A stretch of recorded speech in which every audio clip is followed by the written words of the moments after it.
No ceremony to it at all. No, not really. It just feels anticlimactic. I don't know. We've been gone for 10,000 years. Yes. That kind of thing will give you such a crick in the neck. Make my monster grow. Woo. Yeah. Not Prince Division. Hell yeah. Wee woo, wee woo, wee woo, wee woo. We're back, everybody. That SpongeBob episode. Yes. Oh my god. So when's the last time we played Prince Division? I'm trying to remember. Ages. It's been too long. Last year. Yeah, it was, yeah. There are those that would argue it has not been long enough.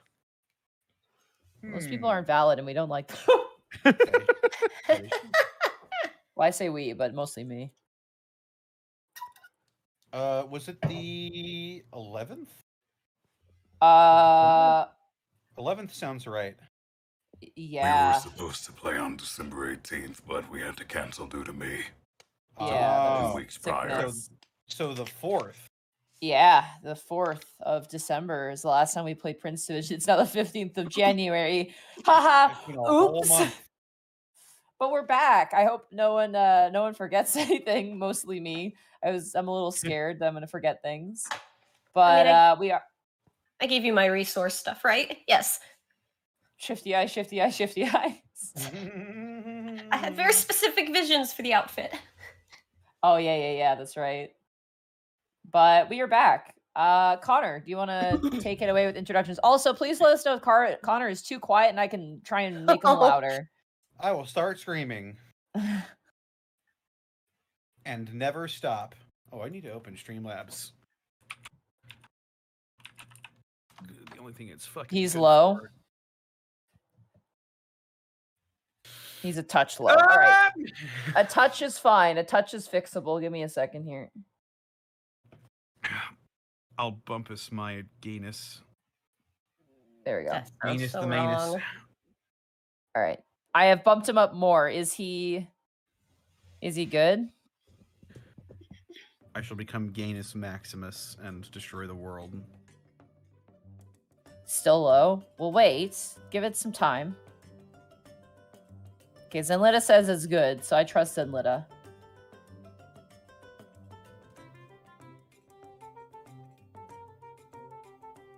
We're back. Connor. Hello. Ah!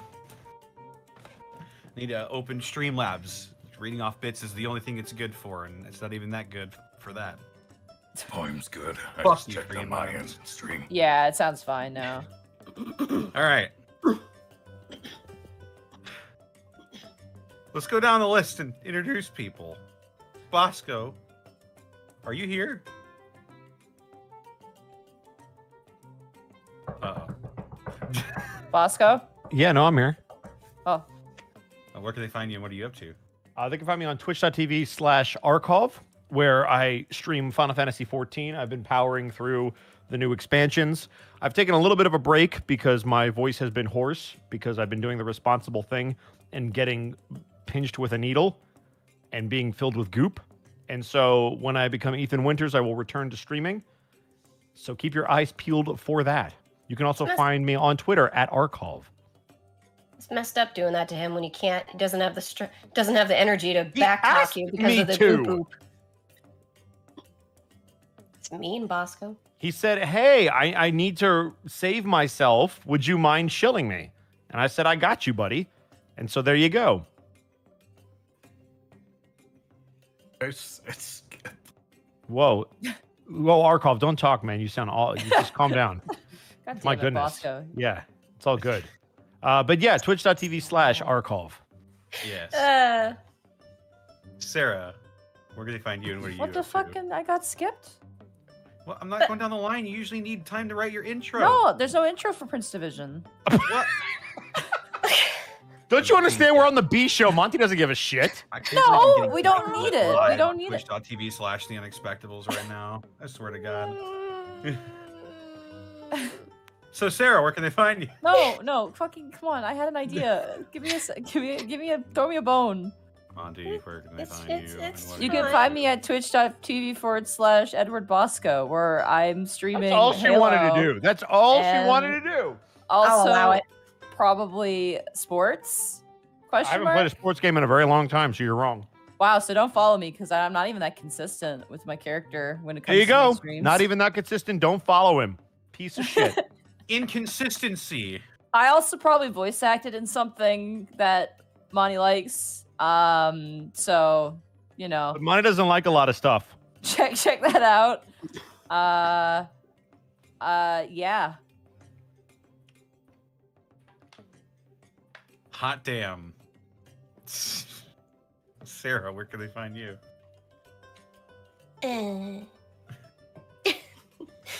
I'm on Twitter at Sarah with an H and with an E, Willia. I have to read down my shill list. She didn't continue the bit. But I don't know. I'd have to go look it up. I'm not used to doing this. I don't have the thing ready. Joking. I'm just joking. Go. No, it's weird. No, do it. Bosco, he's amazing. You should follow him. Thank you, Sarah. I'm glad you recognize my greatness. I appreciate that. Oh my god, shut up. Yeah. Keep going, Sarah. Sorry, I put you on the spot. I feel weird now. I don't know what to do. I don't think I should shill because it will take too long.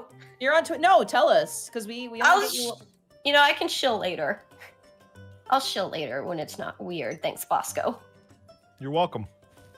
Next, you can find me on twitch.tv/MontyGlue and on Twitter at MontyGlue, where I'm probably playing some stupid Pokemon game. I'm probably catching them all, and I'm probably playing a game with my chat because I like to interact with people or some weird shit like that. You know, like like a Wii game or something. I don't even know. Maybe I'm playing golf or Mario Kart or fucking streaming my adventures at a digital furry con or something. Who knows what I'll be doing? But you guys should tune in because you never really know. And who knows, you might even see some cat cam, which is my favorite cam. I'm scared that a Twitch moderator will come in and see the cat cam when like Hobbs' butt is facing the camera, and I'll get in trouble for it. I had a dream about that where I got banned. Why did you dream about that? Because it was like I got banned off of because I'm scared of things. I had a dream I got banned on Twitch because Hobbs' butt was facing the camera and they didn't know it was a cat, and they were like, "What the? That's illegal!" and they banned me. And when I was like, "No, that's my cat," they didn't believe me. They sent social services No, to your that's house. your Like, how asshole. dare you let your Can't cat fool us. baby run around naked? Listen, ever since Twitter flagged any videos of my cats as like sensitive material because they think it's naked people, I don't trust things anymore. Yeah, seriously, they're going to be like, why did she shave her cats? Why is she doing that to them? Do you think Cats the Musical would have been rated R if they'd had one of those gremlin cats in the cast? It Oh, already should be rated R for... For her. Let's Listen, talk that way about cats. I was gonna say the Broadway production is very fun. The movie was, That movie saved me.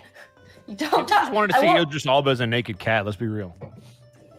No, I'm here for Scrimbleshanks. Skimbleshanks. Oh yeah. No, that sounds like a you Scrimbleshanks, character. We're here for Skimbleshanks. Do you Anyway, remember when this was a D&D show and not a Cats podcast? No, I don't remember that. Welcome to the official Cats the Musical fan podcast. Listen, Today we're going to be talking about Cats Don't Dance, the highly underrated movie from the mid-90s. I will say this: we cannot have a podcast like that without Martin. Martin would. Nothing's absolutely have going to stop us now. Well, everybody wants to be a cat. Connor, I got that reference. They can Oh, find me on where can Twitter, I find Twitch, and you? youtube.com/Distortion Devil, where I stream Tuesdays, Fridays, Saturdays, and Sundays at 8 p.m. Central Standard Time. Playing some card games with my buddies on Tuesday. Friday Funhouse. We played Witchit, which was a lot of fun. that game was so fun. Yeah.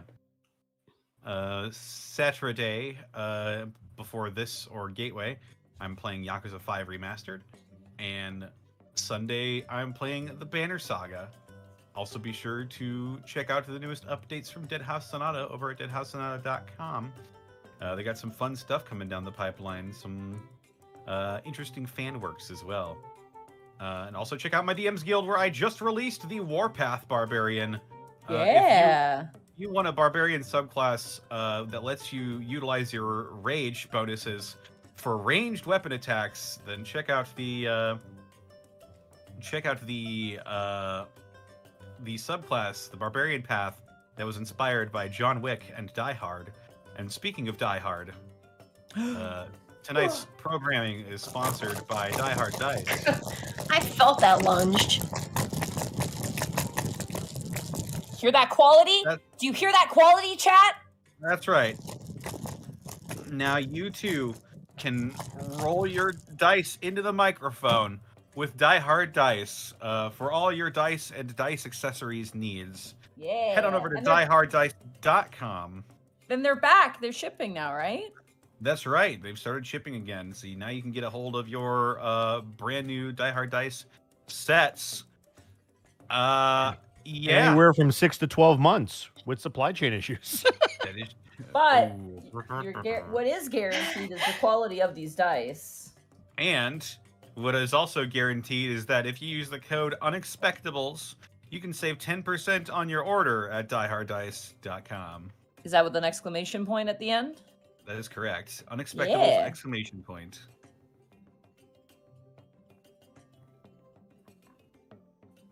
And with that, it's time to read off some business.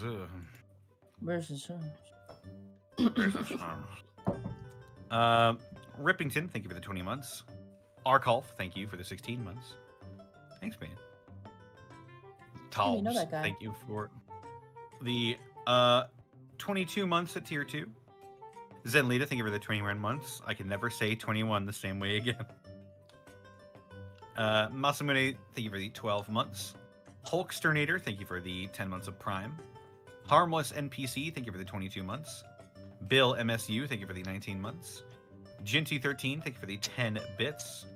Pickles Cage, Win a Knife, thank you for the 300 bits.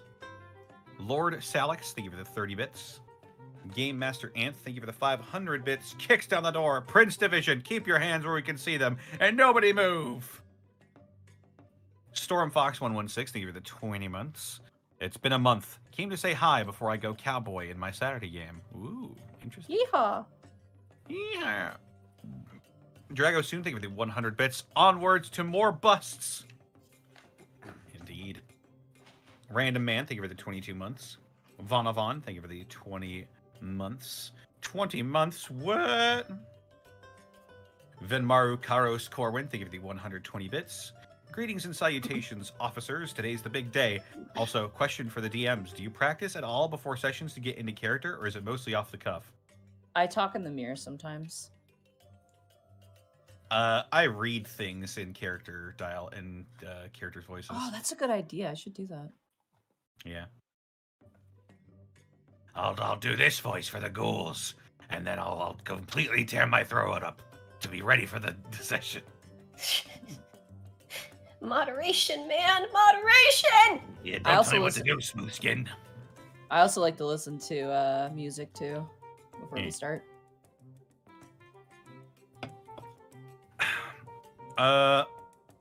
DRK again, thank you for the 21 months of Prime subbage. Beans, I somehow missed a month on my resub streak, and my 21 is a month late. Dax is 99, thank you for the 22 months. The Dice on Monty's Floor, thank you for the 100 bits. Oh my, is that someone's name? Yep. Ban them. Ban them right now. I'm just joking. Ban them, unban them, mod them, and then ban them again. Exactly, in that order. God damn it. God damn it. Things haunt me forever. What was the name? Jeebs, thank you. The Dice on Monty's Floor. Ah. B Jeebs, thank you for the 2,810 bits. Yay, the peeps are back. Is Brian going to get in trouble again? That depends. The answer is yes. If any of the early indications of what I understand are true, then abso-fucking-lutely buckle in tonight, buddies. If by trouble you mean die, then yeah. Yeah, I was going to say, this is going to be an adventure, kiddos. You all thought Remy was going to die. I'm going to go 2 for 2. Ding, ding. Fantastic, Callum. Thank you for the 21 months. 21, I haven't seen you guys since last year. I'm also going to get injected with goop this Tuesday for the 3rd time. Hey, there you go. Good work. Viridian Winter, thank you for the 100 bits to the meeting, and Captain Roche eating his crossbow when Casmodius shows up.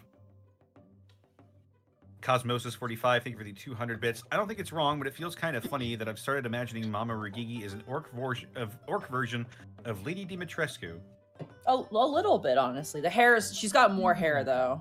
She's not as tall. She's more of she's a heavier set lady, Mama Rugigi. But she'll still grab you by the throat and slam you into the floor several times if you act out of line.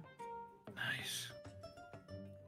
Dice Ruler, thank you for the 100 bits. I got hot chocolate and I'm watching my favorite cop show from one of my favorite D&D groups. Hell yeah.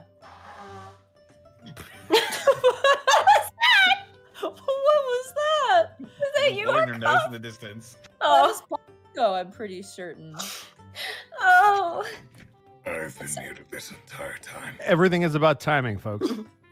What was that? That was like, it was either like a chair scrape. No, Oh, someone so- blowing their nose. It sounded like someone scraping a chair across the ground, like, you know, like a big gymnasium. Yeah, you know that noise?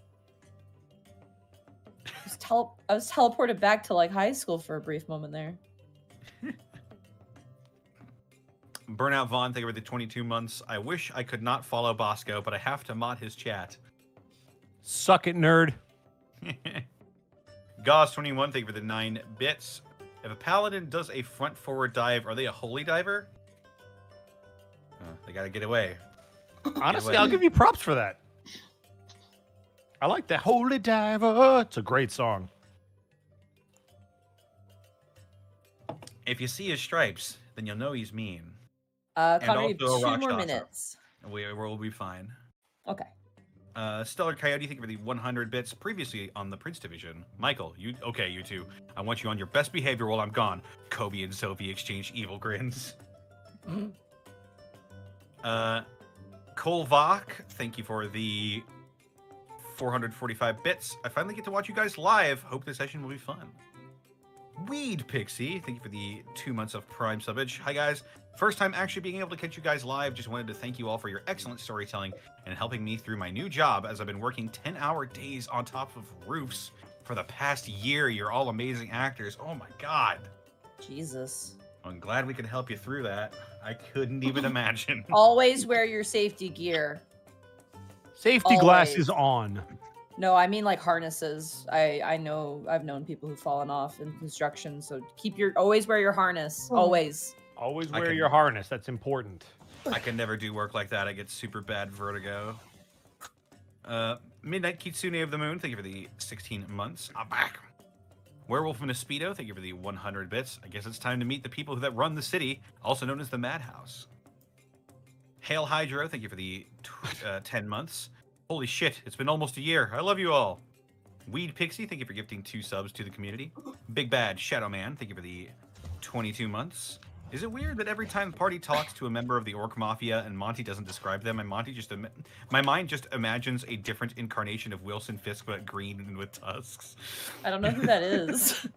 It's Kingpin. Kingpin. Yeah, Kingpin. Oh from yeah, Spider-Man. that's pretty apt. A lot of them look like like they all are wearing suits. Like that is the uniform that they wear is suits. Can one So of them be like that drawing Bracky did of Titan?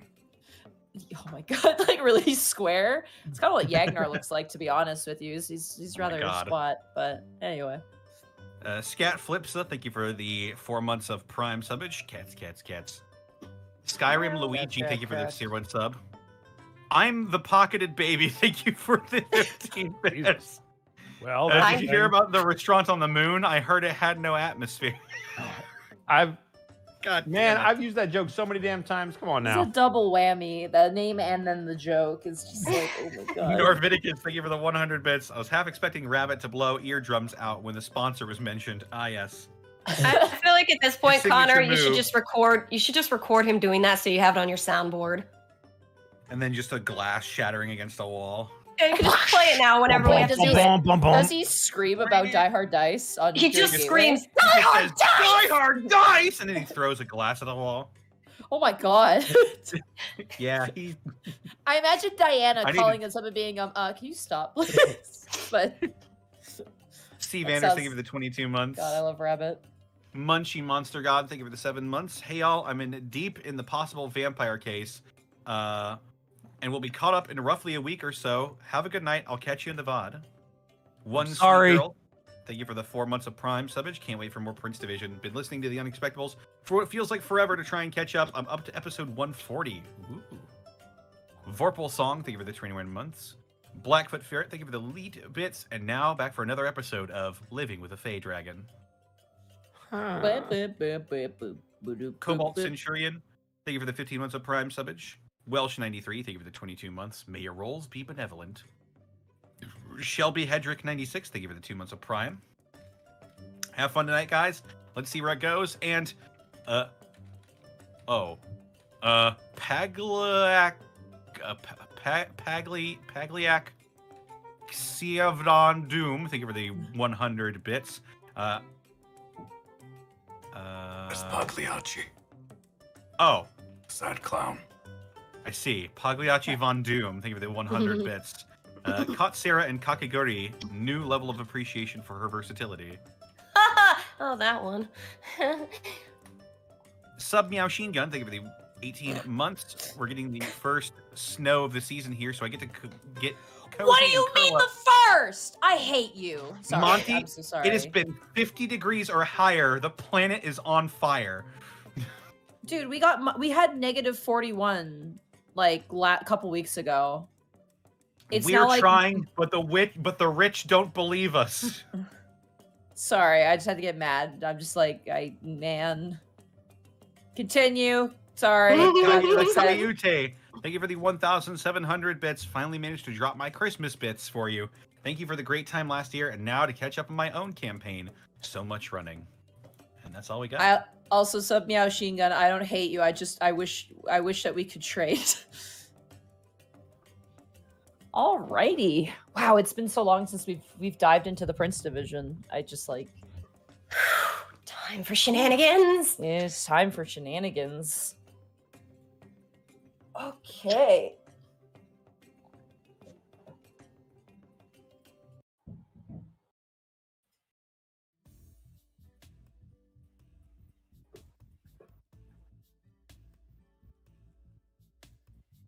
So, when last we left our officers, you guys had finished the murder case of Cody Mason, and now with some downtime, wish to understand a threat that looms over the city. The Tower, a entity of mysterious origin, is making moves. To which end, no one truly knows. But by combining the powers that be in the dragons of the Dragon's Ward, the Fey Lords of the Fey, the celestial deities of the Heaven's Ward, as well as the necrotic leaders of the Lich Ward, and the rather not appropriate leaders of the Devil Demon Ward, you guys have been tasked with joining with this meeting and acting as a sort of security, for lack of a better term, for the general occupants of this meeting.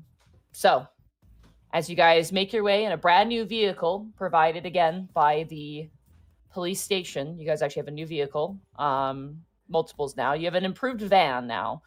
The van is larger, can hold much more things and objects inside of it, as well as additional people if necessary. You are. I think the real question, though, Monty, that everybody really wants to Don't know is do how this. big are the rims? How many inches? You can kill him right now, Monty. What was the Just thing that you so that we can get a asked me- full description of so we have an understanding. What was it you asked me? Like how high are the rims? And I was like, from the How many inches are ground? the rims is what I'm asking you, and you said Yeah. from the ground. They are a van size, so whatever would be appropriate for a van. Got it. It's a good It is answer. it is a black van, unmarked, but does have a fixture on the inside to use police lights. It was actually used by the traffic division, but they ended up giving it and handing it over to you because they need something a little bit more intensive for their purposes, and your guys' division purchased it with quotation marks. But as you guys are being driven, Roche is driving this van. You guys are preparing for the meetings of the powers that be at a hotel called... Let me grab the name here from my notes. Which, by the way, my notebook for Prince Division is almost full, which is interesting. It's called the Heavenly Night Hotel and Convention Hall. The Heavenly Hotel? The Heavenly Night Hotel and Convention Hall. Probably for a bunch of has-beens.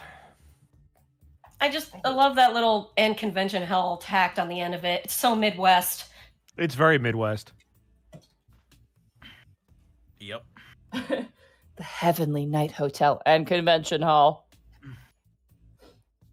So, as you guys are driving, this is a somewhat formal affair, not high formality, but just for the sake of this meeting, what are you guys wearing to this event?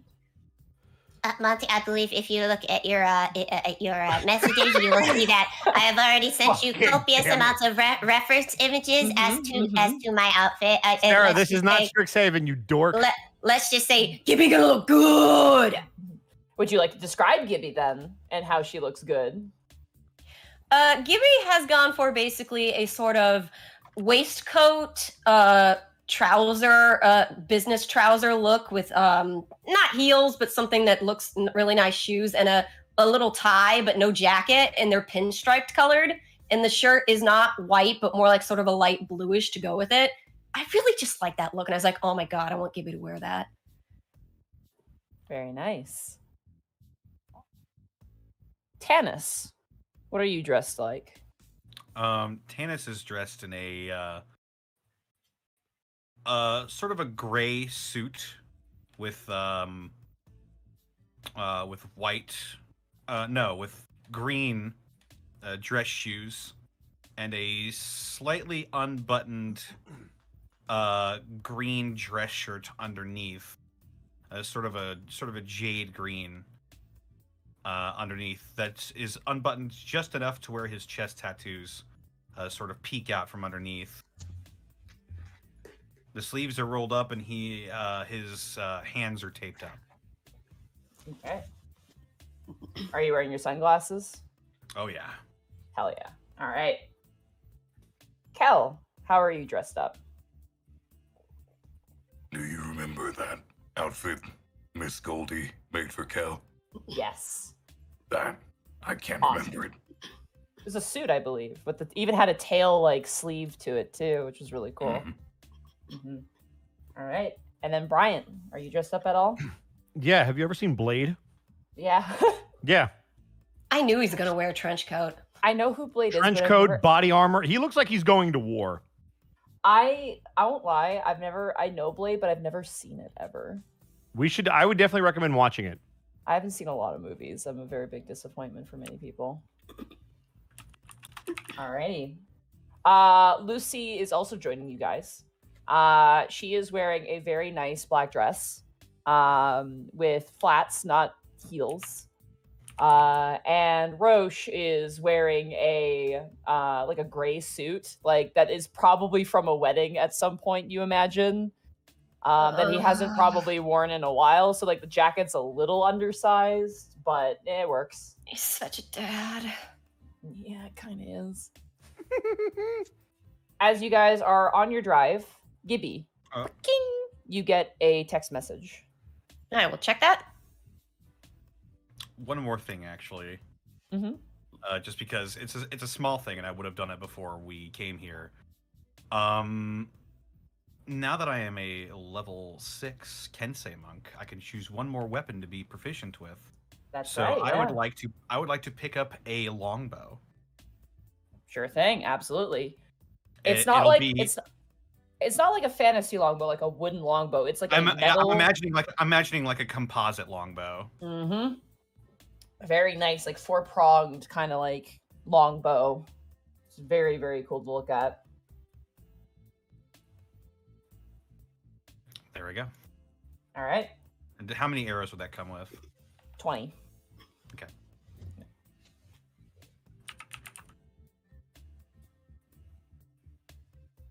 All right, And Gibby. I was going to say, just as a given, mage armor is up. Yeah, obviously. Gibby, as you check your phone, there's a text from Durzub. It says, probably best that we don't know each other for tonight, winky face. Well, I mean, he talked about that in a previous session. It's been a while, Sarah. It's been a while. I will text back. Roger that, Mr. Dunthar. Smiley face. Human kisses.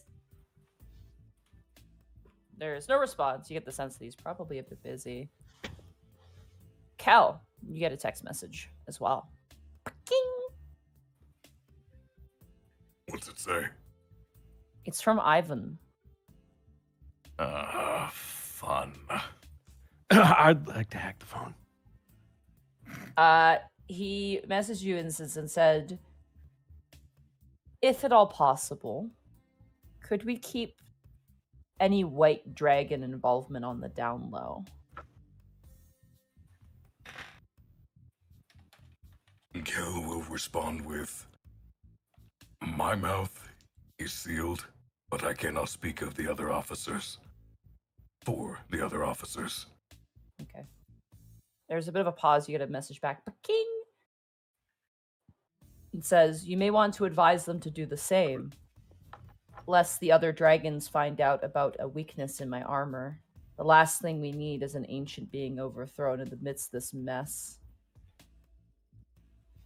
Khel will text back, understood. I will do my best. Okay. So, Brian. Just real quick. Ivan wants us to keep the white dragon that's working with the tower on the down low. At least around the other dragons, the other ancients. Huh. I mean, I guess, but it might end up coming out regardless. As long as it doesn't come from us, it should be fine. He doesn't want to risk a, now you say, vulnerability in his armor. Don't need an ancient deposed or dethroned, so to speak. That might be a weakness they can seize upon. So even in the middle of all of this, they're playing politics. Is that an all-out war, which would see the city razed? I just wonder if it's going to make him look worse the longer it stays a secret. The van kind of turns a quarter and Roche kind of leans back and he goes, to be honest, that shifty white dragon I prefer over a dragon that's aligned with the tower, if you ask me. Yeah, understood, sir. That being said, it's not in our best business to cover for a dragon. The question is, what's the bigger risk? People knowing, or us doing something about it with other people knowing? To say that another dragon would jump at the opportunity to dethrone another ancient would be a gross understatement, I'd say.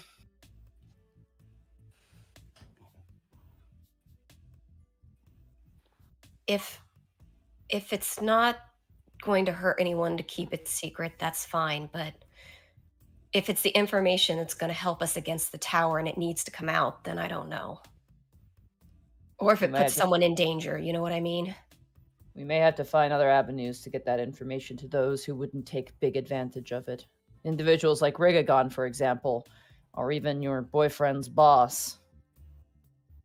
Rigagon would act on it without upsetting the balance of the ancients. Oh, above game, you mean they would be better because they might be able to... They're not dragons. Yeah. Right. Okay, I gotcha. They can't seize upon it. Yeah, there's no benefit to them either way, but the red dragon or the silver dragon, they would probably jump on an opportunity for certain. There's that old phrase, do not rock the boat unless it's to right the ship. Yeah, that's exactly my thinking.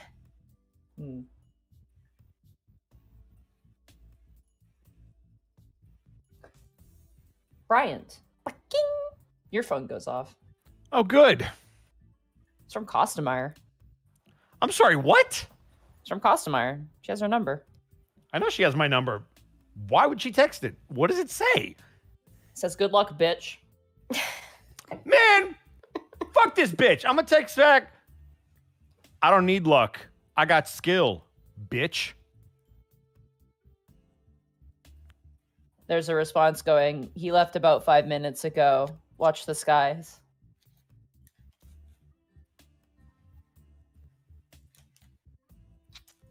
Aw, you do care. Send.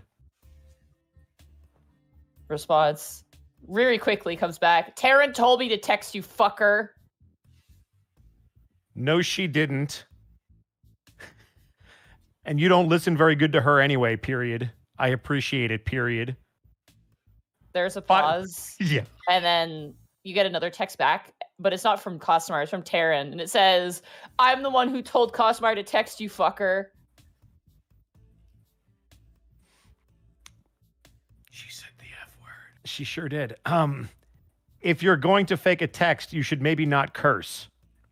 You hear Send. a response that goes, I'm so sorry, Officer Bryant. That was Tostemeyer. She took my phone from me and said she had something she had to do. I apologize for the foul language. It'll never happen again. I figured as much. No problem. I understand she's feisty. Period. Send. That is a word for it. LMAO. And then I'm going to text back to Costomeyer's number. Bitch. All right. Mm-hmm. You guys are driven up to the front of this hotel. It is very nice.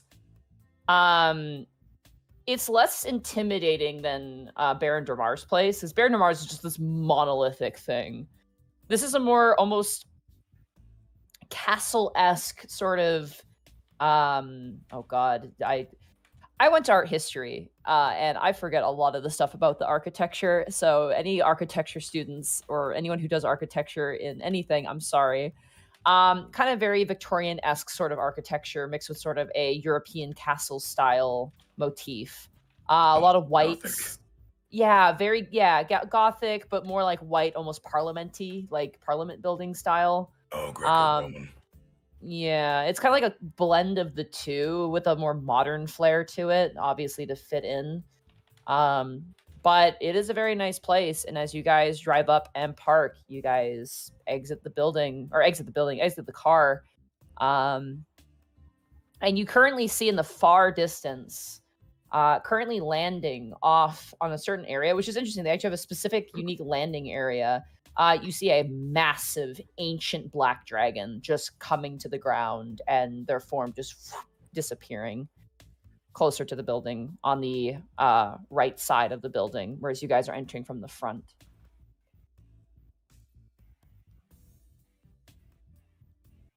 This is both exciting but also nerve-wracking.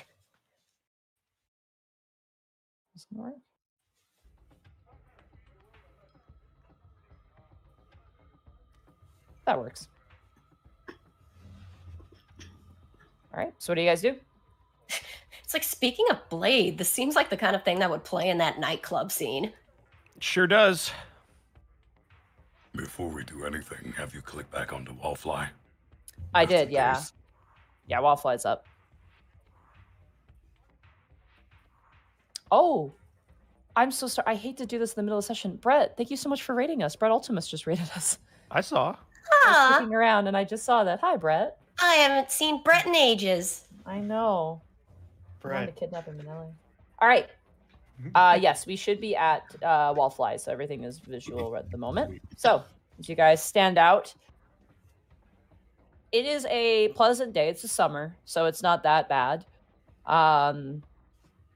Your guys' dresses and whatnot, well, mostly Lucy's dresses, kind of blows in the wind as the wind of the dragon's wing kind of like buffets the cars slightly. A valet driver, right? It's a valet driver. We don't have them here that much. A chauffeur? Yeah. Not a chauffeur. The person who takes your car and parks. That's it. a valet. Yeah, that's valet. That's a valet. valet. Can you tell I live in a small town? Yeah, I can. Yeah, Ever a had valet mayonnaise driver. before? a valet driver walks up to Captain Roche and he goes, sir, and he goes, no, son, I'm gonna have to park this one. He turns to the rest of you and he goes, go in and present yourselves. Remember, you're representing the Prince Division in this meeting. Try not to go in with any preconceived notions. You might be surprised. Yes, sir. And by the way, the main reason we're here is while we can provide information, there are princes and princesses here that need your protection. And that is the duty of the Prince Division. Remember?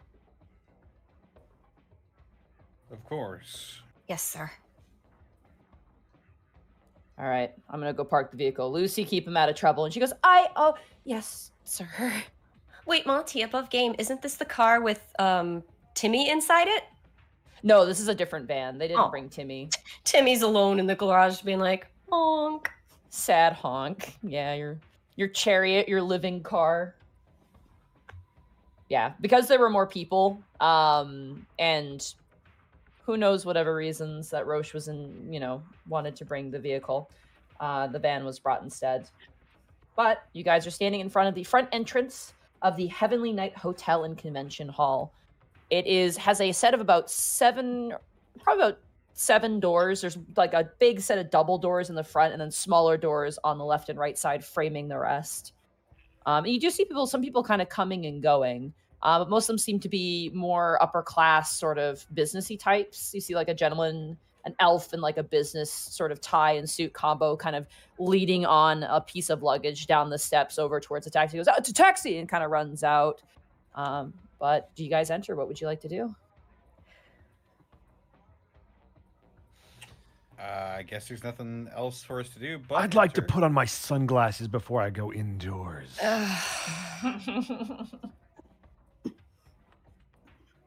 All right, you put on your sunglasses before you head indoors. I'm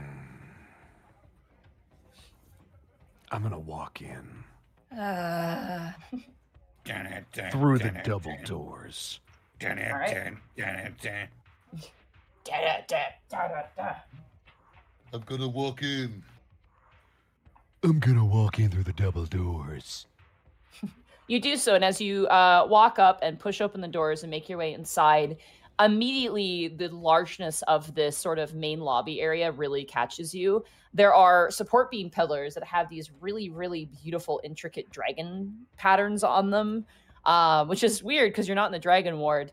But what frames the entire back portion of this hotel room is a massive tank, like a fish tank. It's probably at least a couple thousand gallons, if not larger. It's huge. And it's a large saltwater tank that has like giant fish inside of it swimming around. You see like massive parrotfish, and there's even like an octopus in the corner and like smaller sort of shark species kind of swimming about. It's very, very large. And behind that, you can hear the sound of a restaurant, like some chatter in the distance. And you currently see like a small lineup of people currently like booking into the hotel or booking out for various reasons as you make your way inside. The floors are a beautiful, almost slightly off-white, yellowish marble that is kind of framed in like this sort of nice, deeper metal silver color. And with each step you take, your footsteps echo across the floor, and you can hear the various voices kind of echoing and bouncing across the walls as you make your way inside. There's a very nice, clean smell in here. It's almost like a slight vanilla smell, but like a little bit lighter in nature. It's almost like a bakery smell. It's very strange, but it's very pleasant to the nose. I don't know what it is, but something in here smells fishy. I want to imagine he said it like that out loud. And I'm just like, Brian, are you going to talk like this the whole night? It's my cool guy voice. That's a word for it. Yeah. Come on. Why don't I get to have any fun? She looks up and down his blade outfit and the sunglasses. No, yeah, you don't get to have any fun. Look, I didn't tell you to dress like we were going to prom. Gibby actually just kind of narrows an eye at him, and she just goes, "I look damn good, Bryant." Should have turns and struts away. Look, I'm not saying you don't, but you got a boyfriend. Good, I'm glad you finally admitted it. All right. You guys make your way kind of slightly off, waiting for Captain Roche to meet up with you after parking the vehicle. And you see a familiar sight, a suited individual with kind of slicked back hair. You haven't seen him in a while. He looks no different than the last time you saw him, as Acidback, the dragon, polymorphed into his human form. Acidback, the ancient green dragon, approaches with Kimberly, his assistant and secretary, at his side. And as he notices you, he kind of walks up, not really increasing speed, but acknowledging you with a nod and kind of approaching. He goes, I'm not surprised to see you here.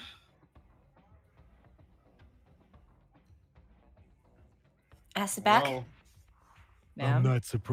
I'm not surprised to see you here either.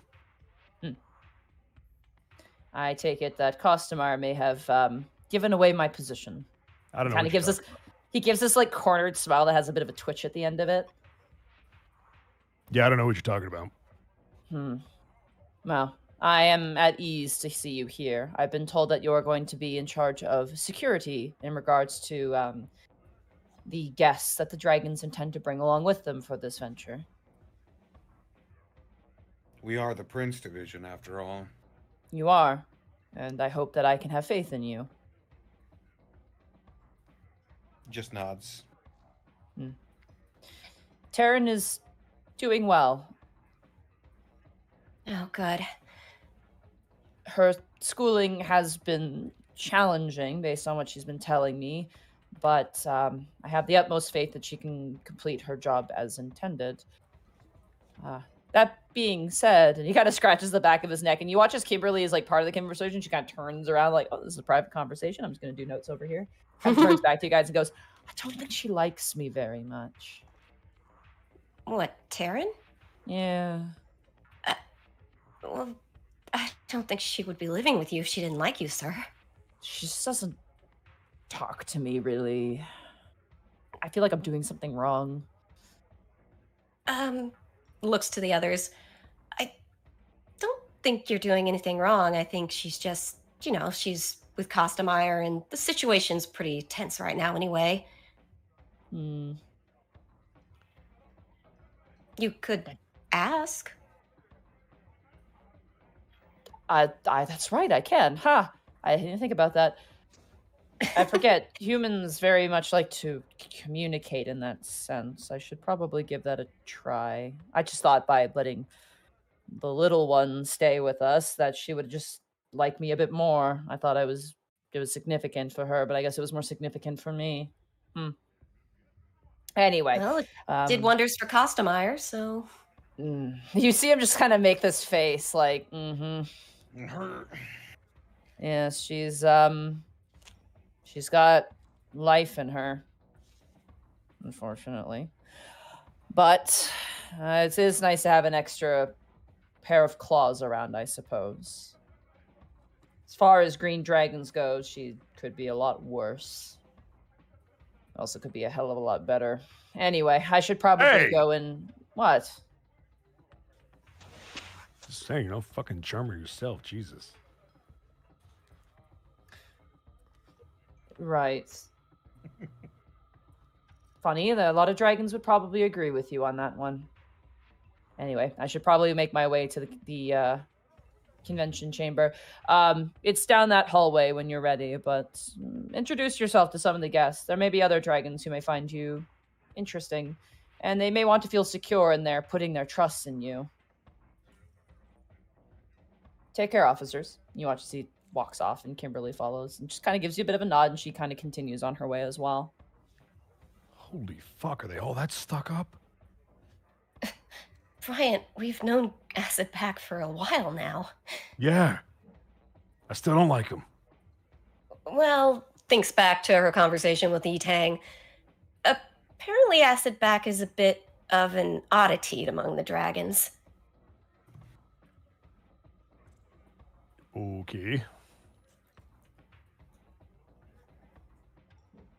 I'll take your word for it. Apparently you know. No. I've had more conversations. Anywho. Wait, what?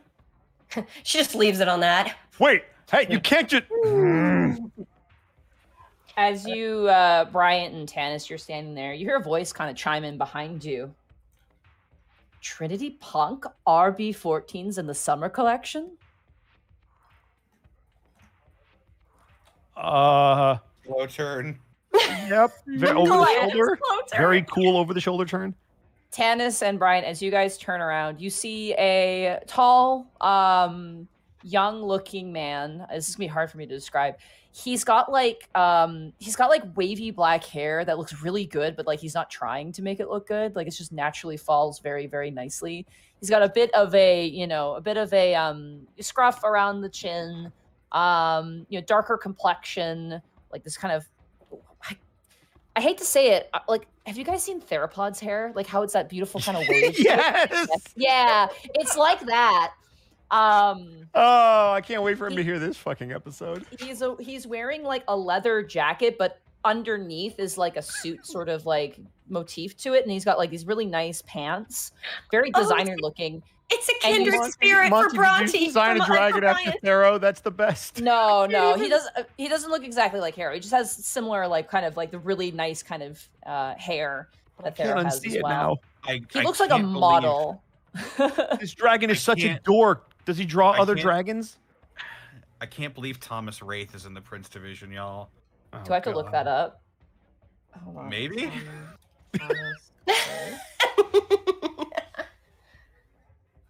I don't know who that is.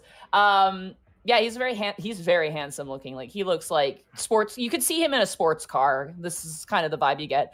And perched kind of like similar to you, Tanis, usually is sunglasses. And he kind of points to you, Tanis, and goes, "Your sunglasses. They're Trinity Punk RB14s from the summer collection."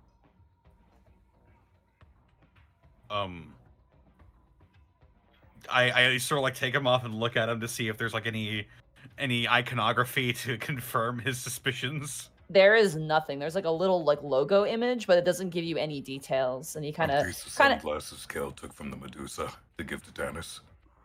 No, these are his main glasses that he has. Oh, well, never mind then. That's what I assumed when I asked if you're wearing your sunglasses. I meant your sunglasses.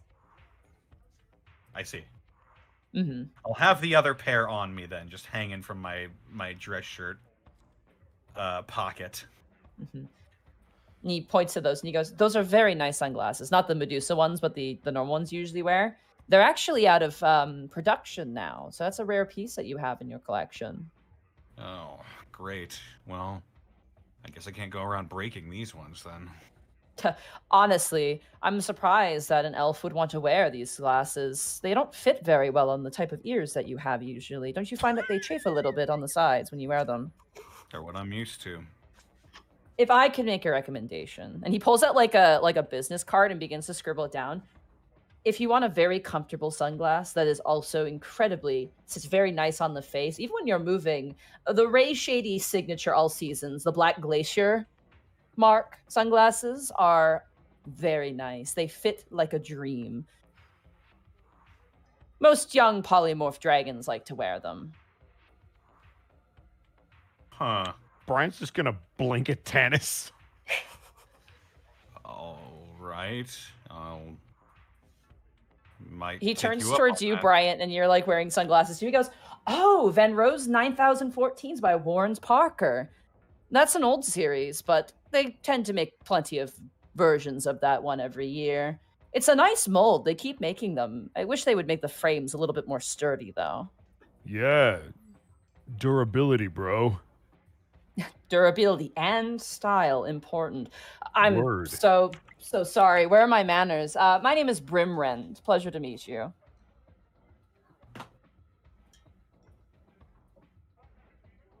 We've heard that name before. That's the ancient black dragon. Yep. It is. It sure is.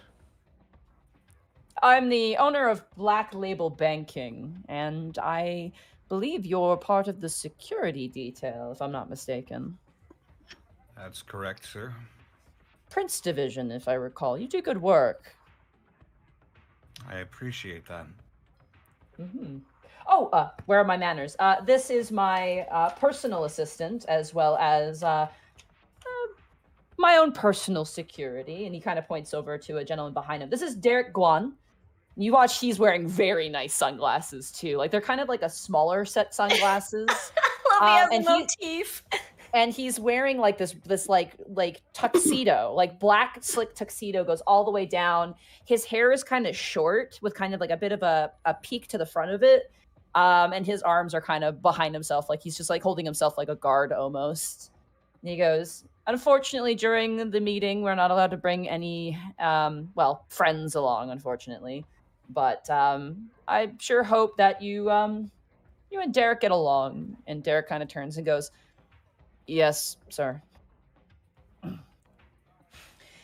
Anyway. Try and gauge this guy's demeanor. Sure, absolutely. Go, Fred. Go ahead and do an insight check on the ancient black dragon. Not him, the person with him. Oh, yeah, absolutely. So his prince is his bodyguard? Seems like, yeah. Huh. I mean, Acidback's princess is his secretary, which makes sense. Oh, hey, there you go. Secretary is one thing. That'll be a 16. Okay, 16.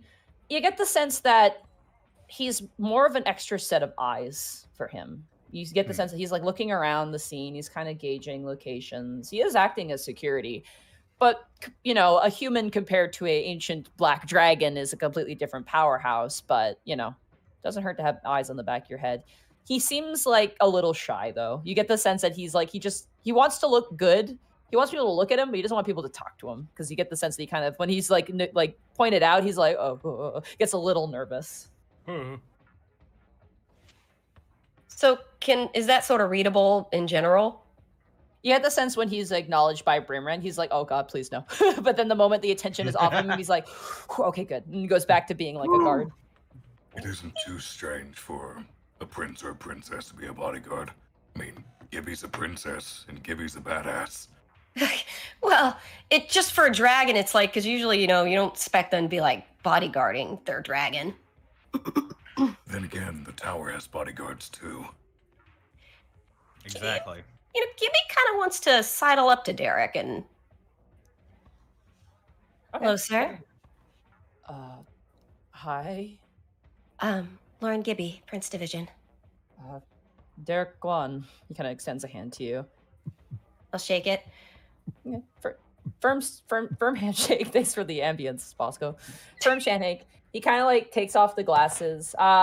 He is not super young. He's probably like maybe 30s, like early 30s. Kind of like I'm trying to describe here. I'm trying to think. I can't think. I don't know actors. This is hard. I'm trying to think of like an actor that he looks like, but just Google a character from a film or something that you know. What was he in? I don't know. It like he looks of Korean descent essentially. Like he looks like one of those. He doesn't look like a K-pop star, but he looks more like a Korean actor from oh god. I think it was Train to Busan. I think it was a character from there, but very handsome. Like he is definitely like the hair is really well kept. He is rocking the outfit. And you get the sense that he really likes the style as well. And he kind of looks to you and nervously gives you a handshake and is kind of like, I guess you're going to be security as well. Yes. Brynrod said you were sort of his? I've been with him for about 2 years. So in terms of this whole shindig, do you have any concerns that we might need to know about? Well, considering this wasn't a privately booked building, we got a lot of random people coming in and out, and we don't really know who they are, so I'm just going to keep an eye. Most people here seem to be business folk, but you never know, right? Just keep an eye on where the people are moving, who's looking, who's not. And mostly keep an eye out of potential threats rather than just threats, you know? Keep on your toes, right? Keep on your toes. That. Well, let us know if you have any concerns. And she sort of cocked her head. After all, we... princes and princesses, we gotta look out for each other. Oh, and he looks at Brimren, and Brimren kind of turns and gives him a little wink and a nod, and he goes, I see. Well, nice to meet you. Know that. Yeah, nice to meet you. Nice to meet you. He's like, there's a moment of where he's like, oh, and then, okay, we're the same, and then like, there's a bit more comfort there, and he kind of shakes your hand and goes, yeah, nice to meet you. As Brimren kind of turns and goes, we should probably be making our way. And boys, like, seriously, look into those sunglasses. It'll change your life, honestly. Like, really. I mean, summer, it's a prime time to get good glasses. Just don't get knockoffs. Just avoid them, all right? All right. Derek, let's go. And you watch as Derek kind of turns and goes, see you soon. Right. And follows Brimrand. And pleasure to meet you, Mr. Brimrand. Pleasure to meet you, miss. And he kind of walks off. Very proud. He's kind of got this strut in his step, like, yes, I've improved the lives of these individuals by suggesting these better glasses.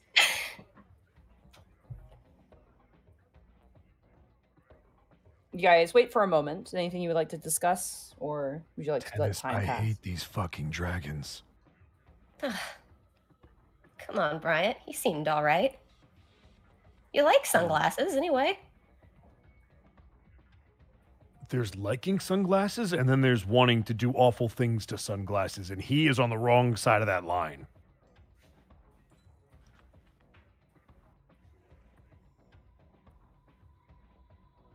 Still, Derek brought up a good point.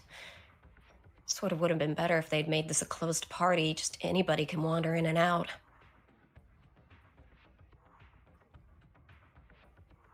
Better keep our eyes open. What they said about possible threats versus known threats. It makes sense. Do not lose sight of the forest for the giant trees in front of you. Just depends what form the tree is going to take.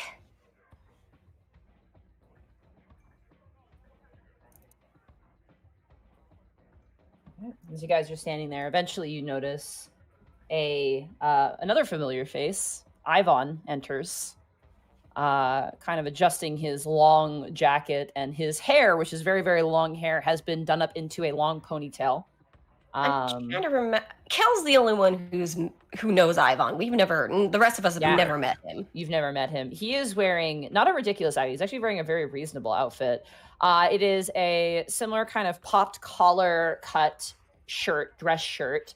And it has like a front cravat, but it's like kind of a modern cravat, very clean looking. Tall striped pants with very, very nice shoes on. You notice that there's a chain running in, probably from a pocket watch, and his hair is tied. There's kind of these two strands that frame the face that run down the breast of the jacket. And then there's a low kind of ponytail that's been kind of tied up with what looks like to be like a golden brooch of some kind. Surprising from when the last time you saw him. But as he notices you, he approaches, and you see currently flanking him a younger woman, a bit heavier set, sort of frazzled black hair, and her herself is wearing a very, very nice sort of like dress shirt as well, but with like the sort of white jacket coat with a very sort of like almost sci-fi looking stripage to it. It's very kind of cyberpunk looking. And she's wearing like a long black skirt and pants, and she very like notices him turn, and she goes, kind of rolls her eyes and follows him. And he approaches. He goes, the one that Khel met? No, it is not. This is a different person. So there are multiple that roll their eyes at him. Yeah, there are. As he approaches, one of them, like, God, he's such a nerd. Master Zouren, it's a pleasure to see you. And these must be your companions, your fellows in arms, your warriors and allies. Indeedly so. It is good to see you again. It's good to see you again as well. Allow me to introduce myself. I am Ivan of the Ivan Investments branch.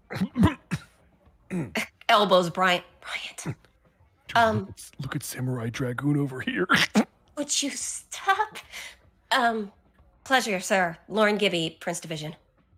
Lauren Gibby, nice to meet you. You are you amongst them, or are you with a different party? No, I'm part of the Prince Division. I'm here in that official capacity. Curious. That must make for an interesting story. Well, yeah, it's been quite a ride. I can only imagine. This is Darcy Smith. She is currently my entourage for the evening. She kind of waves and goes, "Hey." Yes, she will just here to enjoy the festivities. And she kind of chimes and goes, and the free food, and the free food, and other such things. But damn it, I feel that. Yeah, she's literally she's younger. This woman looks to be probably like early 20s. And know about free food. Yeah, she definitely seems to be like she's kind of, you get the sense that she's probably like a skateboard kid. Like she was a skateboard kid when she was younger, or like, you know, would hang out in your malls and get chewed away at times. She kind of gives a smile. She is Avril Lavigne. And Ivan goes, well, I'm sure that Khel Zouren has given a rather flattering account of my existence. I can only imagine. He kind of turns and smiles towards you, Khel. So, introductions need not be necessary. I hope that we can all learn more and come to accord with this meeting. Certainly. Yes, sir. Pokes at Bryant. Bryant? Well, see you then. And as he takes a step, he stops and he turns towards you, Tanis, and goes, oh my god, I love your sword.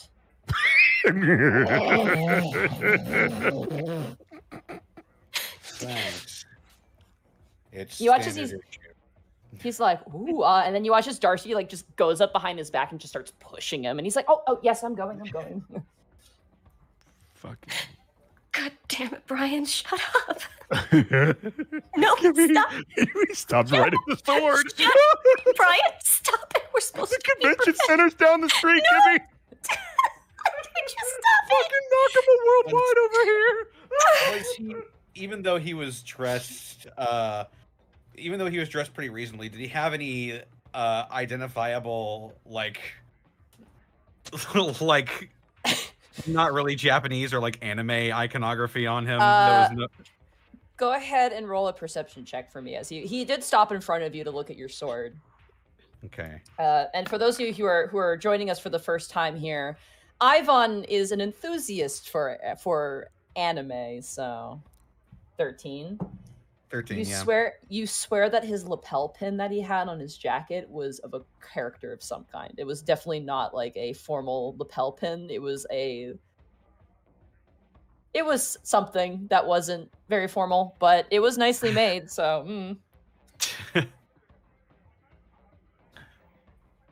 You know, that just sort of reminds me that I never actually mentioned that I met Ivan. Yeah, you kind of left that part out. Is there anything else you want to fill us in on, Rex, before they walk through the door? Well, Ivan has a massive statue collection of various anime characters. Oh my god. That explains the pin. Okay, enough, Brian. I can't. You're gonna get us fired. No, or I killed by finally a like one of dragon. these douchebags. Oh my god. I think I recognize So what does he the have? He had little robot figures. I think I recognize the character on his lapel pin. Really? Yeah. Who was it? Who was it, Monty? Was It it was, Matsune Hiku? it was Matsume Hiku, yes, indeed. I think that's Matsume Hiku. I think my daughter would be into her, but I'm into the older stuff. Gibby just like pinches the bridge of her nose, being like, professional. Okay. She just slaps the sides of her cheek lightly, just like, okay, anyway. But Hey, yes, Rex. that was Ivan the Ivory, the White Ancient. Rex, please tell me he had some of the robot ones. Please. Yes. Yes. Did he have the Zakos? Did he, Monty? He did, yeah. He had quite a collection. Yes. Excellent. I love it. He's a dork. I can roll with this. He was actually dressed a lot like you when I first met him. Me? Yeah, what you're currently wearing. Well, then he's got good taste. Seems like you have the same taste in Zaku's. Maybe you're more in common than you all right, think. So maybe just a little bit. Oh, wait, you play video games, don't you? Wait a Yeah, minute. and there was this like hack and slash one where you would just go around killing stuff and Oh, tell me about that. So how do you play? Well, so basically, they drop you in like a giant city, and it's like giant mech battles. Really? Yeah. Why do I get the sense you're not taking me seriously right now? Pat Brian on the shoulder. No, no, You're touching. a good bean, shoulder. No You're touching. A good bean, Bryant. No. How dare you? A few moments pass as you guys kind of stand and wait, and eventually you are rejoined by Captain Roche, who just seems like, God, I can see why they want the parked vehicles for you. I'm back. Captain. Me and Lucy are gonna head in. I want you guys to stay here and see who else arrives. You know, get a good feel for who's making their way in and out. You okay with that? Will do, Captain. Okay. We're gonna secure a location where the waiting room, for lack of a better term, is going to be. Will be in charge of ensuring that the princes and princesses there remain safe during the length of the meeting. All right, Lucy, come on. Oh, yes. Got it, sir. This is no Zako. Just turns a big grin towards Bryant. What? It's a good show. Leave me alone. I bet Ivan likes it a lot too. No, look, I like the Doubles one better. where the pilots were martial artists. That's Did what you I'm like saying, that one man. It too, was Bryant? Huh? Did you like that one too, Bryant? Which one? The one with the martial artists? Mm. Yes, the one with Master Europe was great. Personally, I'm a bigger fan of Rupin the Fourth. Ooh, yeah, no, that's another good one. As like you a guys Sherlock continue Holmes this thing. conversation, eventually coming real quick, through. Monty? Yeah, absolutely, go for it. Can I like roll perception or something to like keep an eye out for like people coming and going? Especially since after what Derek said, it's like, oh man, anyone can just walk in and out of this place, can't That's they? a good point. Yeah, absolutely, go for it. Yeah. Well, at least I got it out of the way. Oh no! Natural one. Natural one. It sure is a There it is. Excuse me, I'm gonna go find a wall to just bang my head against repeatedly. He falls into the fish tank and drowns the end. I'm like Tom Hardy in Venom. It's like, excuse me, I just need to go in the fish tank now. All right, as you keep your eyes out, it's very difficult to pick out people, and it becomes a game of who's a dragon, because the polymorph dragons, the ancients at least, have unlike younger dragons, can have a more complete polymorph form. Younger dragons don't polymorph as well. They tend to have their features remaining, so it's like, who's a dragon? Is that person a dragon? Is that person a dragon? And then they leave, and you're like, nope. But eventually, you hear kind of some noise at the front entrance, not like bad noise, as you see walking in, leaning in actually through the door, Baron Dramar. And he is looking well-dressed, and seeing him stand up is scary. He's a big man. And framing him are 4 orcs, one of which is Durzub, another one of which is Knuckles, who has a name, but we're just going to call him Knuckles. Knuckles, tougher than Knuckles, tougher than Knuckles. Knuckles. Knuckles. But he does chuckle. You don't chuckle. And 2 other orcs as well. One with kind of like a scar running up the side of his face and like kind of like, you know, long hair tied back in braids. And another orc who's also bald, missing one of his tusks, and has a rather tough looking disposition, very mean looking. And as they walk inside, Bear Jabbar kind of walks towards you and goes, "It's you two." Is he 2 of us specifically he says this to? Yeah, you and Brian. He seems to look between the 2 of you. Oh. And you Straightens. as well. And he turns towards you, Tanis. Gives you a bit of a nod. Just doesn't say anything or react in any way. Then turns over to you, Khel, and goes, "And you as well." Khel will give a little salute. Gibby will nod respectfully. Baron Dramar, very pointedly not looking at any of the other orcs except him. Prince Division. The dragons are lucky. They're getting the best security they can tonight. And he turns and continues on his way without another word. Brian's going to look over at Tanis. he's just got a very... like he's trying to stay neutral face. Brian's just going to give you a knowing nod and acknowledge the restraint. Roll a perception check, all of you, as Baron fuck. Dramar makes his way through. Can I roll persuasion instead? Prescription. Okay. You get to Are you subs- Oh, for kidding me? crying out loud! Bro, that, Christ's for the sake. podcast, that is 3 Okay. natural ones in a row. 14. 14! Sorry for the Jesus coughing. Christ. It's okay. Wow. And then Bryant. I don't really does- want to roll anymore, but I guess Just- I will. At least I got something decent. Welcome back to the Prince Division, everyone. natural- Are Oh you my kidding me? god. Let's My go! Wow! I... Fuck you, roll 20. Oh, this. Yo. How the fuck? Let's just get it out of the way. Okay. Get it out of the way. I'm looking at my wooden framed portrait of Astral Tabletop and just stroking it. Yeah. Oh. I'm just gonna roll an Ooh. actual D20. Because I have them here. I Hang on. really wish. God, I really wish. I still Kel had roll given- better on a real D20. Fucking At damn least I could blame myself. I wish Kel had given one of us guidance. it wouldn't have Nothing would've mattered. So mattered. Kibby's the only one Are that's you- allowed to do are you- fucking anything. Are you ready for the worst words ever to come out of my mouth? You Oh. don't Oh. notice anything. All right. I got a 14. That doesn't know. It was a group check, and you had Oh, natural great. one counts as 2 failures. That's 6 failures and 1 success. So Oh, great. The assassin or whatever just snuck past That's us. fine, Monty. It's fine. We don't even care. I'm not even looking. He's in the fucking building. I don't care. Let him kill all the dragons. I don't give a shit.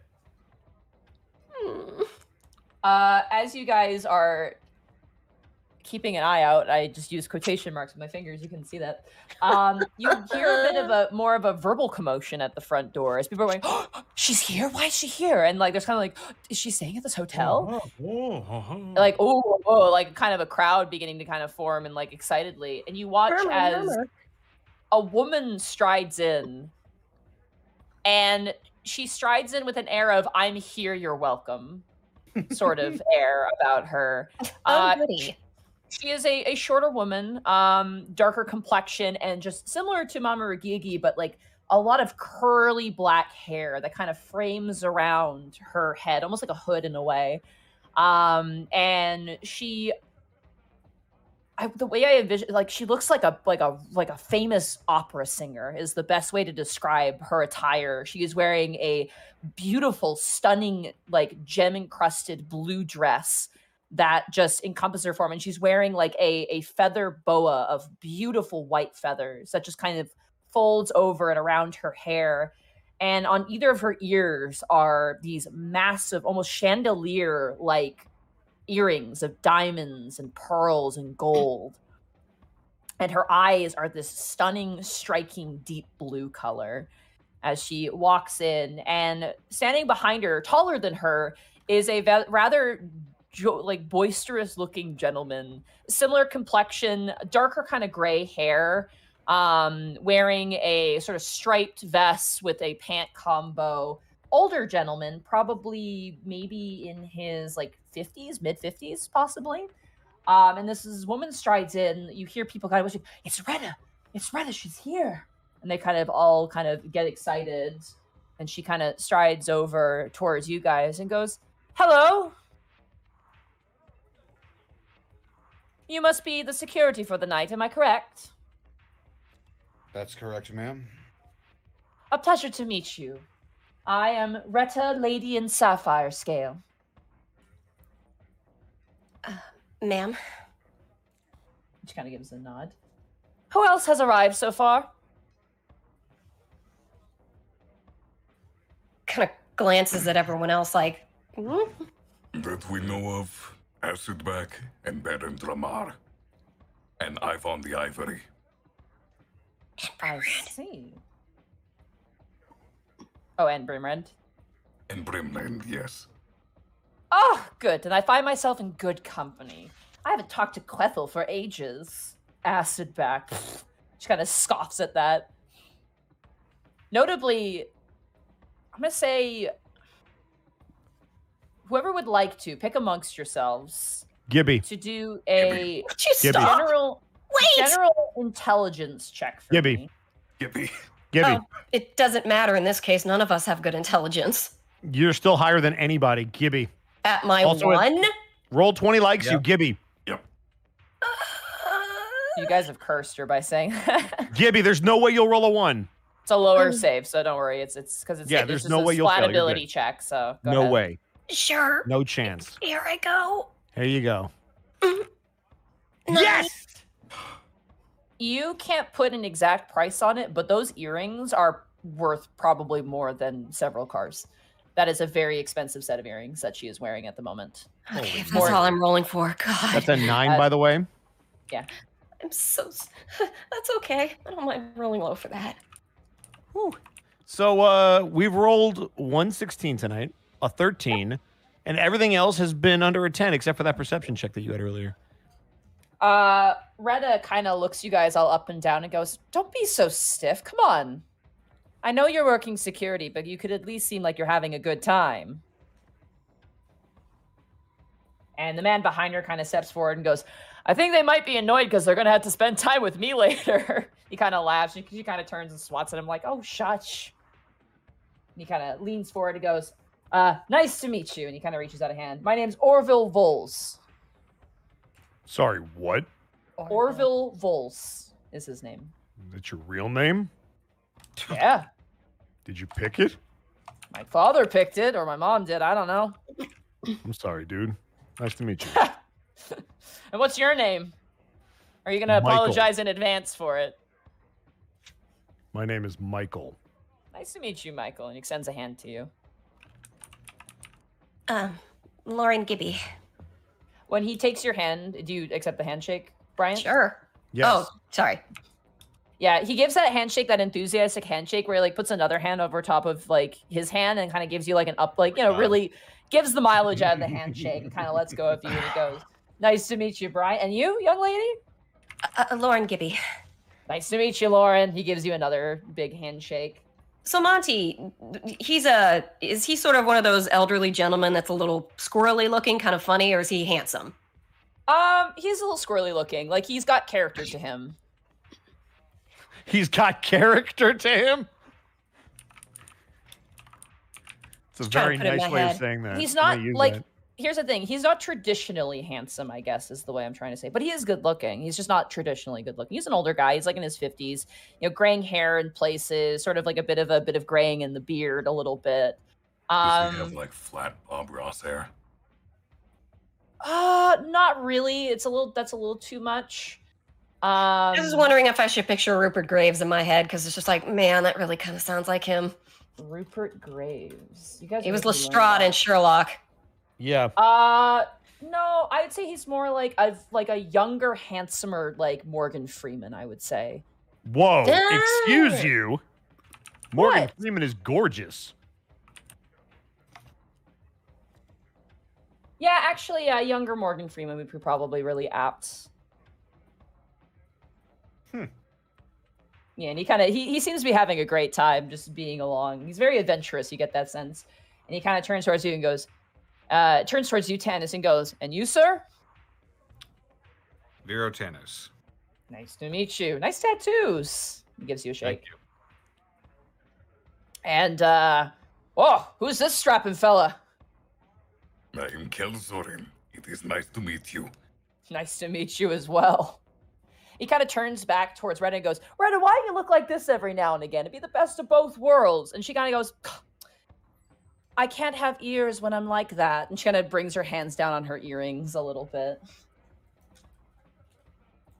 He kind of gives you a firm handshake. Like it's the first time you've ever had it really, Khel, where someone is like outshaked you, where he's excited and kind of shakes your hand.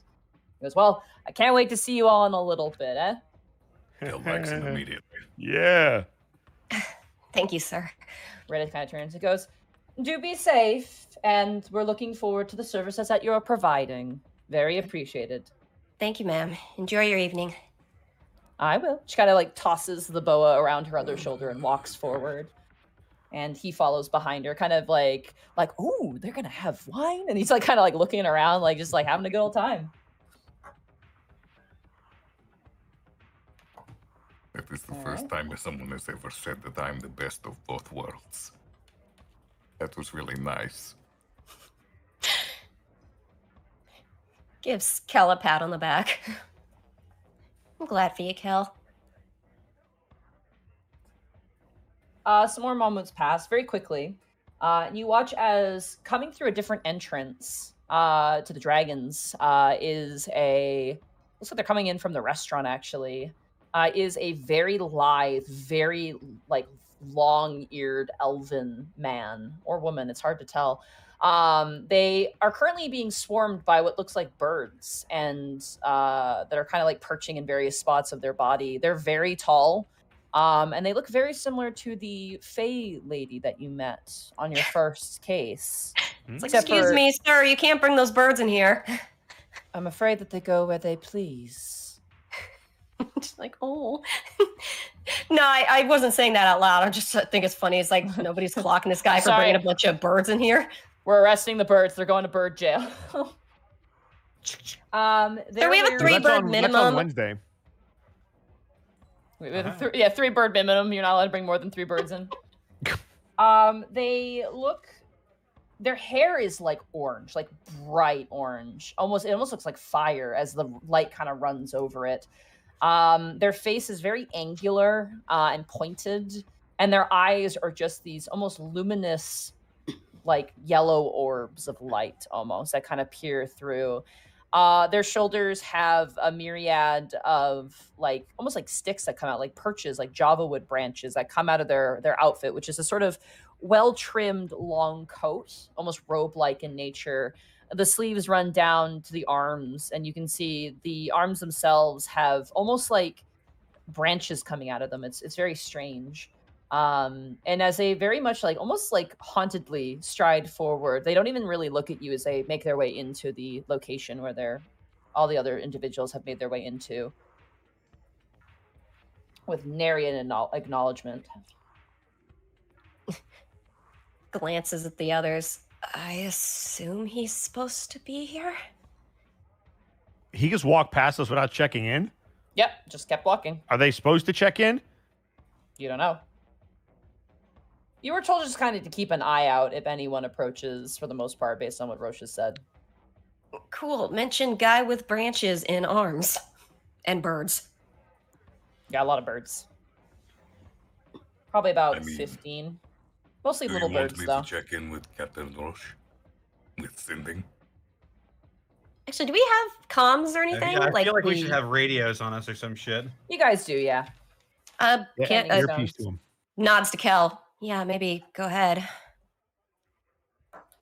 Captain Roche? Yeah? Tall man, birds, fiery hair. He's supposed to be here. Oh, man. Oh, Thule. Yeah. They're the Fae Queen of Summer. They're fine. The Summer Queen survived this one. Oh, God. Flashbacks. You hear that, Sarah? Yeah. No, I remember. For Different game, different mythos. The Fae Queen that we originally met was Azeliana, the Autumn Fae. Mm-hmm.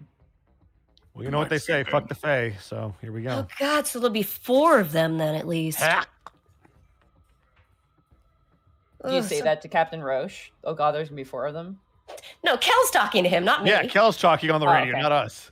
Gotcha. Just making sure.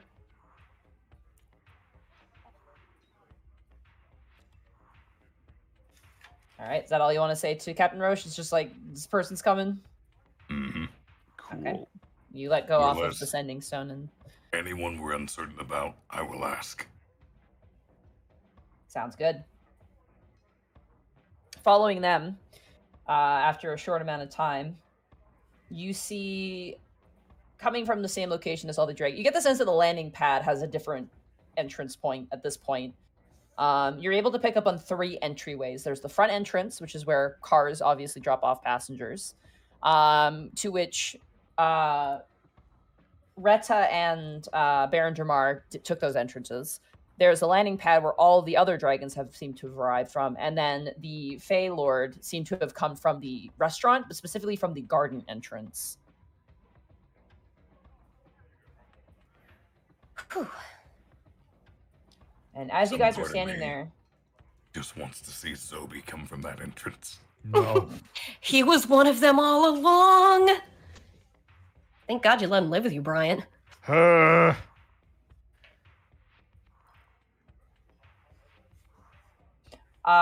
eventually you see striding in from the landing pad area.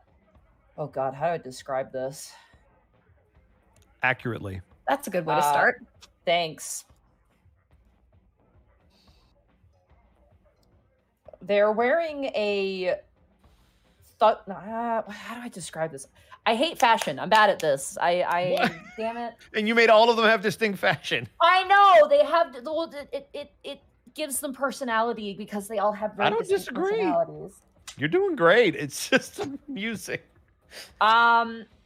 You see a young man, really tall as well.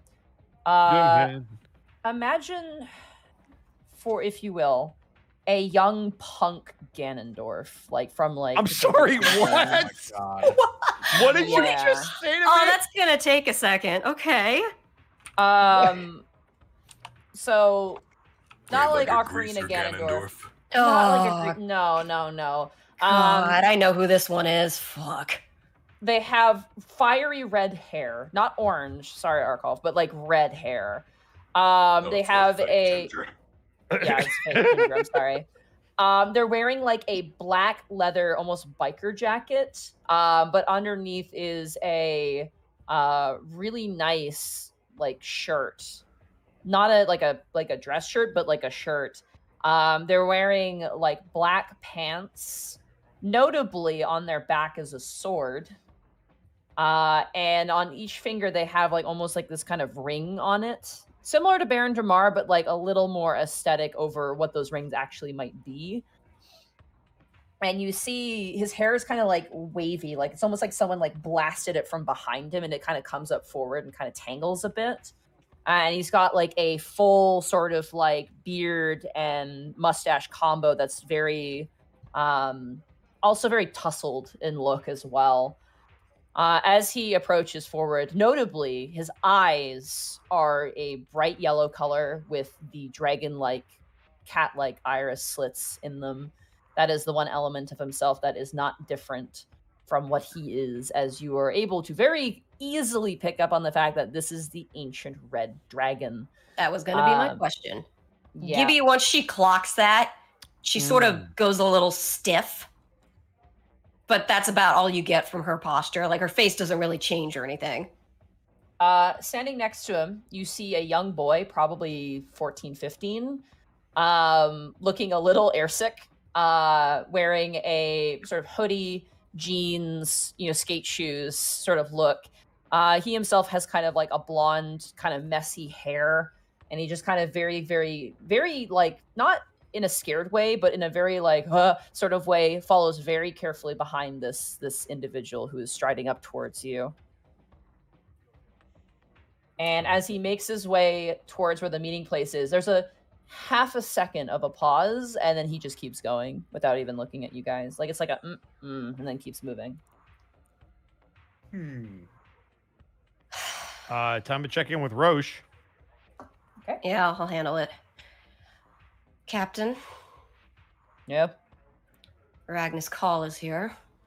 Thanks for letting me know. Wait, Yeah. that's the red guy? You couldn't tell.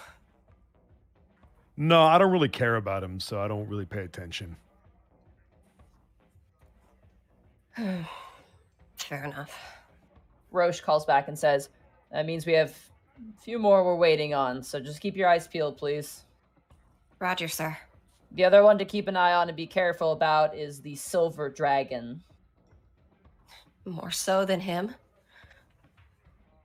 Ragnus Call is hot-headed and very direct. Linksaka is a bit more conniving, so in my personal opinion, I'm a bit more worried about them. But that's a personal issue. Got it, sir. To give you an idea, Ragnus Call stab you. Linkskata will poison you. Roger, sir. Above game. Don't we sir, know that she's the one that worked with the tower to gain her current position?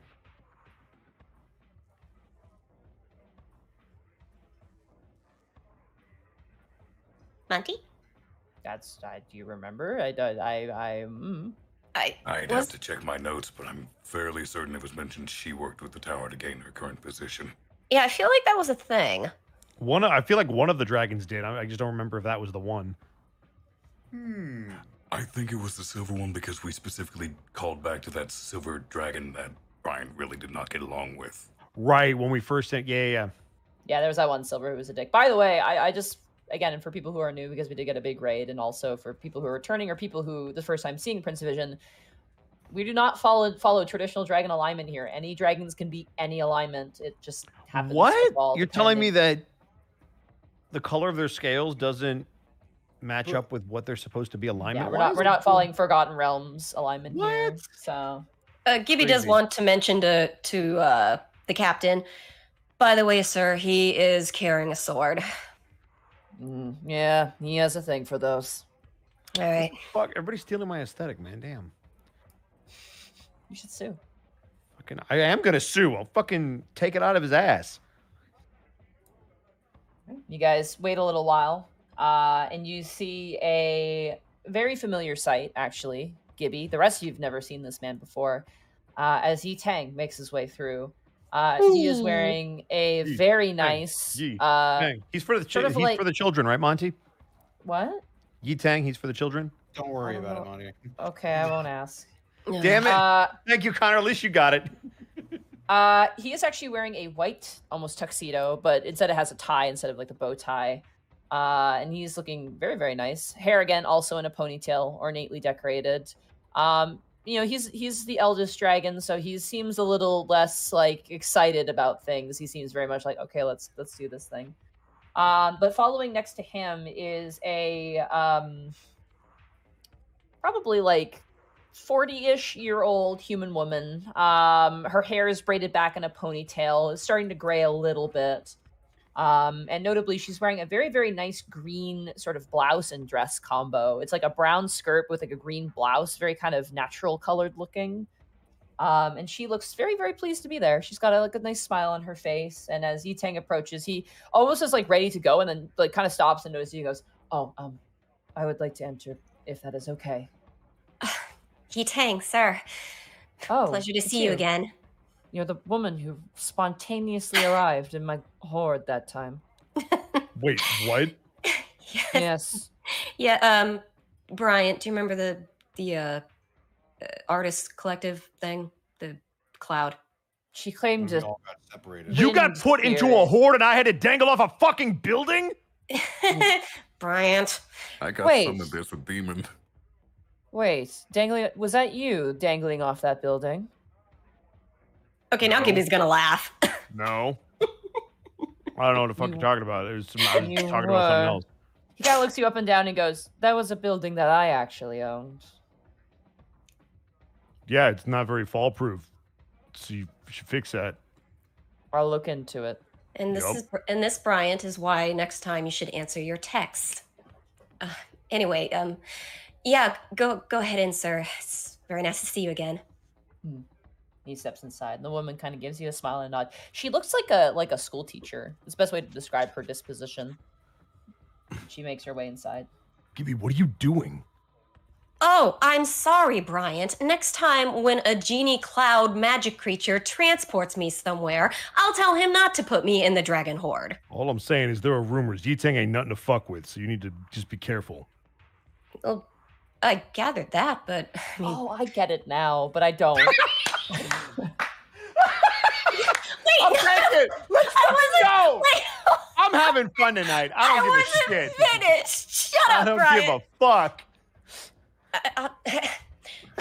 Look, I get that, Bryant, but between other dragons of the ancients, I prefer him to... He was quite polite to me, despite the fact that he could have just killed me for showing up in his horde like that. Imagine if I'd gone into the red dragon's horde or the silver ones. Dead. Well, exactly. So, he was very civil, considering. He gave me a book. I thought the building wasn't so bad. Gibby under pressure is like, I got a magic book from him. I'm sorry, you got a what? we took the Lady Odelia's? I got that from him. Do you think I just got that from the library? No. Pats Brian's shoulder.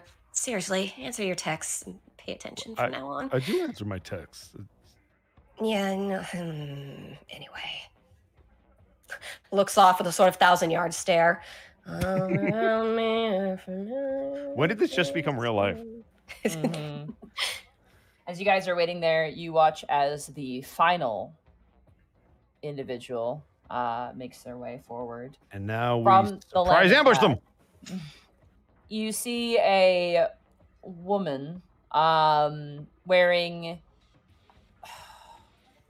sort of a tank top. This is nice. It's nice to look at. It's a tank top that and oh god, clothes. Jesus Christ. She walks in and she's wearing a tank top with like a jacket, like a white almost biker jacket over top that's a little short. Not like a crop top, but like, you know, jackets that had like the short sides to them. I don't know if they have a term to them, but you know what I'm talking about, right? Like jackets with the sleeves cut off? No. The sleeves are there. It's like the torso part is like short. Like it's half of it. Yeah, It's no, like yeah, cut. okay. Half Yeah. jacket. Half jacket, yeah. As well as sort of like very nice dress jeans and high heel black boots. And as they walk in, they have long silver hair that is like almost like perfectly cut on the edges. It's very much like there's no texture to it. It's very like flat almost. Futuristic and Spock-like is the best way I could describe it. And as she makes her way towards you, the air is slightly chilled. There's a bit of a colder climate around this woman. And standing next to her is a very, I hate to say it, very boring looking guy. He looks incredibly normal, kind of like middle between brown and blonde hair, completely unassuming features, wearing a suit, just a very general blue suit, and following behind her at a brisk pace.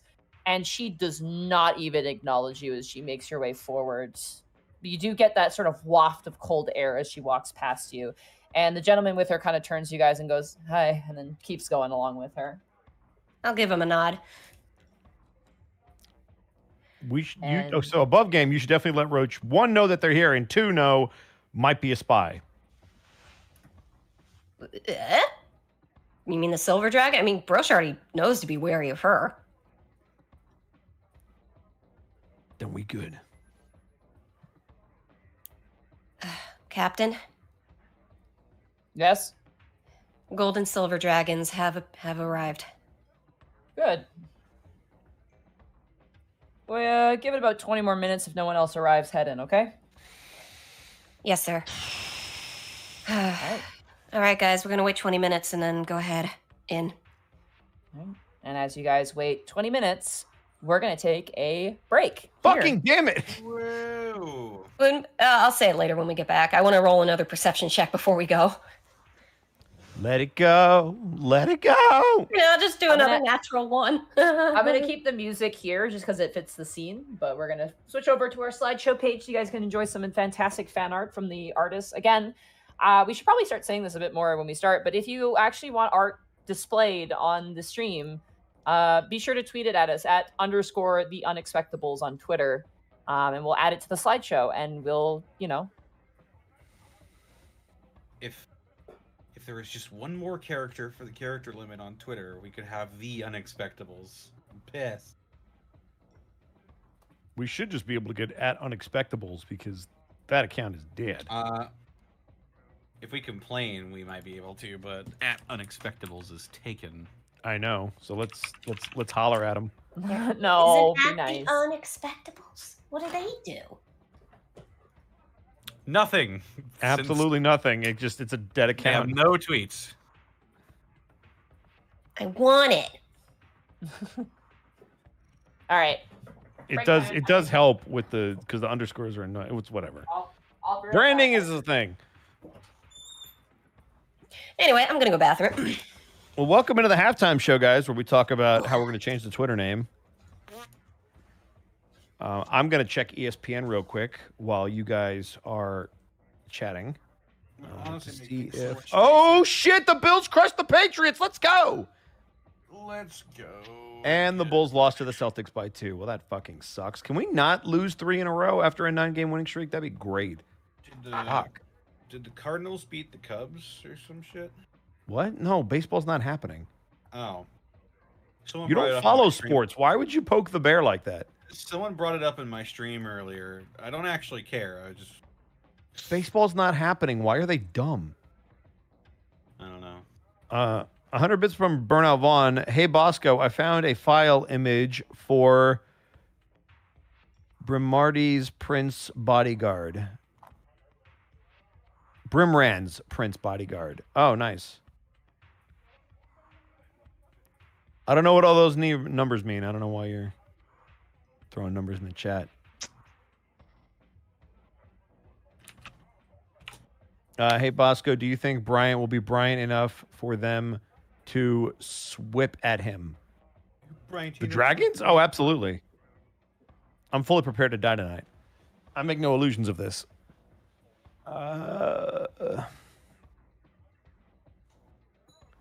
Damn it, Pats, and go Celtics. Man. Hang on.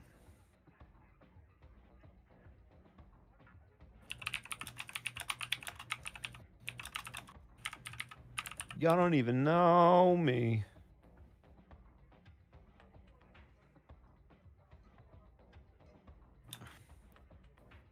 Is that why you're having him cosplay Blade tonight? He's not cosplaying as Blade. He just looks good in that outfit. He's always had a trench coat. Why not? Armor. It makes sense. Yeah, Robot, I'm very excited to rub that in your face when they lose. Especially considering their quarterback gave me a whole new reason to hate him this year.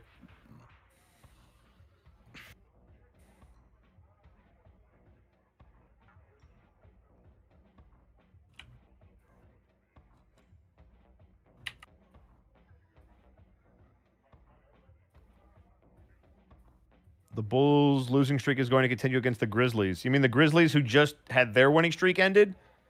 Why don't we calm down?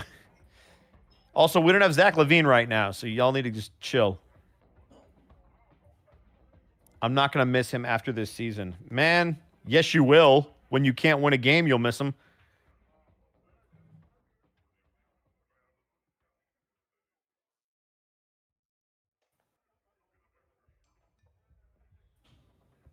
Sports, am I right? Look, Thornton, I don't get to talk sports very much. Let me have this with like the 7 people in the chat that actually watch sports.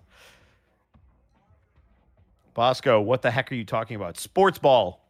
Hey, remaining other people in the chat who don't like sports, I respect you.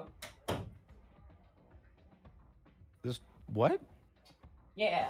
I respect them too. I just want to. That's all 568 of you. I respect you. You did some quick math there, Monty. I did.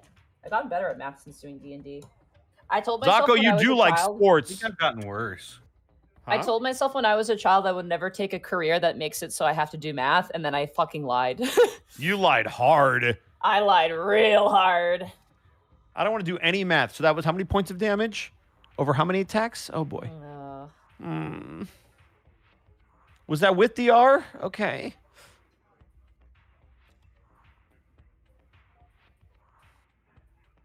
At least with how many ones we get, Roll20's keeping things simple for us. I mean, Roll20 does make it very simple. Roll20 will make 3-5 simple. It does all the math for you. Alexa, what is the probability of rolling a 1 on a 20-sided dice 4 times in a row? Here's something I found on the web. According to inworld.org, the chance of rolling a number 4 times in a row is 1/1000th. That doesn't sound right. 1/1000th? That doesn't sound right at all. 1 in 1,000?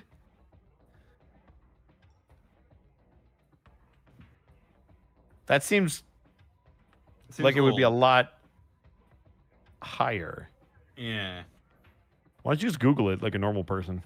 I tried, but it didn't do that.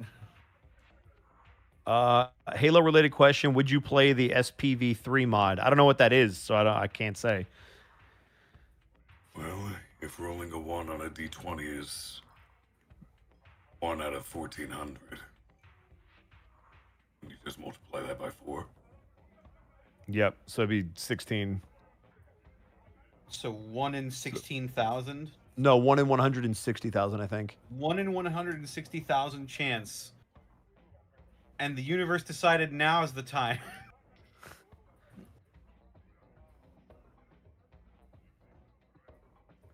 Do it now. They're playing the Prince Division. Zoko Dwu with 500 bits saying, I'm canon in 2 campaigns now. This is the peak of my popularity. He's so famous he has to drop bits for people to pay attention. Arcolf, so for those of you who are joining us late, Arcolf is still recovering from his COVID shot, so he's a little woozy. So he's taking it easy during the break. Gooped. He got gooped. He got gooped. Get gooped, everybody. Be safe.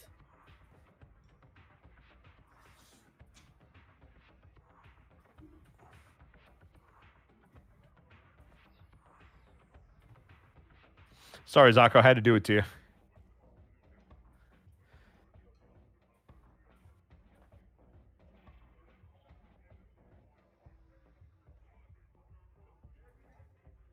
I was mentioning this before we started, but when the COVID vaccines were out, I got my first one like relatively on time, but Canada got theirs really late. Mm-hmm. The second shot I kept delaying because I didn't have time to book a ride to get there. So I was really late getting my second shot, to the point where I got an email from the government of Canada, or BC specifically, going, yo, if your employer doesn't let you get your shot, that is against the law. And I'm like, I am my employer. I can't stop me. It's the car I don't have. It was like, oh God. And Man, so like, imagine when you're able to just drive yourself to get gooped again. Dude, I'm so like, I need to do more driving, but you parked a like, car. I did. I parked and no one died. I did lock my steering wheel by accident. We had to call Shay's dad and ask for help, but I didn't break anything, and I reversed and didn't kill anyone, and I drove on the highway, which was really scary. You're gonna be one of those grandmas in the like slow lane all the way on the right, going 50 in the 65. I found the probability for 4 separate dice rolling a 1. It is 0.0000625. Oh, good. Burnout Vaughn, I'm a baby and I'm learning. I'm sorry. Yeah, but don't you drive a truck, Burnout? What, are people giving Monty hard time for driving? No.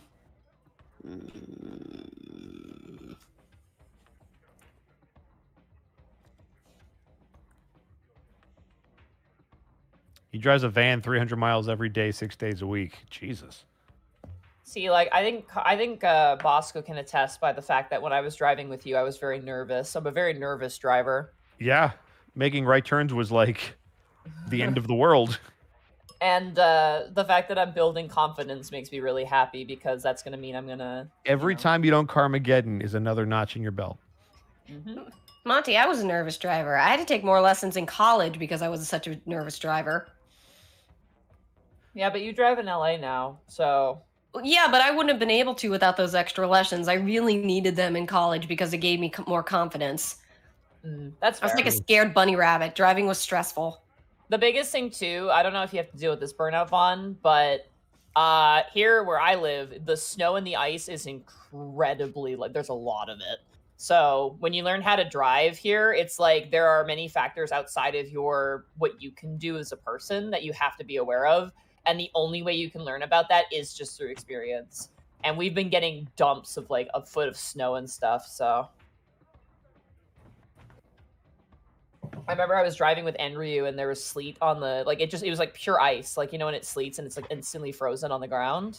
Yep. Shit's scary. That stuff sucks. You basically have to like not accelerate and just let the car drive itself. Yeah, you have to go like half speed, Yep. or else you'll die. Hang on. And if you turn, you're going at a snail's pace. What's up, Connor? He left. Oh. 100 bits from Oathbreaker. Monty, I passed my driver's test and I waited for years. If I could do it, so can you. I believe in you. I think the thing I'm most worried about is parking lots and parking. Like, driving on the road is like, okay. I'm very cautious. Like, I take a lot of time to stop because, again, ice. But parking is like all about visual and like being aware of what's going on around you. The biggest problem I have is that and this is a problem with where I live, is that people love to just like go. Like, they don't want to look or wait. They'll just fucking go. So if I'm at an intersection and I'm supposed to go forward, the person to the right or left, I'm paranoid about because like they will just come out without even warning you. So you have to be very reactionary at times. So for me, that's like really, really annoying and I don't like it. All right, I'm done eating my Timbit cereal. I'm done. Nice. You will often find that the worst part about driving is, in fact, the other people. Yeah, the thing is, I just don't trust other people when I drive. So that way, I always slow down, and that's like my You biggest never problem. Is should. I shouldn't. Yeah, it's it's like, but it's function. really hard because like I just don't know what a person's gonna do. I mean, I just assume that everyone else is an idiot, and I just sort of watch people like being like, "You're gonna keep going?" Because I think you're Yeah, gonna keep going. it's that. It's like, are you gonna go? You Or have you to like you're drive defensively. Well, I see someone like going like really fast, and I'm like, "Oh God, are you gonna go to the intersection?" And they like immediately stop, like they like really stop suddenly, and I'm like, "Jesus Christ, dude!" But yeah, I said it no. before, and I've said it again. This entire state is really lucky. I am such a good driver now because otherwise, I might have killed a bunch of these people beforehand. And by that, I mean I would have crashed into them. It's like, no, I'm protecting you all because I'm such a good driver. Yeah, I'm glad to learn to drive in snow because like anyone who hasn't driven in snow, in the words of Yoshi P, the director of Final Fantasy XIV, nightmare. I'll do you one better. Zako Duel with 100 bits says that his dad, or rather his stepdad, made him learn how to drive in a cemetery. Oh, Yup. interesting. Jinx. Yeah, it's the black ice. That's the biggest. And if you're on a decline, like you have to slow so early just to be safe. Remember, when you're on the roads, be careful for that dangerous black ice. Sherman was barking. All right, we're all back. We're good to keep going. I don't know. I guess so. If you haven't seen the Key and Peele black ice sketch, it is hysterical. Arcolf, you there? I'm always here. Bosco, you're good to go? Unfortunately. Sarah? Mm. All right. What about the white snow putting down the black ice? Oh, you, Bosco. Key and Peele, you know. Alrighty, so as you guys wait 20 minutes and no one comes about, unless there's anything else you would like to do, I believe you want to do a perception check. Actually, you know what? Let's do individual perception checks this time. Let me just try one more time. Could I potentially roll athletics? You're No. kidding. I quit. I give up. Oh, come on. Wow! You're kidding. 5. That one. That's another nat one. You're kidding. Just Go I'm ahead, gonna Connor. I I'm don't gonna trust base I'm gonna I base refreshed refreshing. everything. Yeah, I'm gonna base refreshing on what everyone else rolls here. So I'd like to just go over these rolls with the podcast. So starting from before, that's a 3 with a nat 1, natural 1 7, natural 1 4, 14, natural 1 1, 9, natural 1 4, 5. Connor, I'm afraid. if you dare, I don't even want to roll. Do it, Connor. We gotta know. Here comes a nat 1. Breathe, Connor. Breathe. Okay, Oh, 16. he got it. All right, he got it. We're good. Somebody got it. All right, and Bryant. Oh, don't let me do this. Can I just be eating Cheetos or something? Come on, Ed. We did it. We all did it. You gotta do it. 12. All right. This is As bullshit. you guys look around, there was some general buzz when it came to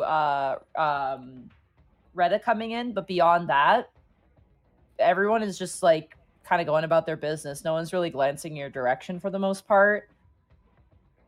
And that's basically all you get. You don't sense anything dangerous in this location. Everything hurts and I'm dying. Same. What's the young people say? Hashtag mood. Hmm. No, big mood. That's what they say. All right, you guys make your way into the meeting area. Sure. Okay. As you guys make your way down the hallway, following behind the dragons that had made their way through, as well as the other individuals, you enter in a space with a set of double doors and open it up. The inside is a reasonably sized, like small, like wedding reception hall. It's not that big. There is a table set out with wine and finger food and like cheeses and things like that. Standard affair. And you do see all the people who've made their way in, including people who you didn't run into, who were probably here previously, currently milling about and discussing. You see Dursub at the corner eating some little decorative cheeses with like a toothpick, like, Like, oh. At the moment, you see certain individuals kind of spending time with each other in various different groups. You see Baron Dramar currently conversing, actually, with Retta. They seem to be in very deep conversation. You see Ivan and Brimrend currently, like, you see them kind of near Acidback, and Acidback has an interesting look on his face, is the best way I can describe it. You see Yi Tang speaking with Ragnus Call, interestingly enough. They seem to be in conversation mildly. Nothing really serious, it's just going to be general conversation.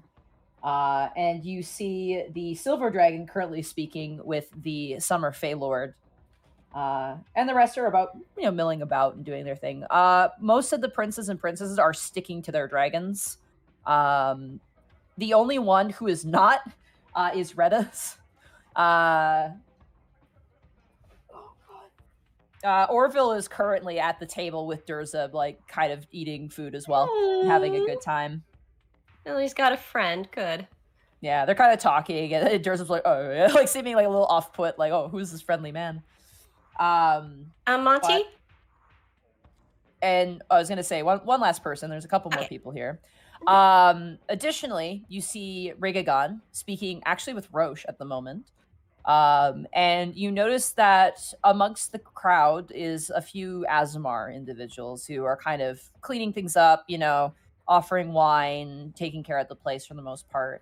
As well as next to Rigagon, a human man, very, very pretty, notably long, kind of ethereal silvery hair that runs down very long past a yellow jacket of a very, very nice, almost leather look to it. And notably, coming out of the front of his face is a massive horn, like just kind of like a crooked horn that comes straight out of the forehead. Oh, it's a Kieran.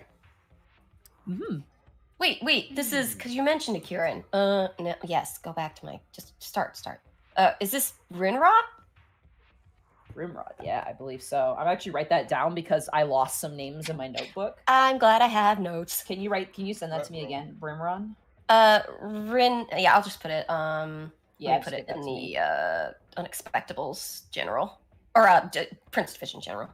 I believe that's how I spelled it anyway. I hope that's how it was spelled. Yep, that's it. Sorry, Connor, you're gonna say something? I wasn't gonna say anything. Oh, I was gonna say, while this is all going on, can I ritual cast Detect Magic? Absolutely, go for it. Sweet. I'll be doing that for 10 minutes. Okay.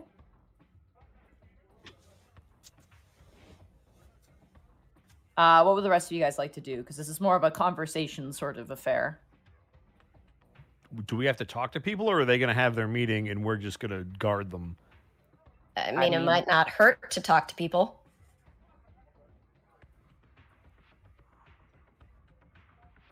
So above game? I'm just really scared to have Bryant talk to a single dragon. So if you guys want to talk to the dragons... Talk to one of the princes. Talk to a friendly dragon. Ivan liked you. So did You Burmred. liked Ivan. those are the two least likely to kill you. Monty, Yeah.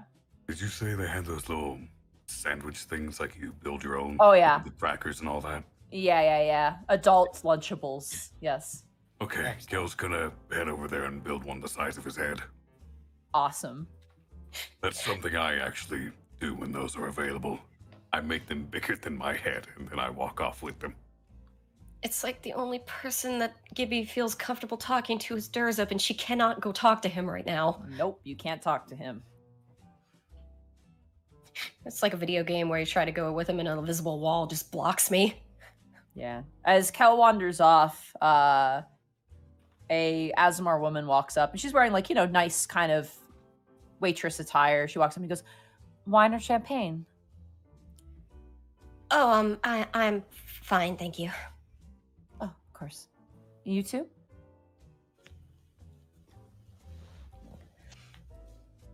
Sirs? Hello? Would you like some wine or champagne? Oh, okay. And you? Do you have beer?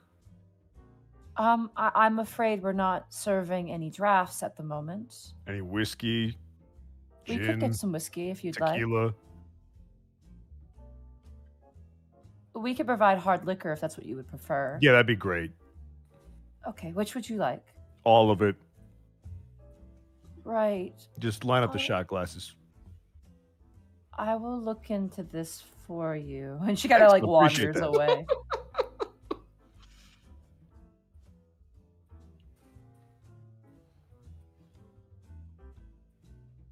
Notably, Lucy is gone.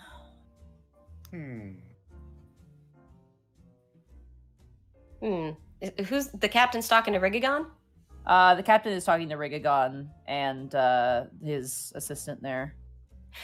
Yeah, why not? I'll go to the captain. The only person I feel comfortable talking with at the moment is the crowd with Acidback, because Acidback's the only one she really knows. Notably, you've met Rigagon before. He seems like larger. Huh. Like physically larger than you remember him being. And as you approach and stands next to Roche, Roche kind of goes, and here's one of them now. This is Officer Lauren Gibby. And Rigagon turns and goes, yes, I'm familiar with this one, ma'am. Hello again, sir. Haven't been chased by any dogs recently, have you? No, thank goodness. Actually, solved that particular problem. Good. And I take it you don't need my assistance anymore. I haven't received any calls for any needs of rides. Well, I don't want to abuse the privilege. No, it's no abuse to me. He takes a sip of champagne. Can I roll on that size increase, like history or arcana or something? Well, with your detect magic, you know that he is polymorphed as well. Like, he is glamored because he's an Empyrean. He has to be in order to fit in this space. I'd say roll an intelligence check. Oh, goody, that again. Or a wisdom of your choice, either one. Wisdom's a little better. 11? 11. Given the company, seeming physically larger might be a bit of a power move. So that's literally all he's doing. He just is like, I'm just going to make myself a few inches taller. Yeah, more or less, just to seem more intimidating. All right, fair enough. I'll turn to Roche and be like, where's Lucy? She said she had to go grab something. He gives you a bit of a wink. Oh, I see. Right. Go ahead and mingle. We have some time. Enjoy some food, but don't drink too much. We have a job to do. I don't think I'm in the right mood to do any drinking at the moment. The best thing for us to do is get to know the princes and the princesses here, as they're going to be our main charge. Leave the rest to Rigagon. Rigagon kind of turns and smiles and gives you a nod as well. Right. Though Gibby glances around at certain dragons. Depending on the person they're with, I don't know if I should. There's a bit of a pause, and Rigagon kind of turns and goes, they're in my house. And if they misbehave, well, the situation can be handled. And at least Right. at an immediate level. Right. Thank you, and I'll see you later, Captain. See you in a bit. Slightly does the nervous white walk off, just like God, I'm awkward. Yeah. God, I'm awkward. As you awkwardly back away, you hear Roche going, "Yeah, the chief's not taking it well, but I'm sure eventually once it dies down, things will go back to normal." And Ricky goes, "Yeah, well, you know how humans are. Change is difficult for you." He kind of sips tea, and they keep talking. Insight? No, there's nothing to insight there. It's just overheard conversation. Damn. Yeah. Tanis, what do you want to do?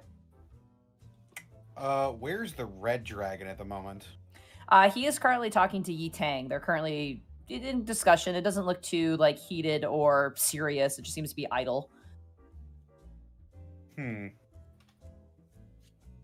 Okay. Did he have any princes with him? He did, yeah. He had a young guy, like a 14 to 15-year-old boy who's like, as you kind of look at him, he's very meerkat-ish, where he's like looking around, and then anytime the red dragon moves, he's like, "Oh, I gotta move," like, but not like a scared way, and just like a survival way, like, like, you know, nervous sort of way. God. Yeah. Oh, he's that poor owl. Look how calm she is. Yeah, literally. That's a good way to put it. Nellie's my favorite. How much you Look want to how bet that he just calm picked up this kid on the way over? Is the kid just off by himself? No, he's standing like nearby the red dragon. He doesn't seem to want to stray too far from him. Fair enough. Like I said, all the princes and princesses are sticking relatively close to their dragons, except for one, Gotcha. which is Retta's. So, what's the ancient blue doing then? I believe she was conversing with, at this point, oh,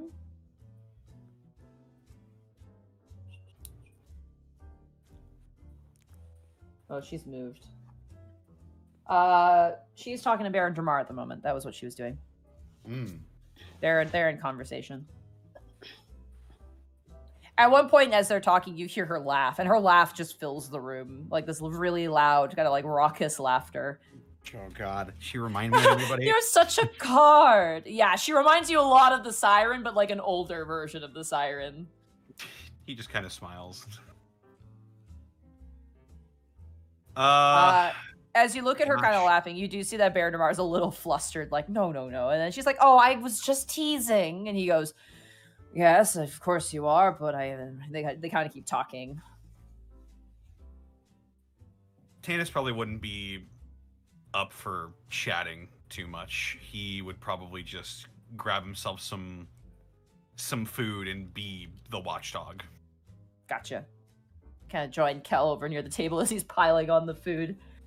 It's a nice spread. It is like very fine cheeses, very fine like breads. It's nothing too filling. This is not really intended to be like a meal sort of thing. It's, you know, a little get together. I've just got like a one little small sandwich, and I double take looking over at Khel. Yeah. It's got a mountain going over there. Can I roll to see how big of a mountain? You know what? Roll 20. We'll just see how successful you are in this. I did. Oh, my get it. I'm God. so done. It's Roll 20. It's decent. It's very impressive.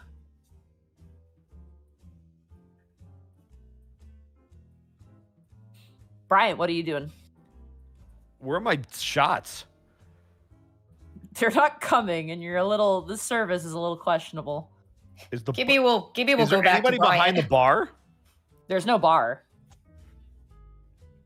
Where the fuck's the alcohol then? It's coming from the kitchen, which is being brought in. Fuck. So this person just walked into the kitchen and didn't bring me anything back? Well, it hasn't been that long. Damn it. All right. Can I wait a little bit to see if they come back with my drinks? Sure. You wait like a couple minutes, and eventually the lady comes back and she goes, We do have a limit on the hard alcohol for this meeting, as per Rigagon's request, but I am able to provide you with a shot of whiskey. Here you go. And she offers it to you. Immediately take it and shoot it. Roll Little Constitution airplane saving model. throw for me.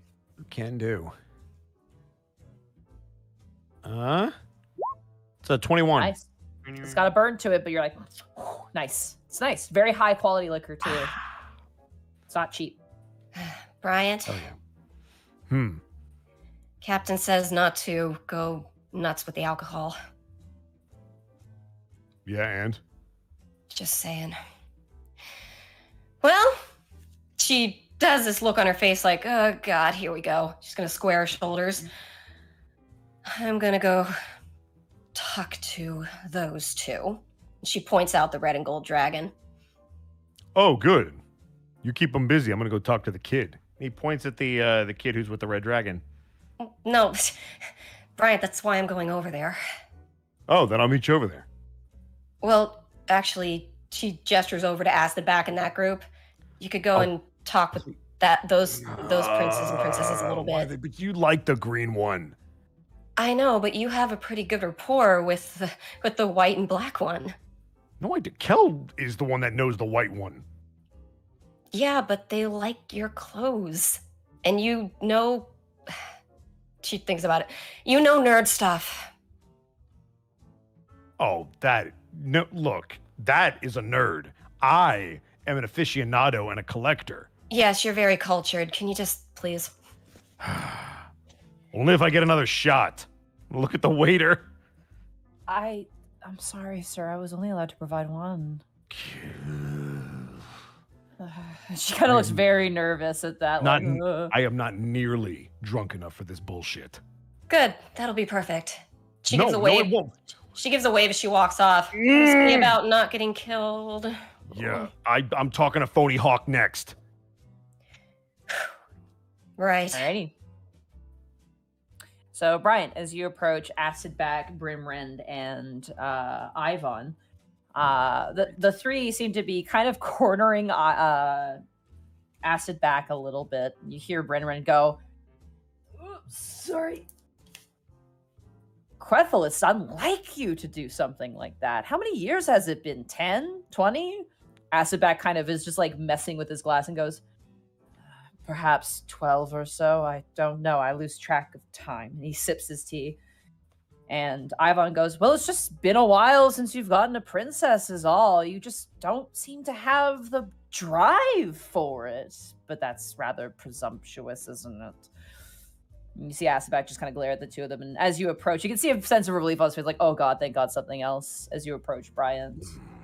Brian's going to look very unpleased to have to deal with these fuckers. And he's going to walk up and just stand there and start listening to their conversation like a weirdo. Acidback kind of turns and goes, these are the ones who assisted in my new princess's acclamation. They do good work. This is Bryant. He's a rather hardy human. One of the more hardier ones that I've met in my life. Do you even know what that word means? Yes, it means you endure and you survive. I don't think you know what that word means. If I hit you, it means you'll live. It depends how hard you hit me and out what window. He kind of smiles towards you, and Ivan kind of turns and goes, yes, you seem to be enduring some sort of cold or something, holding your nose and your mouth. Are you feeling quite well? I know that you humans are very prone to diseases and other things. Well, we don't have the benefit of, being all powerful and losing perception on life and all the good stuff that you guys get, but we do our best. They all nod and drink, and they're like, oh, yeah, agreeing. Brimrend kind of turns and goes, yeah, but that scale fever can get quite bad, every few thousand years or so. You have to kind of keep an eye out for that. My sister, my nestmate got it, and terrible affair that was. But never mind that. Did you look into those sunglasses I recommended? I'm serious. You should really look into them. At what point between our conversation and now do you think I would have possibly had time to do that? You have a phone, don't you? I'm working, aren't I? Ah, that is true. Acid-Back kind of turns and goes, yes, the Prince Division is hyper-vigilant. Yeah, we're trust no super others. hyper-vigilant, even though they won't let us have shots on the job. That seems a bit, well... dumb, right? notable. If you were perhaps a green dragonborn or a green dragon, well, you would have no issues in that regard. No, but thankfully I'm not, right? Oh, man. It is a shame. You watch as Acid-Back puts a glass down. We green dragons cannot get intoxicated. Maybe not with alcohol. No. But, I digress. And the dragons kind of continue the conversations, and there are the 3 humans there that you can speak to if you wish. Which 3 are with them? With, Kimberly. She's Acid-Back's secretary. You've met her before. With Brynrend is Derek Guan. He's the security guy who is still looking really serious. Mm-hmm. And with Iphon is Darcy Smith, who is currently has a glass of champagne and is enjoying what looks like to be some fruit that she picked up on a plate and is just kind of sitting at a nearby table, just enjoying. So, eclectic group of dragons and roommates. Y'all having a good time? Darcy turns up and goes, I'm having a good time. And she just kind of pops her grape and eats it. Yeah. Sounds like it. How about you two? You guys having a good time? Kimberly kind of looks down at her clipboard and looks up to you and goes, well, I have to rearrange some meetings for this particular arrangement, but beyond that, I'm doing fine. Uh-huh. And, how about you, quiet guy? He gets nervous again. You can see him kind of shuffling uncomfortably. Big boy words. Come on.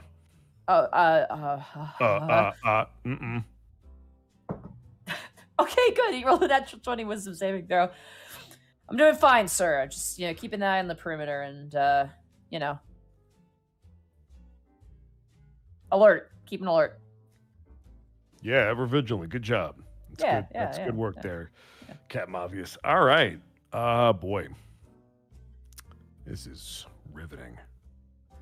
Real quick question. None of you 3 were stolen from anywhere recently, right? With the moment you say that, the 3 dragons behind you stiffen instantly. Fuck, I was so wrong. He's gonna die. What? Was someone said? I was just checking in. You watch as Derek is and kind of shifts his eyes and glances over towards Brynrend, who at this point the glass in his hand is cracked. I'm fine. I'm perfectly fine. Everything's great. Everything's good. Can we get another drink over here? Yeah, they cracked the glass. That's impressive. Terrible waste of alcohol. Well, we're really glad to have additional security. Not that you have to protect me from anything, really. I'm kind of a self-sustaining guy. Actually, I did have some questions for you about the lady you're with. Which one? He kind of points over towards Gibby, who's now making her way over towards the red and the gold dragon. Yeah, what about her? She's like us. That's what Brynrend told me. Wouldn't know anything about that. Oh, okay. Yeah, I guess that's not your laundry to air. Yeah, it's not really my department. I just curious why, she's not. Why she's not what? Anybody. Not in a romantic way, but in with her condition and all, Who says she's not with somebody? Oh, okay, cool. He kind of nods, all right. No, but I don't understand what you're trying to insinuate. Why does it matter? It's it's a human being. They kind of make their own decisions, kind of do their own thing. I just mean, surrounded by all these dragons and, kind of looks over towards that Fey Lord, it's just, she seems to have a lot of friends in high places, or at the very least has a reach to them, so just find it strange that she's not affiliated with anybody here, I guess is all. Yeah, because there's actually a lot of people that don't like the arrangement that you guys have. I'm not saying this is the way it should be. I'm just more intrigued by the fact that she hasn't, I don't know, taken the opportunity. But again, that's presumptuous, and I guess sorry. she likes some freedom or something. I don't know. Well, I mean, I have freedom, but Mm-hmm. you know, benefits. Yep. Is it colder in here? Or is it just me? It might be that other dragon. There was like a breeze that came in with her. Meanwhile, with Gibby, feels like a natural segue. Yep. I just want to imagine at one point when he's bullying this poor, sweet little sweet guy, she like turns and make eyes with Bryant and just does the sort of 2 fingers towards her eyes, 2 fingers towards Bryant. Gibby, being not like, 2 minutes ago. Go over there. You can't possibly piss off the. Oh, I was so wrong. He should have went to the cheese corner with fucking Durso. Anyway, Gibby squares her shoulders and makes her way to the red and gold dragon. All right. You see them conversing, and they're speaking in Draconic. Do you speak Draconic? No. All right. It's kind of like a Ashmokina, and they both turn and look towards you. And the red dragon kind of narrows his eyes at you, not like in a threatening way, but just like a kind of way. Internally, Okay. it's just like, not that this is even giving talk, but just like, bitch, you just walked right past me. You didn't get it then? Yutang kind of turns to you and turns back to Ragnus Call and goes, "The security, I've been told." And Ragnus goes, "Security? Yeah, right." Gibby takes a sort of deep breath and imagine, if you will, mentally, the visage of Mama Regigi rising from the ether like a goddamn JoJo stand behind her. And she just sort of puts a little extra hump to her height and goes, "Yes, sir. Lauren Gibby, Prince Division." He doesn't even kind of acknowledge you and turns towards Yutang and goes, "They're putting princesses in the Prince Division." Well, I admit, you gotta have balls if you're gonna be doing that shit. In more ways than one. She turns to the 14-year-old next to him. "And what's your name?" He kind of like looks away from you, like tries to ignore you for a quick second, then turns back and goes, "Kyle Burns." "Hello, Kyle. You having fun?" "Sure."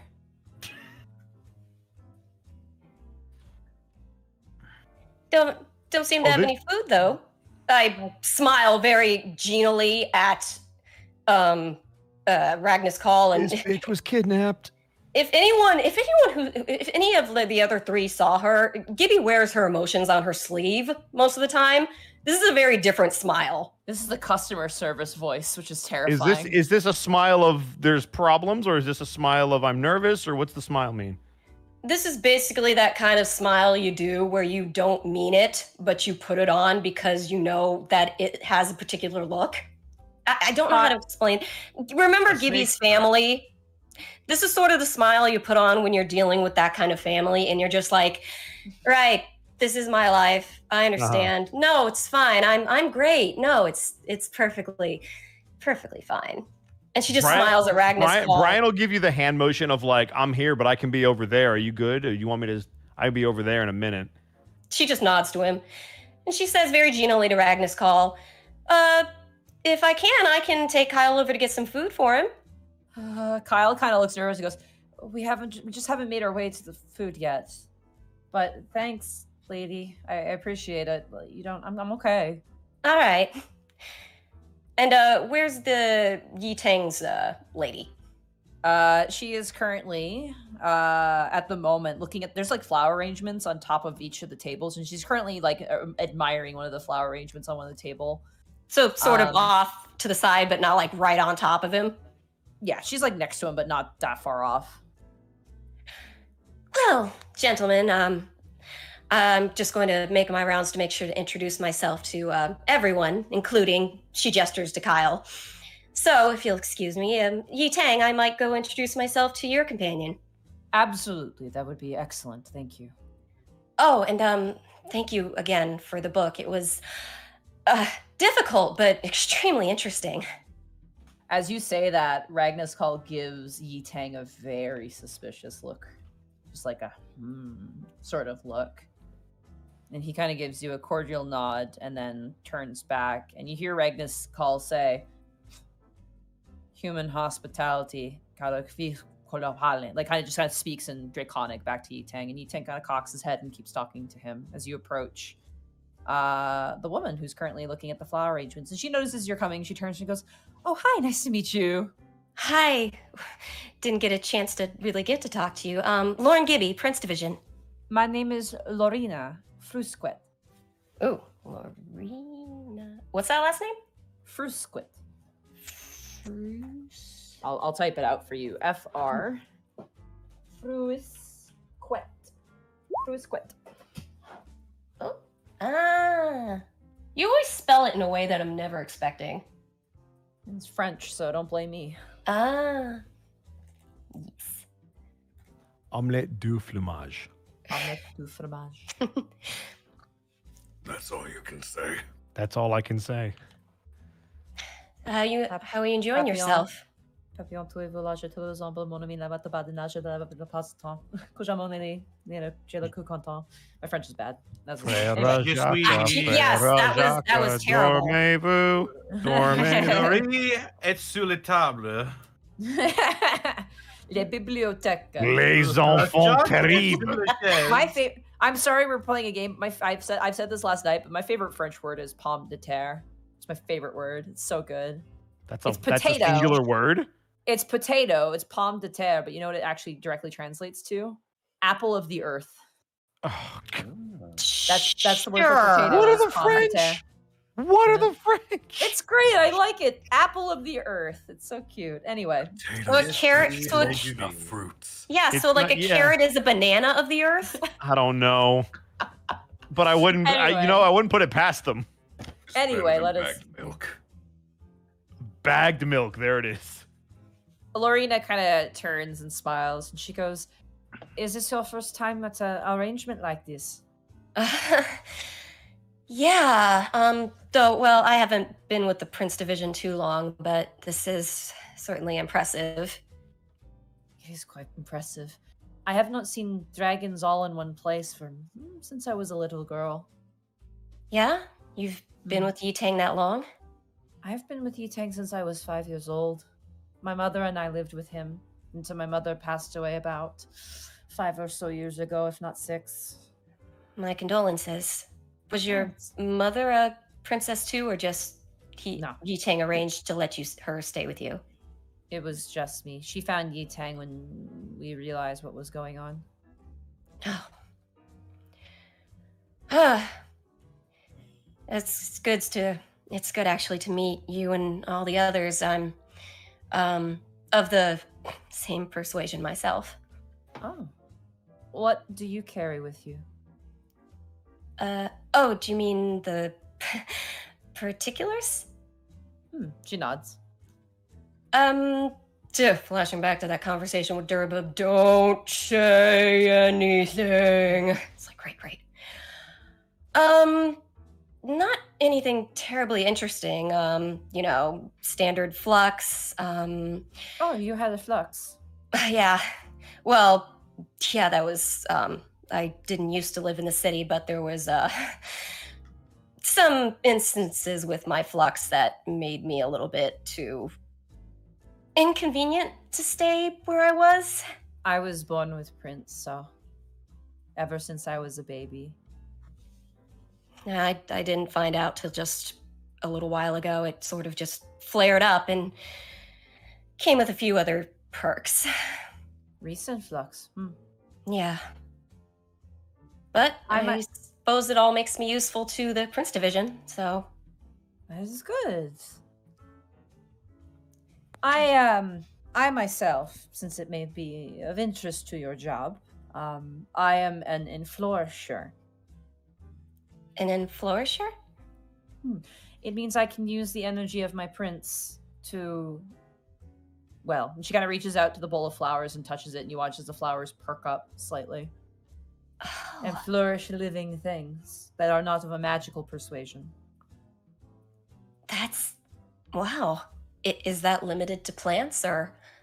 Just the plants, yes. There are unique ones. Sometimes affects animals, other times other things. But for me, it is plants. I actually manage Yitang's gardens in his buildings, actually. You seem like you really enjoy it. It's very nice, yeah.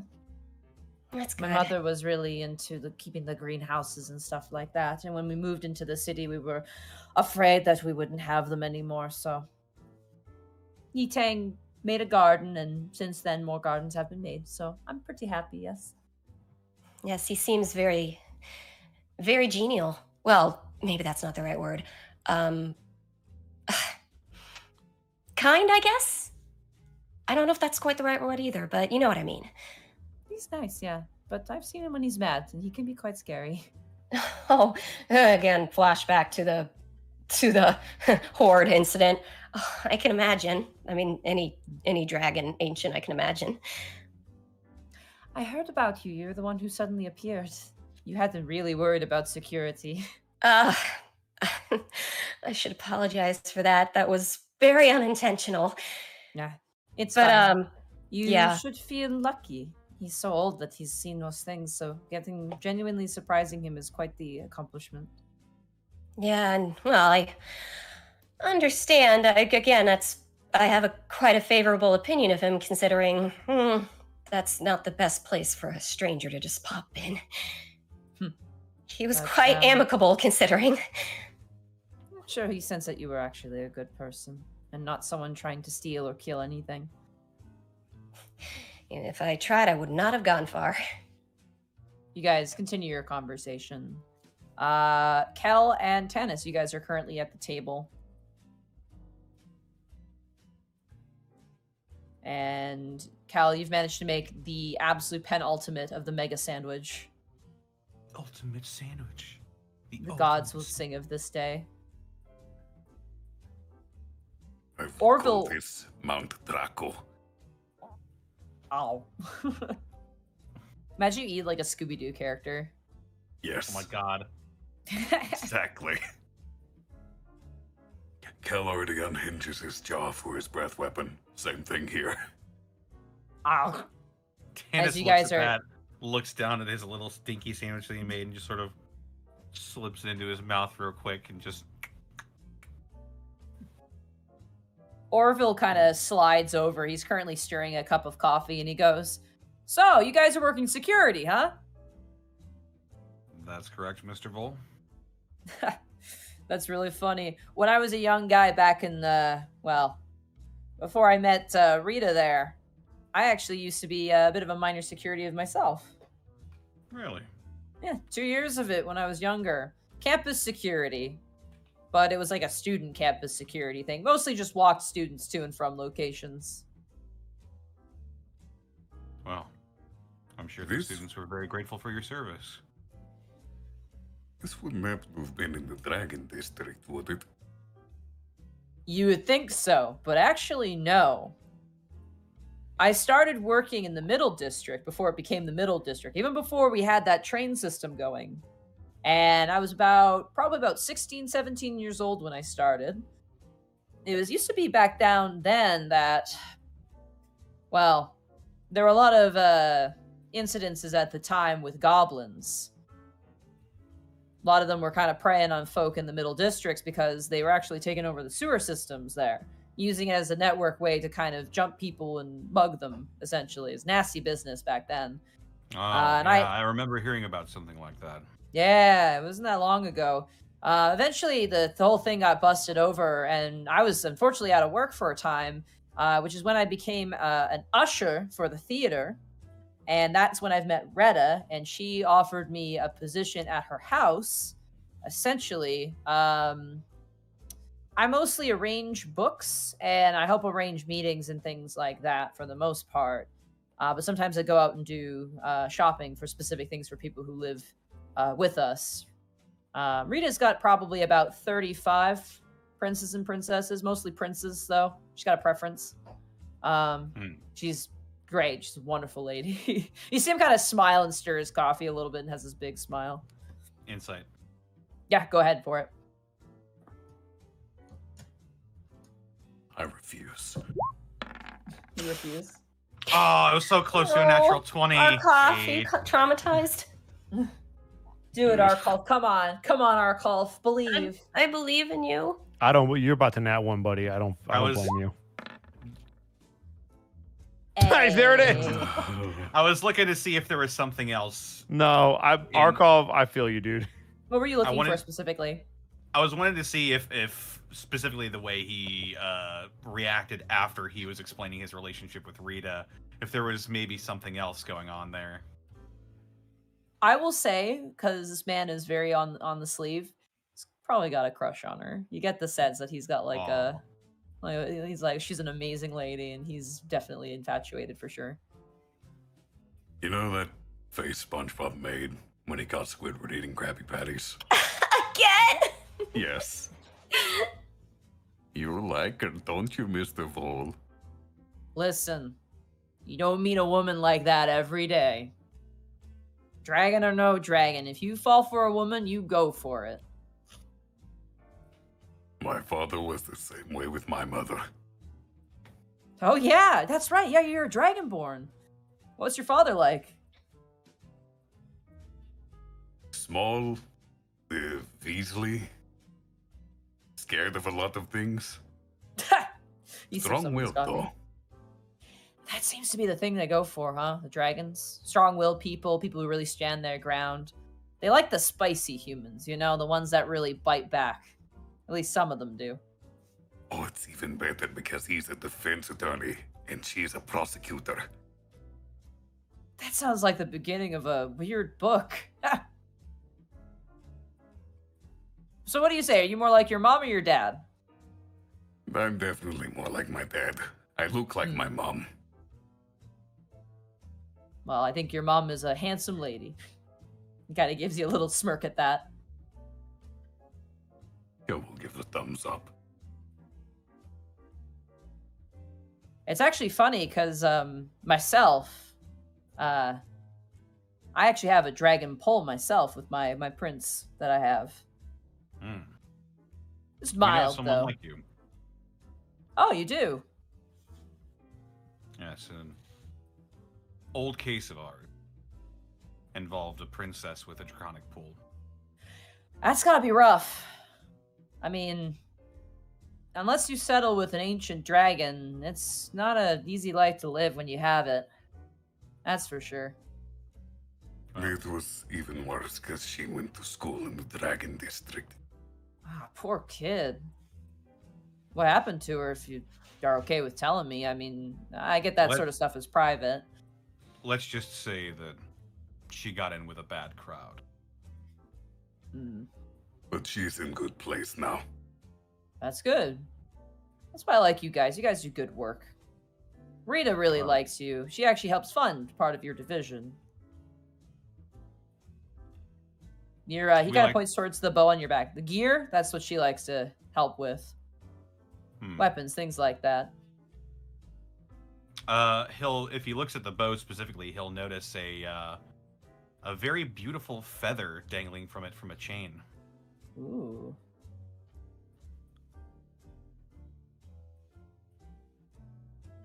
But anyway, I should be talking your off. I should go join up with Retta and see who she's talking to. She does like a man in a suit, though. He kind of scuffles over towards where she's talking to Baron Dramar. He was nice. I like him.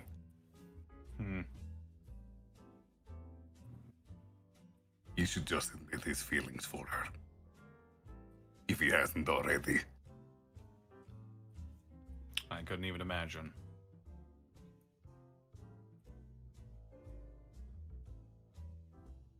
As you guys are all, anything else you guys would like to do? Discussing here with individuals. Are there any princesses or princes that we haven't talked to yet? I think the only one is the Silvers. Let's go get them. Oh boy. Yeah, I think Gibby, after finishing up with Lorena, will. I'd like to imagine he's still sort of making that poor guy feel a little uncomfortable, so she'll come over and just sort of like, Bryant? Oh, hey, what's up, Gibby? Speak of the devil. Hey, what's up, Gibby? Yeah. Hmm.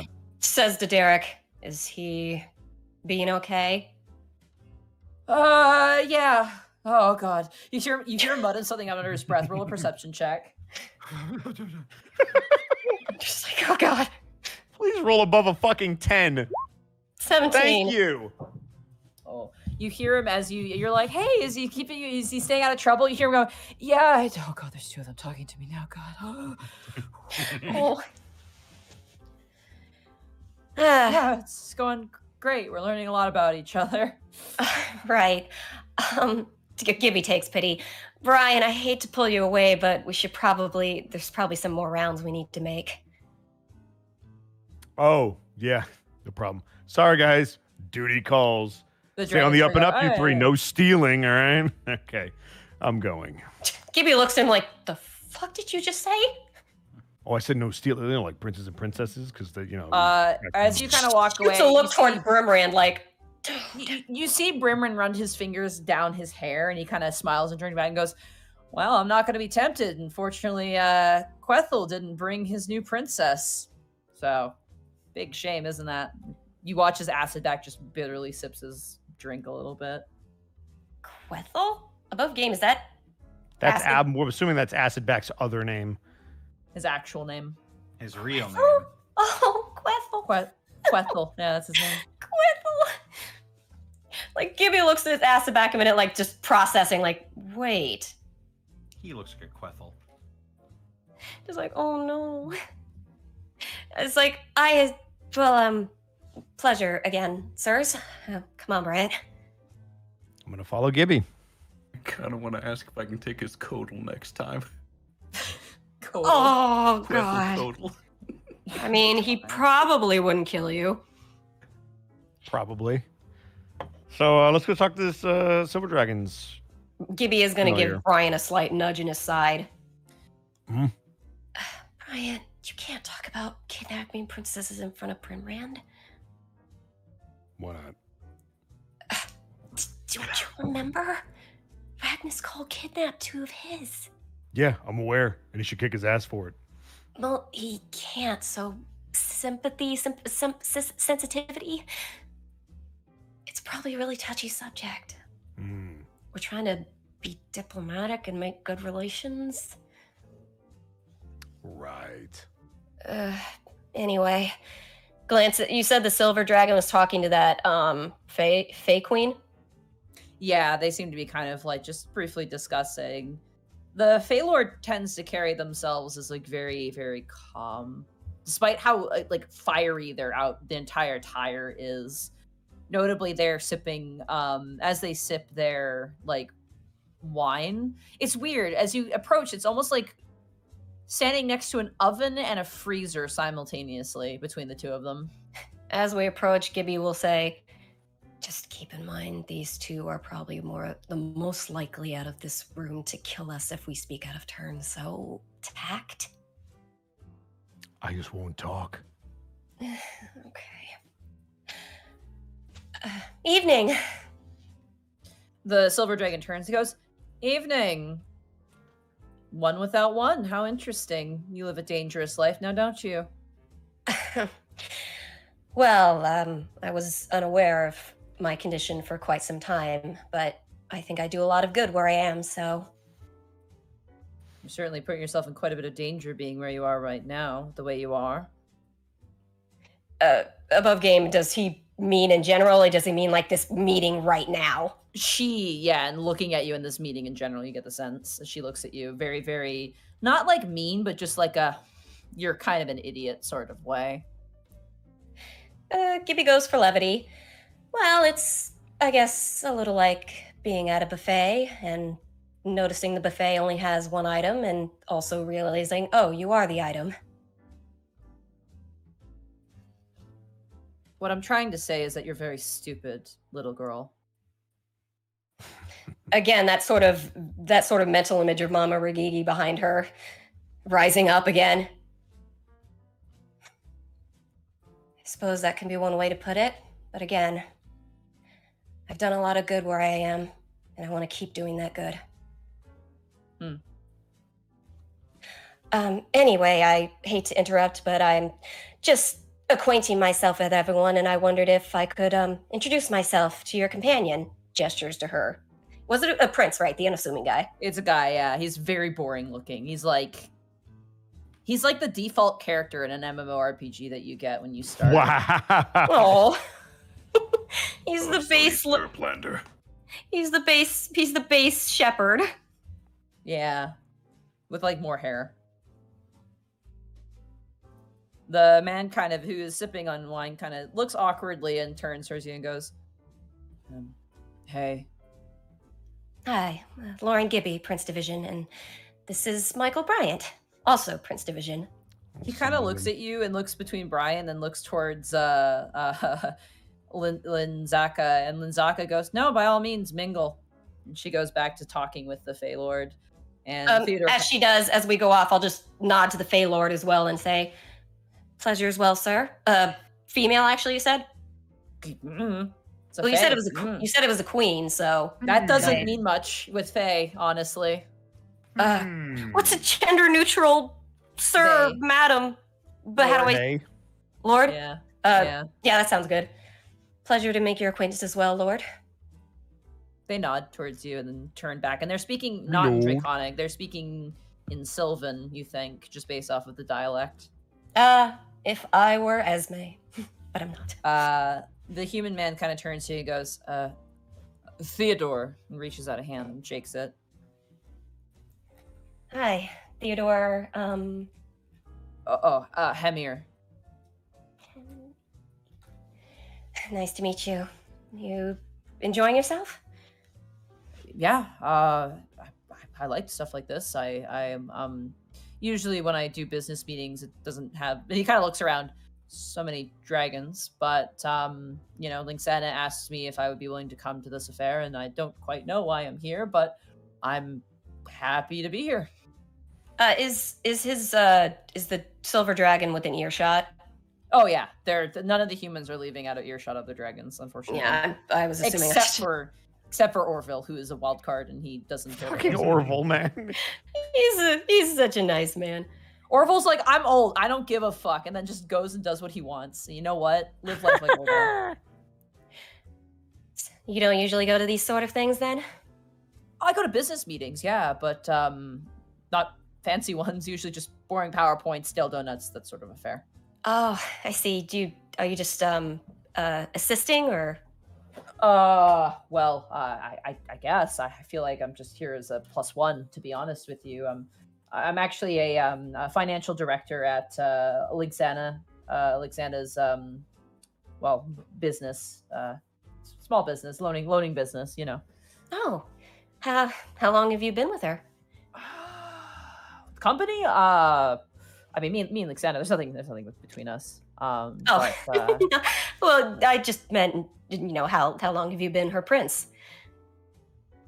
What are you talking about?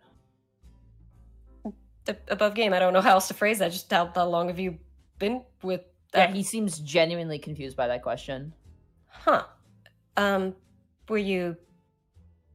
I assumed you started staying with her after your condition was discovered. Were you born there instead?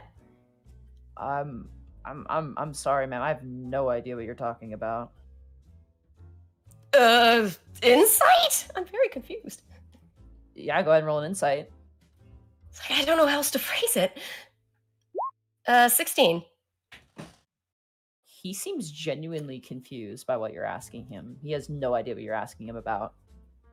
Just because everyone's encouraged to bring a prince or princess doesn't mean they have to, I suppose. But he's genuinely confused. Wait, I guess I'll go for it. Prince. I'm sorry, I assumed... Are you not a prince? I don't think so. He kind of shrugs. Oh. Is my detect magic still on? Yeah. Do I sense anything from him? Your detect magic doesn't work like sensing prince and princess, as it's a magical condition. It requires a unique sense to detect, unfortunately. You do have a device that does detect prince or princess in your car, usually, unless someone wants to carry that with them. Yeah. Just excuse me one moment, sir. Stand still right there, or go get my device. Hold that thought, sir. I just have to run to the car. Yep, you're a prince. Yeah, definitely. Thanks. Just wanted to confirm that. Hey, dragons, go ahead, Buffet. Gibby has to move away when you use it because she picked up on it.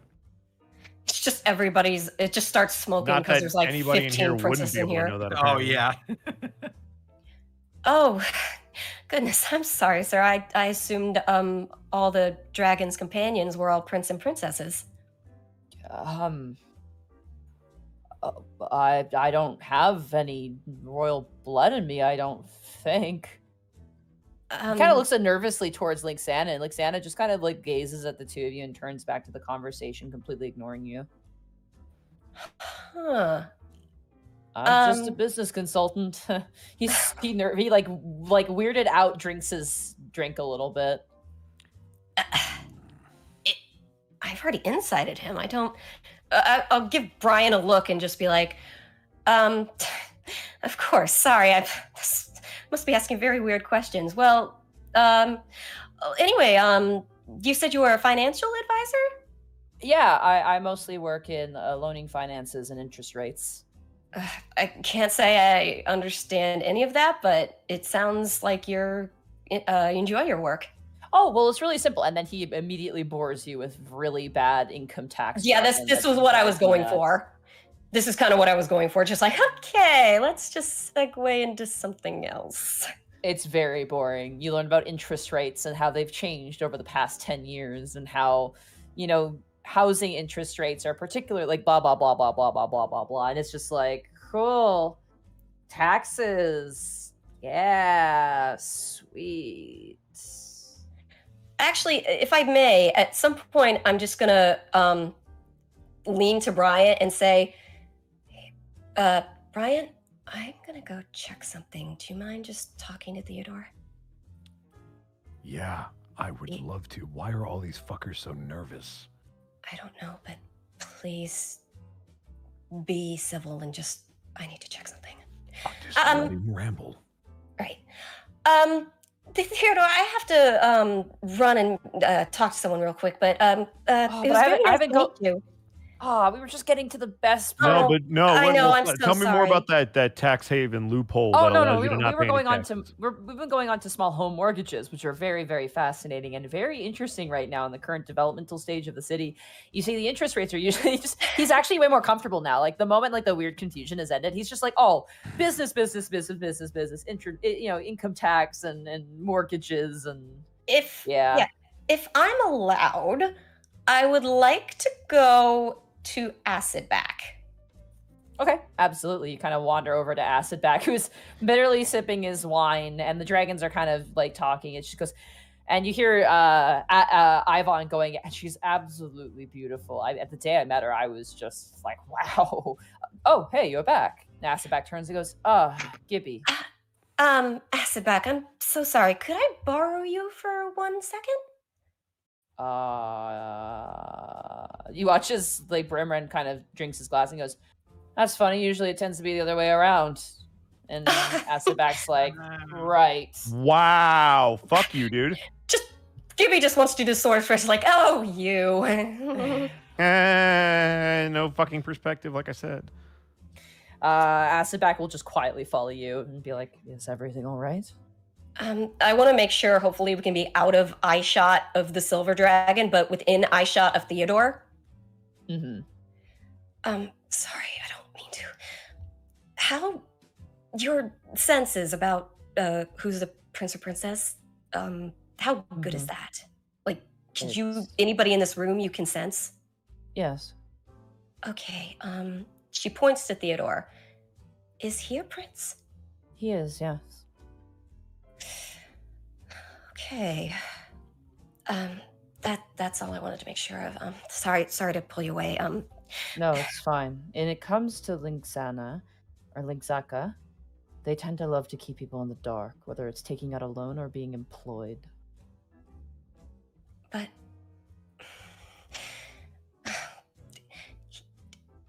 doesn't seem to know what I'm talking about. when That's I ask. intentional. That is intentional. Mind-wise? Or does he honestly not know? He honestly does not know. But is that natural, or is it something not?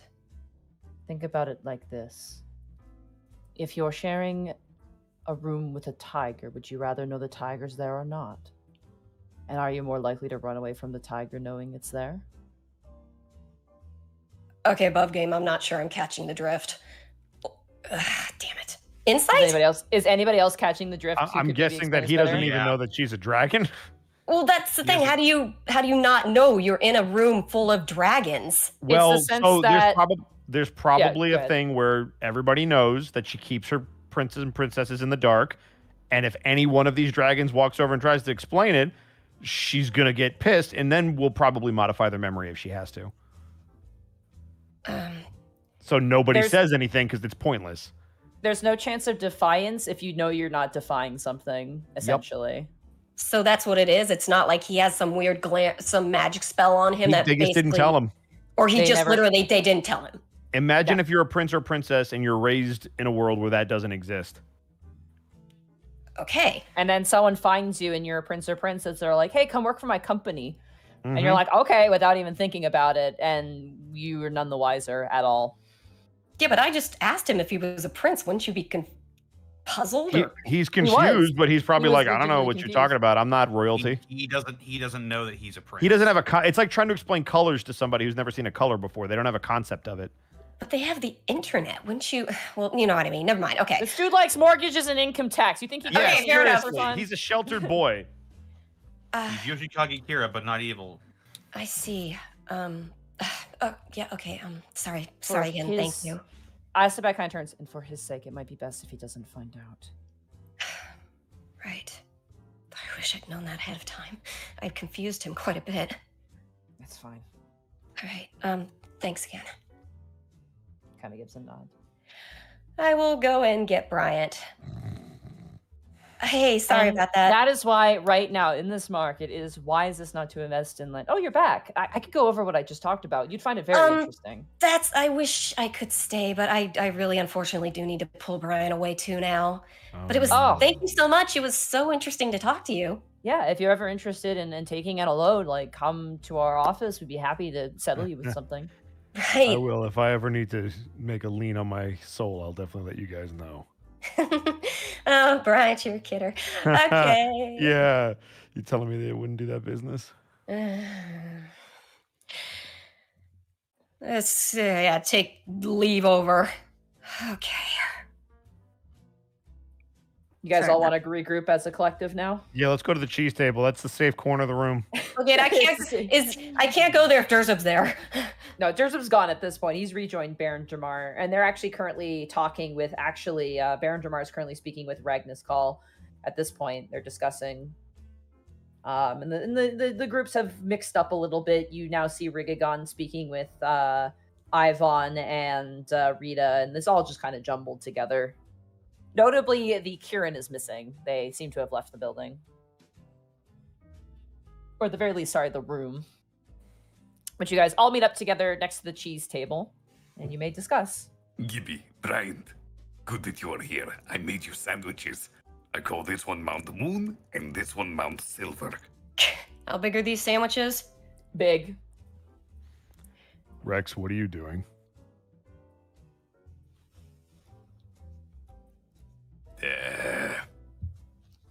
Making your sandwiches?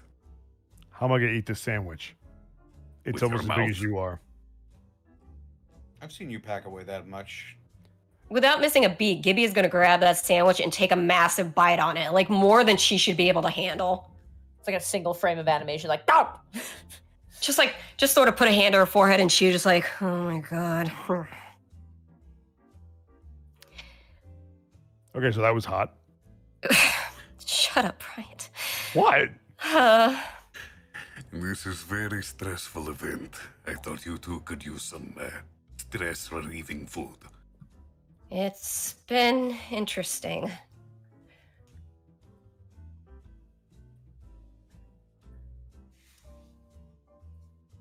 Yeah. But did you guys enjoy talking to Orville? He has a crush. Seems like an interesting fellow. Been around for a long time. He likes me, Seleta.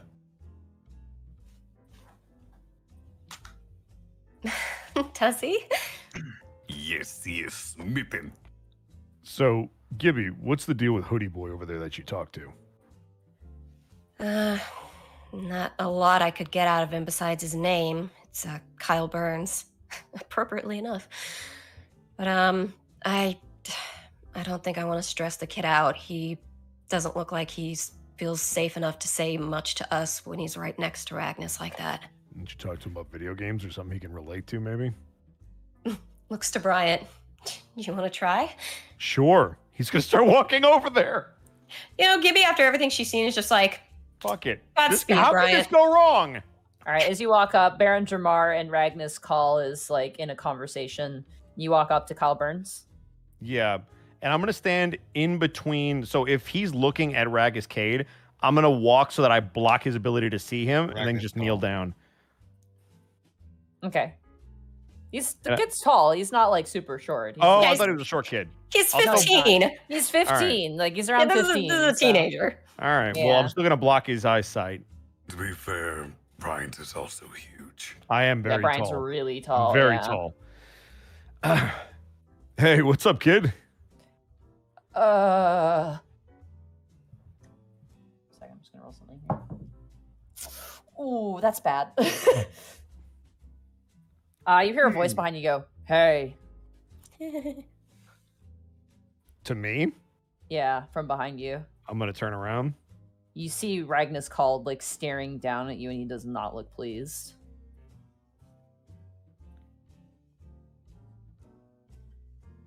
The other human had the courtesy of at least introducing themselves before approaching.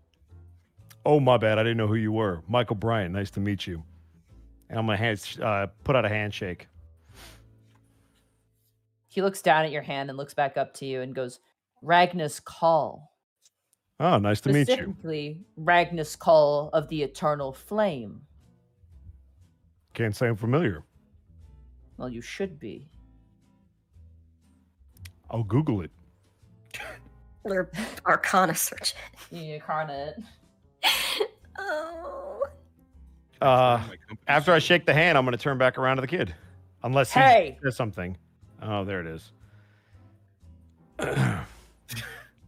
Can I be watching this just from across the room? Just to make all of us are watching this. There's a bit of silence. Some of the other people are still talking. There's a bit of silence as this happens.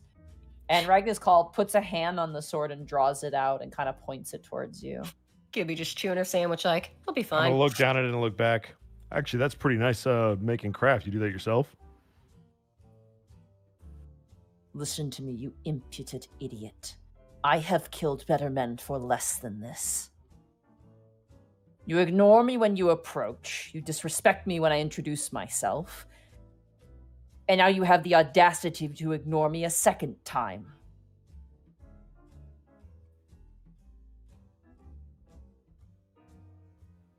Give me a reason right now that I shouldn't kill you where you stand.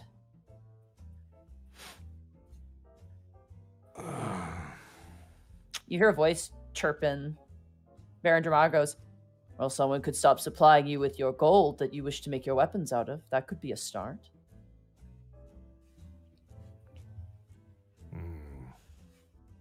And Baron Dramar turns and looks towards you, Bryant.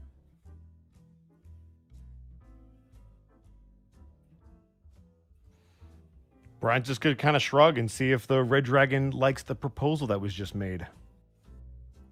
Ragnas Call kind of looks to you again and is like, he really wants to cut your head off. Mm-hmm. He looks towards Baron Dramar, and Baron Dramar goes, "I'm not joking. This one's with me." He sheaths the sword and crosses his arms and turns away and steps up and walks away.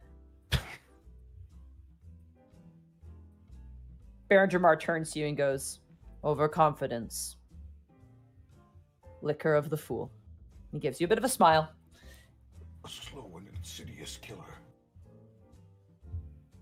The teenager kind of looks like, whoa, about that for a second. Oh, he's got another child. Sorry about that, kid. No worries, but I need to stay close to him or I'll die. I'm sorry, what? I'll die. Like he'll kill you? No, what? Then what do you mean you'll die if you're not close to him? Because I have lethal overflow.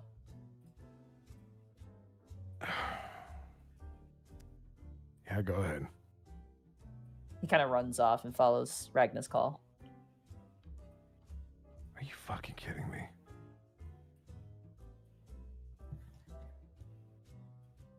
There's a moment in pause where the drinks continue and you hear someone ding, ding, ding, ding, ding, the side of a glass. I don't have a glass, but this will do. Hold on. Where's your gong, Monty? I don't have a gong. Hold on. Let me improvise. Hang on. I got you, Monty. That's not gonna work. You got me? You got me, Connor? There we go. There we go. Thank you. As Rigagon, kind of standing at the head, goes, "Ladies and gentlemen, hope you've been enjoying your evening and the provided food courtesy of the catering service at this fine establishment. I'd ask now that we all convene in the conference hall to discuss matters involving business and the city's infrastructure, as well as other matters of immediate attention. It's been some time since we've done such a thing, and I hope that we can leave more amicable than last time." And you watch as he turns and he looks at Ragnar's call and kind of towards Brimrand a little bit. That being said, security of the princes and princesses will be handled by the local prince division, one of many that are funded by our fine establishments. And he kind of gestures towards the group of you. They will be in charge of the security for the evening. The rest of you, I ask that you enter inside of the meeting hall. We will have an additional security member joining us as well there, just to ensure that everyone stays within place. Please, without any further delay. He kind of gestures. So, this becomes a fun bit. Who do you pick to go to the big meeting? Oh, God, I knew we had to split up. Pick one person from the party who's going to go to the big meeting while the rest are staying behind with the princes and princesses. Oh, fuck.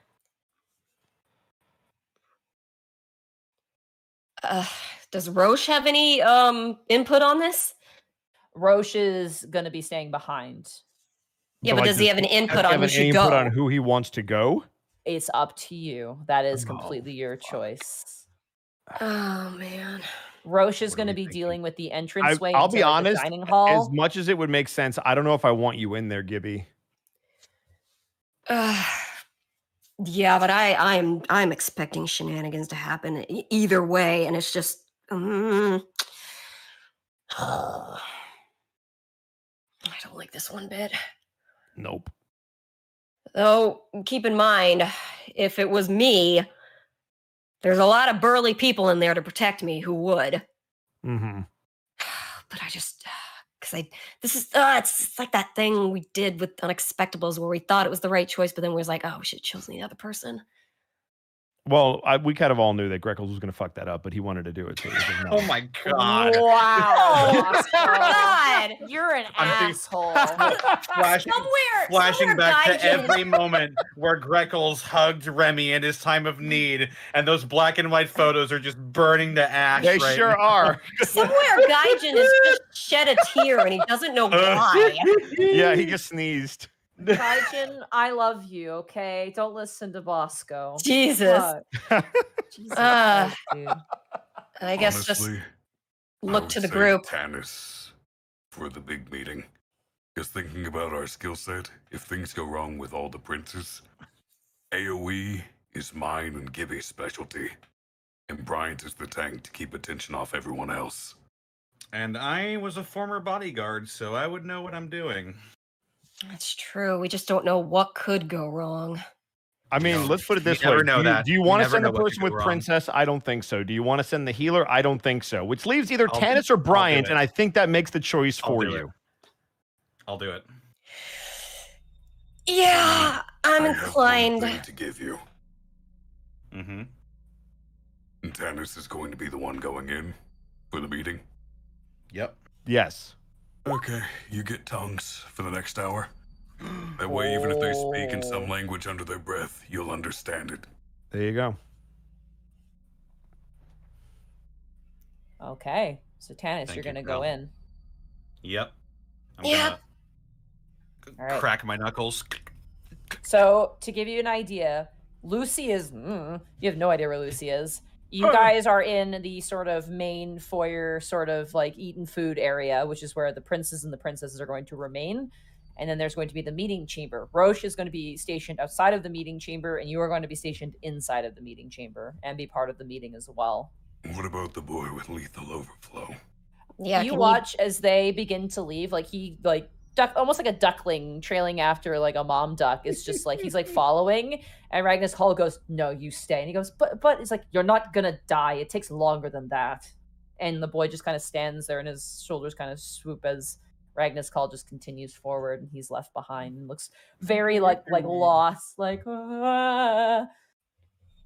like middle schooler on his first day of school, not wanting to be shoved in the locker, nervous. I'll go up to him and put a hand to his shoulder. Hey,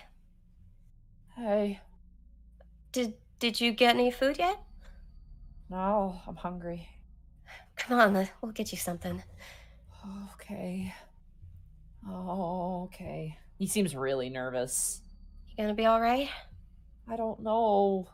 Did when Brian was talking to this kid, could everyone overhear him? It was No, but I'm just about to help you out because Bryant's also going to approach the kid. Hey, Gibby.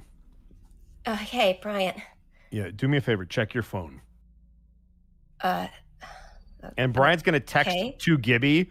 The kid said he has lethal overflow. I don't know if you know what that means. He's scared of dying if he's too far away from Ragnus Cade. Send. Not Ragnus Cade. That's a different game. That's Ragus Cade. This is That's what I said. Ragnus Hall. Cade.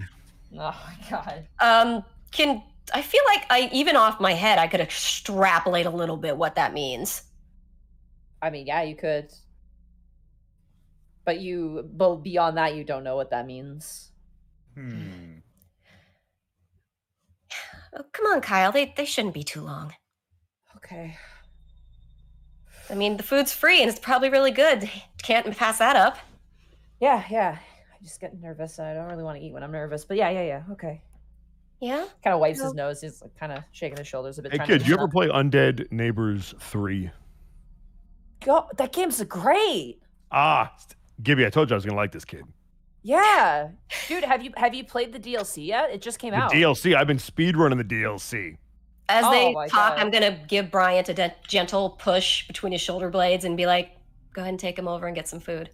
Yeah, let's go get some food. All right, so question. So you remember in the DLC where... Yeah, they just kind of talk with him. Yep. The other princes and princesses are kind of conversing. You see, actually, Orville talking with Kimberly, and it's just like, it's been a while since I've seen you. And she's like, yeah, it's been some time. It's like, he's still working you to the bone. It's not working me to the bone. I agreed to it. It's just he keeps changing things at random. It's like, you should tell him to knock that shit off. She's like, what do you think I've been doing for the past 10 years? So this place we're in, is this an enclosed room? There are windows on the side. So there is a set of double doors which you enter into to the south of the room. To the west of the room are these large windows that have like these big curtains. And then it seems like the room's been cut off with like these partitions. You get the sense it probably could be made into a bigger hall, but it's currently cut apart. Above are these very large crystal chandeliers. And then to the east is where the doors leading to the conference hall are, but it probably leads off into more stuff that way as well. Can I try another perception check to just give in general, just scope this room out properly? Sure, absolutely. I'm just going to find some more appropriate music instead of scary stuff because there's no need for scary things right now. For now. 15. Let's see. There we go. This will work. 15? Sorry, you were looking for exactly again. I apologize. I hope there's nothing weird about this room. As like, my brain is like, are there explosives? Are there something strange like a spell sigil? Is there something gonna go off? You look around and you don't see anything. No, nothing out of the ordinary. Like you don't see any weird parcels of who knows what. You don't see any sigils or anything like that. Anything outside the windows? Like just the night? Nothing looks amiss outside? As you look outside, you do see like cars driving up and being parked and people exiting out. But as you look at each individual, you don't notice anybody out of the ordinary. You don't see anybody. So I assume Durza went with Baron Jamar, right? Yes, he went with them. Yeah. Well, I guess just keep an eye out. Listen. It's not a meeting with Baron Jamar if Knuckles isn't in the background polishing something. All right, like it's a part of it. The whole Knuckles, package deal. rough it in Knuckles, tough it in Knuckles. I don't know. It's just I know we're handling security, but I wondered if they'd leave one of them behind just as an extra thing for all these princesses all loving them lonesome selves. That's you. That's what you're here for. But we're all squishy and they're orcs. Excuse you, Khel and I are not squishy. Yeah, but Khel's heart is squishy. That what? This is true. I mean, yeah, but that's not what we're talking about. So they're just all conversing, and is Theodore talking with anybody else? Yeah, he's like, hey, yeah, everyone left. Okay, cool. Like he's like weirdly like, this is weird, but I'm not gonna ask any questions. Right. He's the type of person to get murdered in like a murder movie. Oh God. Even more so than poor Cody. Yeah. He's currently talking to Lorena at the moment. They're just kind of talking about like, you know, she's like, oh yeah, I had a flower shop. And he goes, oh, how did you file for taxes with the flower shop? He goes, oh, you know, back then we did this. And he goes, oh, that's so out of date. You know, nowadays you need to file with this X, Y, and Z. And she's like, okay. So is my detect magic still up? It is, yes. Because when it goes off, if I have time again, I want to put it up again ritually. Do I sense anything? No. Anything amiss? Nothing amiss. Look, if something wants to take Tax Boy, I will turn a blind eye to it. It can. No. He's just Arcolf. He's just a tax boy. I love when Arcolf is low-key brutal like that. It warms the spot where my heart would be. Fuck the irons. Oh. Don't know, I'm trying to think. Like, I feel like something ought to be done. Look, we don't have to kill him. We just don't have to save him. Exactly. Do wonder where freaking Lucy is. The guest captain. Actually, I'll touch my earpiece. Captain, do you have a second? Yes, ma'am. Is Lucy gonna come back soon? She's currently doing some extra reconnaissance for us at the moment. Oh, okay, that's actually reassuring. All right, sir. I guess we'll just be on standby. Sounds good. Anything you think we should do besides that? Well, we can't legally take their names down for the registry. It might not hurt to ask all the princes and princesses there what their current conditions are given to their prince, just in case something happens, as well as their general age and name. I actually do have the name. Actually, did take down all the names, and I don't need Kimberly's because I sure ass back wouldn't care if we had it. Yeah, you know her already. I did actually get everyone's names, sir, and I know Yi Tang's princess can make plants grow. It's a good start. See about getting the rest. And remember, they're people too. We're not only just trying to be defensive here, we're trying to sell the Prince division to everybody. I will say one thing, sir. The Silver Dragon's prince, I don't think I'm gonna get anything from him. Okay. He doesn't seem to know what I'm even talking about, and I think for his own safety, I better not push the issue. Sounds like a good idea. But I'll let the others know and see if we can't get some more information from the rest of them. Yeah. Above game, you also know that the kid has overflow, and you should let. Oh, that's right. And actually, the Red Dragon's kid, he has overflow. Lethal overflow. Lethal overflow. Oh shit! You hear Roach say, like, actually, like, oh fuck. I guess I sort of get what that is, but yeah, the kid seemed very, very worried about being left behind. But I guess the dragon is called. keep an eye on his condition. If he starts to feel unwell, then let me know, okay? Did I hear Ragnus call to say to him, "Oh, you're not gonna die"?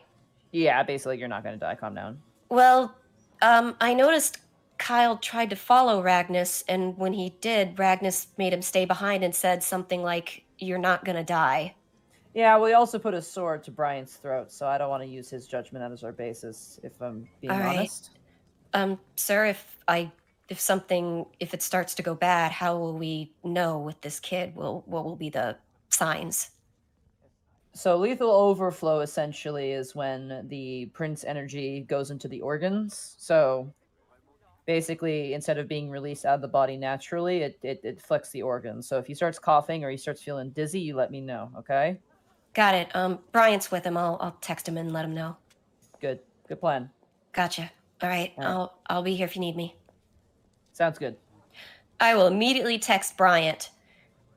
Bryant, if Kyle starts to, cough and feel dizzy, if he starts to feel dizzy. If Kyle starts to feel dizzy or cough, let us know. That means his lethal overflow is getting bad. Cut to him talking to the kid and the sound go pring, and all you hear is no. So what you want to do is if you get right into the corner of the wall and double jump up on the box, it'll actually let you go right through the wall. Really? Yeah. That means that you And skip basically the entire you skip half boss the level. fight with the first boss. You just skip the whole thing, and it counts as part of the speed run. Wow. Huh. But that means you skip when you get the grenade launcher. So what do you do to fight the guy with the chainsaw? Oh, the chainsaw is fun. So there's another one where if you and keep talking. Yep. You're gonna have to go actually manually talk to him, Gibby. Right, Rob. No, I see. Because you'll see them talking and he not notice the phone. I'll just as I go by, because I'm gonna go talk to someone else. As I go by, I'll sort of give him a light, hard nudge to his shoulder. And so what? Check your phone. Hi, Kyle. Sorry. You having a good time with Brian here? Yeah. Okay. Oh shit. Okay. You guys. All right. Yeah. Thank you, Brian. Enjoy yourselves. problem. Okay. Mm-hmm. Yeah. Just and keep me posted. You guys have no fun. problem. Eat some. And I saw some really amazing looking cake over in the corner. Don't miss that. You saw cake? Where? Yeah. Where? Points it out to them and sort of keeps going. Come on, man. He like smacks the side of your trench. Let's get some fucking cake. Come on. Some fucking cake. Let's go. Khel, what are you doing? I will. Can I go to Khel real quick before he takes off? You're okay with that, Khel? I'm fine with that. Gil's going to be watching the windows and the door anyway. I just want to relay everything that Roche said and sort of say to Khel. Roche says in the meantime, if we can, it wouldn't hurt to get their general. I got all the names, but we could get their general ages and see if we can get what kind of prince issues they have.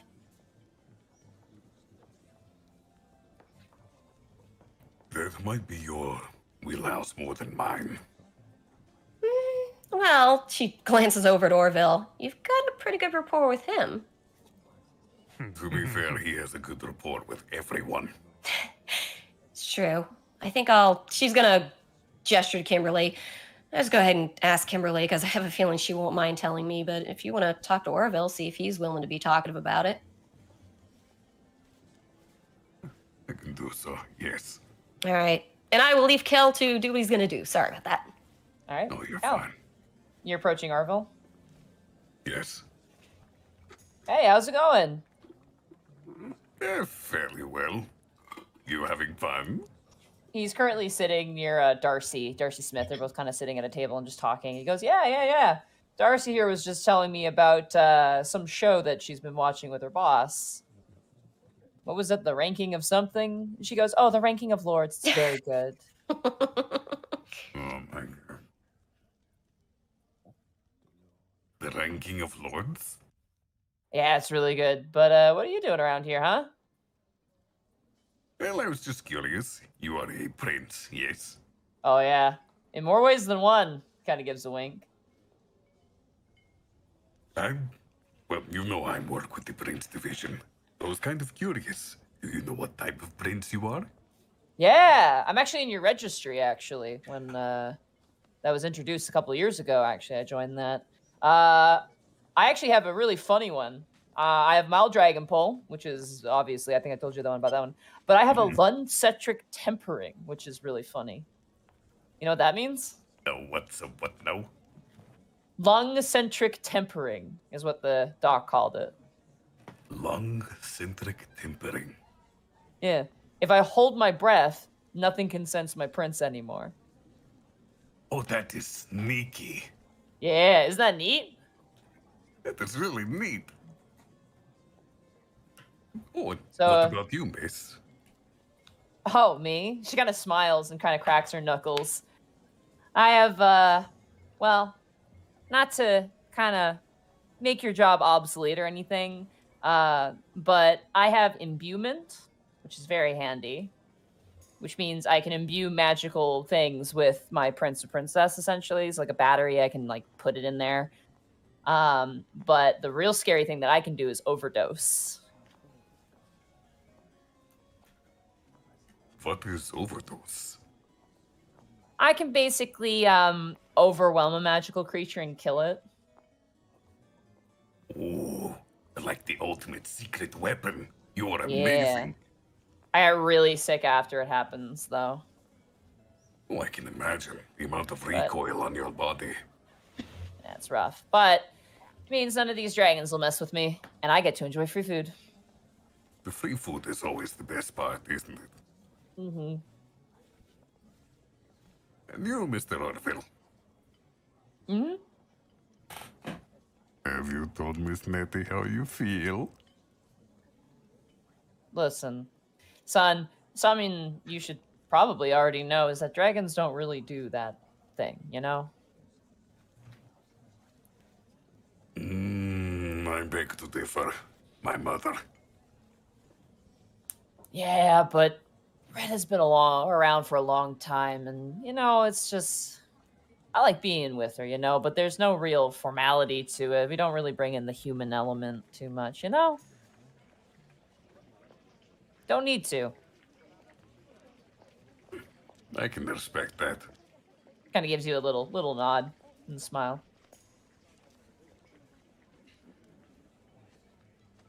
And that is all for Khel. He will resume his patrols around the windows and the door. All right, Gibby, who would you like to approach, prince or princess-wise? I'll go for Kimberly first. Okay, Kimberly kind of greets you and goes, "Nice to see you again."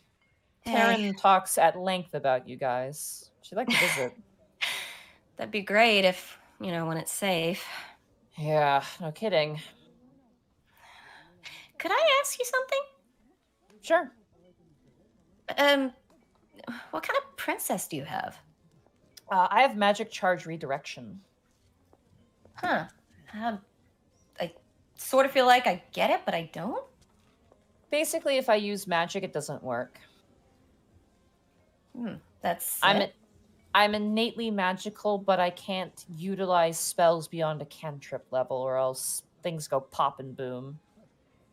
Oh, so if you basically it is you can use magic, it just goes not great. Mm-hmm.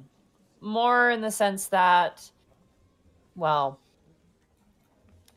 pop and boom could be myself, or it could be something nearby. It's very strange. It's not like wild magic. It's different. It's just, well, you used to cast spells, don't you? Yeah, I mean, I guess back in my hometown, the thing that really kind of kicked me off finally leaving is that I melted a copier by accident in my workplace. Just set the whole thing on fire. For me, if I ever try and cast any magic, I usually break light bulbs, things like that. Like it's like a power surge almost. I usually trip breakers as well. So no magic for me, essentially. But I just need my clipboard and my paper and a bunch of canceled appointments because, of course.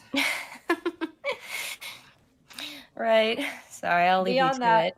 Beyond that, I had a single flux when I was 16, and that was about it. And, you know, a few other minor things, but nothing that important. Right. I'll leave you to it then. I'm sure you'll give acid back in earful when he comes back. Oh, yeah. Unfortunately, his ear's rather big. Okay. And I guess I'll go talk to Derek then.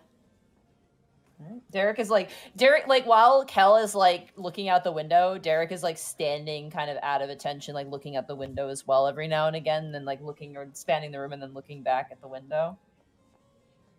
Hey. Oh, God. Hey! You okay? Yeah, great. Having a great time talking with people. I love it. You seem like you're pretty vigilant, too. Yeah, I mean, if I'm not allowed to go in that meeting room, I have to make sure that the other things are safe for the most part, but your friend's keeping a good lookout as well. Yeah, to be honest, I'm kind of grateful to have the extra set of eyes. Yeah, and hopefully it doesn't come down to an extra set of fists as well. I wouldn't mind that either, to be honest, though. I don't want you putting yourself in danger. It would be the first time. Yeah? Oh, no. Well, Brimrand is a bit of a, he's a good-looking guy, right? Yeah. You have to admit. So sometimes just has some, goes to places, he's a little famous, has kind of that philanthropist kind of look to him, and, sometimes get a little too close, and I have to, and he kind of, like, brings up his fist a little bit. Keep him back. So, there are moments. I imagine nothing compared to what you guys have to do. Honestly, I'm a bit envious. I'd love to work out on the field a bit more, but man, I got such a good gig here, and like the benefits are great. So, I mean, it's definitely been a thing, and it's been really, really scary sometimes. I sort of look back and I wonder if the person who walked into that police station the first day had known what was coming, if she wouldn't have just run straight out again. I mean, kind of goes with the territory. I mean, folks like us live a dangerous life. Not to say that your friends don't live a dangerous. I mean, like, he turns towards Taylor and goes, "I'm sure you've seen like some crazy shit." And your other elf friend that went in there, and Cake Man, that's Brian's eating cake, I'm assuming. I wouldn't assume. I mean, yes, obviously. I didn't know if I was supposed to respond. But yeah, no. So when you're... Oh, sorry, go ahead, Khel. I have seen terrifying things, such as the bill when treating Brian to a meal. But no one told you you had to pay it, remember? That is my burden to bear. No one else's. It really isn't. So, Derek, when you're helping out Brimrand like that, does your prince help out at all? Not really, for the most part. I mean, mine's not that interesting, probably compared to yours or anybody else's. I had 2 fluxes, once when I was 5 and another time when I was 18. My second flux made me have monstrosity derangement, which is not fun, but it's not that bad. Whoa. What is that? It basically makes it where monstrosities are more likely to be off-put by me, if that makes sense. Oh, that actually sounds pretty useful. Yeah. Sometimes it has the opposite effect, where the unnerving kind of makes them angrier, but other times it just spooks them off. It's like, when like you use those sonar things for dogs, like, they bark and you hit a sonar button and it like, makes them kind of back away. It's like that, but for bigger dogs that don't really hear it the same way, it makes them angry. So it depends. Well, it's good for staying safe from certain things, but well, I'll leave you to it then. You seem like you want to keep patrolling a little bit. He kind of looks out the window. Monty. Yep. Can I do something stupid? Absolutely. While Gibby is distracted with her discussion, can I try to sleight of hand 20 gold into her pocket? You son of a bitch. You allow this? I'll allow it, but I want to roll against it. All right, sleight of hand versus perception. Oh, shit. On my shit list. All right, I'm going to wait. 16. 17! You You are noticed. I just want to imagine I just look to my side and I see Khel there with his hand buried in my pocket. Khel? I'm just going to leave this here and resume my patrol. Bye. He zooms off. Good save. And thus, Meow. and That thus was a the good battle save. of wits begin. Oh, There will be retribution. All right. Retribution. Tanis. Oh, I don't get to talk to my kid? Yeah, I was gonna, if I can, real quick, I wanted to shoot. Can we find out if he has anything else other than overflow? Or if not, then you're good. That's what I want to shoot to Bryant. If he will pay attention to his text, I want to text him one more time and be like, if you can, see if Kyle has anything else besides lethal overflow. Oh, so like I was saying, if you take it to the chainsaw guy, oh, this is kind of good. If you take it to the chainsaw, hang on a second. Hang on, lethal overflow. Question for you, kid. Yeah? Other than like the lethal overflow thing, do you have any other like superpowers? Superpowers? I wouldn't call them fucking superpowers. This shit sucks. Not really, just overflow. I had a flux when I was a baby, I think. Like 1 or 2. So a flux or 2? 1. Okay. When I was really young, my mom brought me to Ragnus. And I've kind of just stayed with him ever since. Why did your mom take you there first? So I wouldn't die. Was he the only one that'd be able to handle the overflow? I don't know. It sounded like some sort of agreement.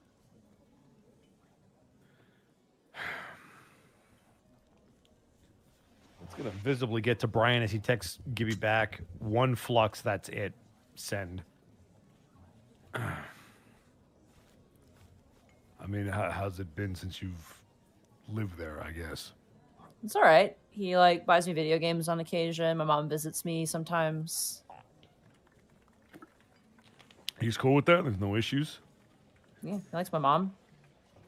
Huh. I mean, he doesn't like her. Like, that's weird. But Oh, yeah, no, I figure I'd find it hard for him to believe that he'd like anything. Nah. He, I'm one of the good ones, he says. What does he mean by that? I don't know. I want to hang around him, I guess. I mean, I hate to say that your life depends on it, but like, you actually enjoy hanging out with him. I don't like hang out with him, but like, it's kind of cool, right? He protects us, right? Yeah, I mean, there's a reason he does. He kind of needs all of y'all, but yeah, I guess that's kind of cool to have this giant ass dragon where if you get in a fight at school, he's just going to plop down and kick the crap out of somebody. I guess the idea of that is cool.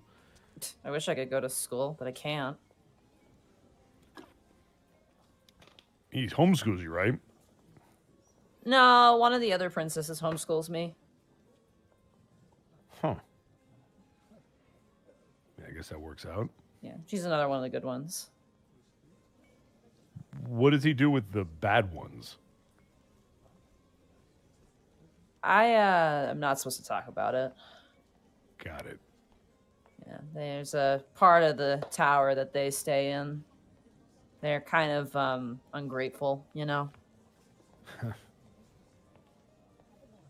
Oh boy, there's a lot to unpack there, but I'm glad you're on his good side. Yeah. Also, sorry about the sword thing.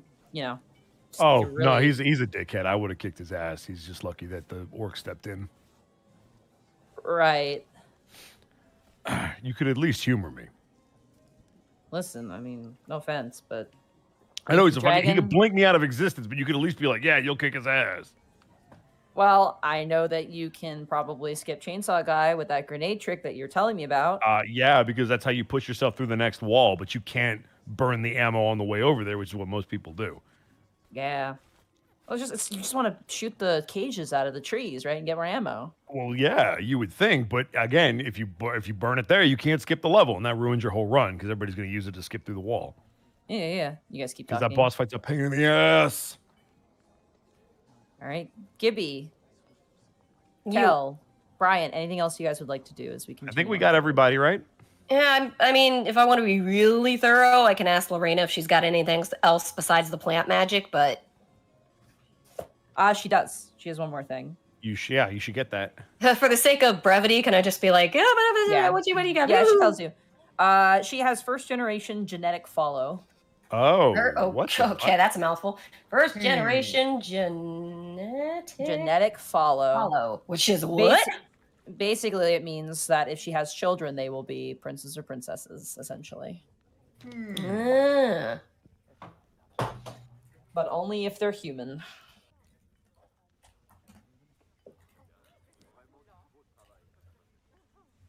Fair enough.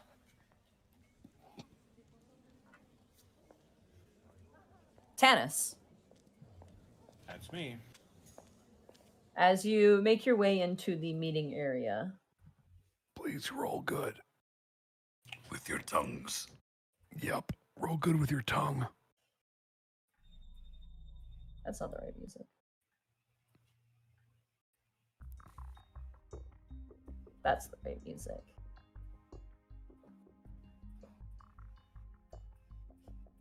All of the dragons sit down, and notably there are some empty seats. Rigagon kind of turns towards the empty seats and goes, and it's no surprise that Chasmodius had no want to join us for this meeting. Whew. But I can't help but notice that we're missing 3 dragons. Are and we? Yitang kind of leans... Yeah, they're missing 3. I knew we were missing the brass one, but... There's 2 more. Yitang kind of turns and goes, yes, Ordicris is missing, as he always has been. He doesn't like to linger or mingle with any of his kind. The bronze dragon Spada said he had something pressing over the ocean to deal with, something about Tritons, but he didn't deliberate. And Aranoyas is on a business venture to the south, so he will not be joining us either. And there's just a general mulling about. The Fey Lord kind of leans forward and goes, as the season stands as summer, I am the representative of the Fey Lords of the Fey Ward. They give a slight nod, and everyone else kind of acknowledges it.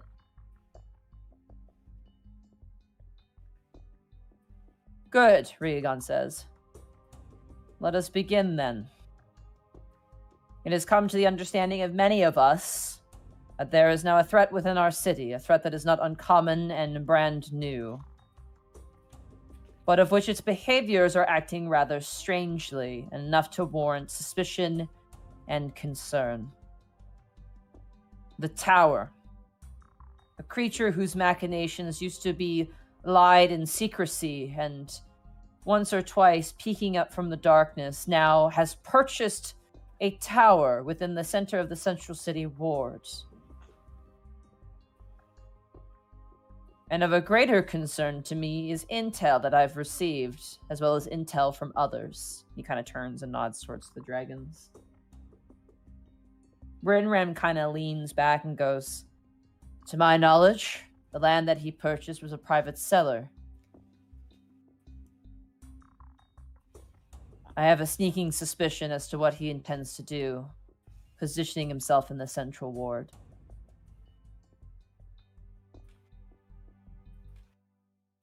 And Yitang kind of leans forward and kind of crosses his fingers over and goes, I have heard whispers that the Tower wishes to become the leader of the Central Ward. And from that position, lord over all the other sectors as well.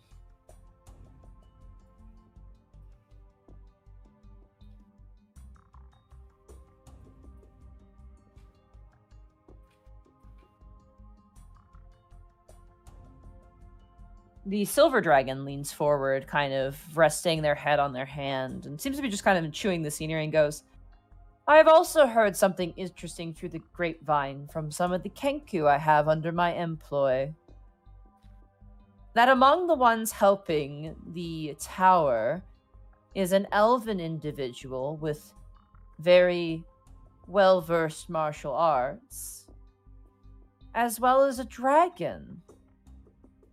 So therein lies a question, once repeated several times on human TV commercials. Does anybody know where their children are? And you watch as Linkzaka kind of looks amongst the dragons, and there's dead silence.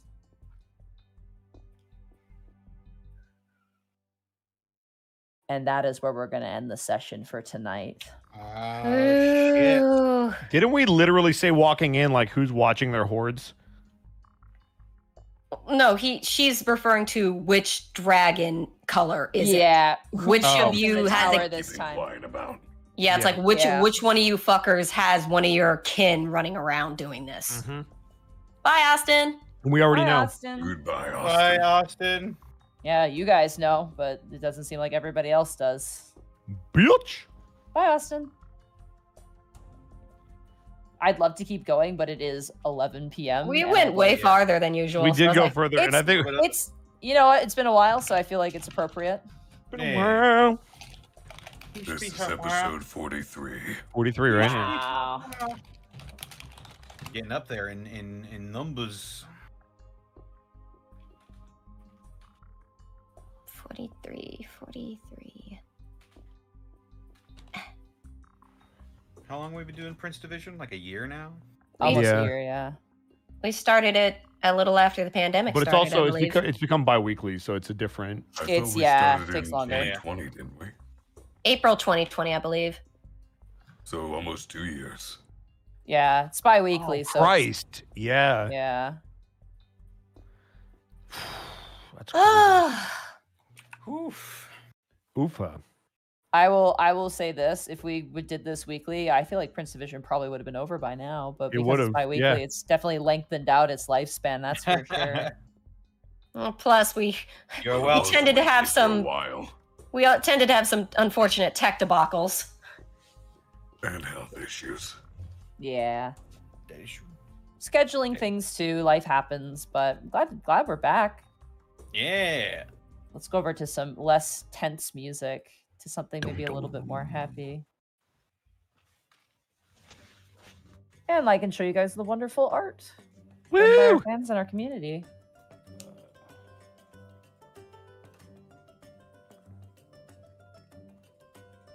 Oh, that was a very like strange session. It was a lot of like talking with people and figuring shit out. No, it was fun though. It's just like, oh man, there's all these dragons that I wanted to meet, but also I'm just like, yeah. I think if you recall, it was randomly generated what dragon's horde you would have landed in. Well, you said randomly generated, but it depended what I rolled, right? Yeah, it was a roll, yeah. So, but it was random, right? Like it wasn't determined to be like. Possibility was there for the red dragon. You did. It say was, yeah. The red dragon, I think, was 1. I know that I wanted like the last, like I think if you rolled a 6, I got to choose it. I wanted you to meet the blue dragon. I'm like, I want you to meet the blue dragon. She's great. She would have been so I see the appeal. It's like, oh, she is kind of fun. Oh, do you guys want to know all their titles, by the way? Sure. It's kind of a fun thing. Ragnus Call is the Eternal Fire. Retta, Lady in Sapphire Scale. Do you want to guess what Acidback's title is? Acid back. Acid back? Quethel with Acid Back. Yeah. What is Quethel? Quethel even is a mean? terrible name. I get why he doesn't call himself Quethel. He should. Yeah, isn't he a goes by captain's Acid name. Back now. Yeah. I can actually tell you what they collect as well. It's kind of a fun little extra. Ragnus called the Eternal Fire. He collects swords. Retta, Lady in Sapphire Scale. She collects earrings. Quethel with Acid Back collects ties. Grimren, Champion of Horns, collects sunglasses. Obviously. Ivan of Narrow Wing collects anime. I thought he was called Ivan the Ivory. Nope, he is Ivan of Narrow Wing. That is his title, his proper title. Some people call him the Ivory. It's kind of like an informal title. Oh, kind of like Khel's mother has 2 titles. Yeah. Yitang, Serpent of Heavenly Sunlight. He collects books, preferring first edition copies of books. Linksaka, Fanged with Frost, that's her title. I won't tell you what she collects, I'll keep it a secret. And then the other ones you never met, so. So wait, there was so I was aware of the brass dragon. I wasn't so much about the bronze, but the third one they mentioned. What color Copper. is he? Copper. Brass and bronze didn't show up. They're all roughly the same color. What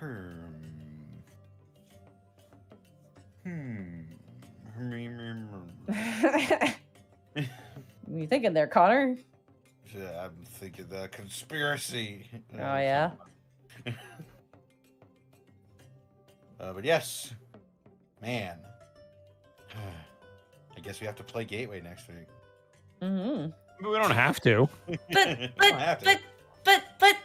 But Point Man. Yes. Oh, right. We also left off on a cliffhanger. Point Oh, Man. yeah. That is true. That is true. That is true. That is true. We should probably do our outros here. So Yeah, let's that way, get Arcolf. out of here. Arcolf, if you want to bounce and go lie down, you absolutely can as well. Yeah, I'm gonna have to.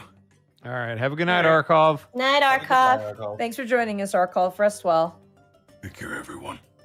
Bye, Arcolf. Twitch.tv/Arcolf. Go give the man some bits and subs. Yeah. At Arcolf I- on Twitter. You know what's up. I offered him like, hey, you gonna rest? And he goes, no. And I'm like, okay. He's like, I just got gooped, and I'm like, okay.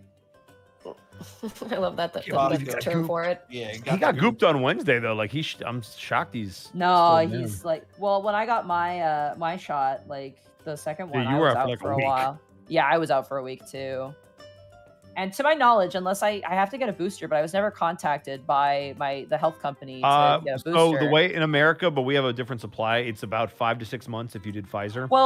Well, what happened was like when I went to get my second shot, because I was so late getting my second shot, the lady's like, you got the souped up version. I'm like, oh. And she goes, right, yeah. you got a souped up version.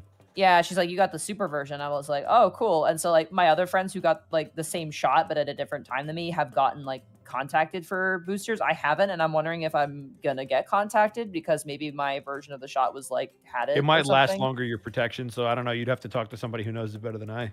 I have no idea, but no one's contacted me, and they have my information. They know, so I'm like, well, okay, cool.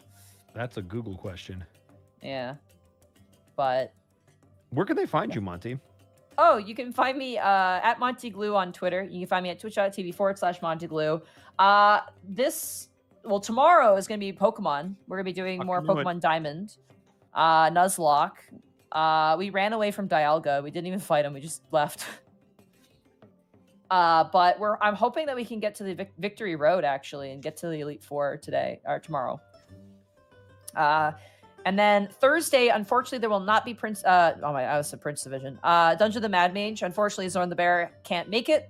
So I will think of something that we're going to do on Thursday. Honestly, I kind of want to play Mario Kart and get mad. So Boy, maybe it's we'll like do... I knew to start this stream what she was going to do. Yeah.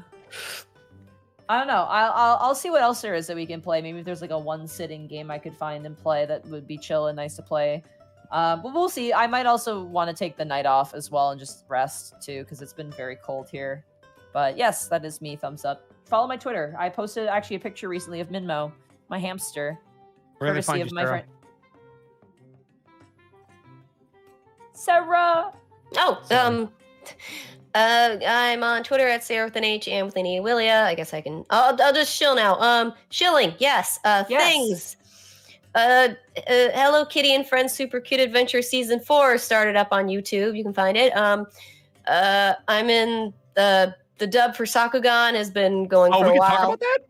Yeah, we could have talked about it by episode 6, because granted, shit. I had one line in that episode as Muro, but I had a line. Yeah, we show up just for like 2 seconds, but we're in it. Yeah, you chill in a minute. I'm in the Sakugan dub as Delphi and also Muro. I'm in the Spirit Chronicles dub as oh goodness, what's her name? Mikasa? Miharu. Miharu Aisei. I actually did some streaming content. Well, we didn't stream it, we played it, but I played Superliminal with the Twitch gamer. That's on YouTube. I made a steak and potato pie, and I made lemon orzo and chicken soup. Yay. Nice. And last but not least, Connor, where can they find you? Well, they can find me on Twitter, Twitch, and YouTube.com/Distortion Devil, where I stream Tuesdays, Fridays, Saturdays, and Sundays at 8 p.m. Central Standard Time. Be sure to check out Dead House Sonata. They got a lot of fun stuff going on over there at deadhousesonata.com, twitch.tv/deadhousesonata, and you can go over there and join their Discord and be a part of that community as well if you want to be a part of the community that plays the game where you plays the dead to fight the living. And also check out my DM's Guild, where I just released the Warpath Barbarian, which is a barbarian path inspired by John Wick and Die Hard. It's ranged weapon focused, crowd clearing focused as well. It's real fun, pretty excited. Go check it out. Leave a rating in the review if you like it. Yeah, that helps a lot with people like seeing it. So definitely do that. Indeed. And you know what else would have helped? Is a set of Die Hard dice tonight. I was rolling pretty all right. Yeah, I wonder why you aren't the problem. Maybe you're not trusting. You're not trusting your heart and soul to an evil digital entity random number generator instead of a fine, crisp, well-weighted set of Die Hard dice in your hand that you can roll in your magnetic collapsing dice tray. But no, we are consigned to the hate bot that is Roll20. Be free. Buy Die Hard dice. Don't be like us. Roll real dice with Die Hard dice. One day I'll roll a Die Hard die. One day we'll be able to roll dice. Yeah. But today. One day I'll just get to roll it in general. You know what? I'll roll it right now. Let's see what. Yeah, I'll roll one too, but it's not the same. A 13? That's not a 1. You know what? That's a 15. That's also not a 1. There you go. There you go. Thus proving. Why does everybody have Die Hard? All right, you know what? Because I bought them when we did the one shot at the store. They're just plastic. Oh, is that when you got those? Yeah. That's just it. Die Hard dice statistically on average roll higher than Roll20. I will roll.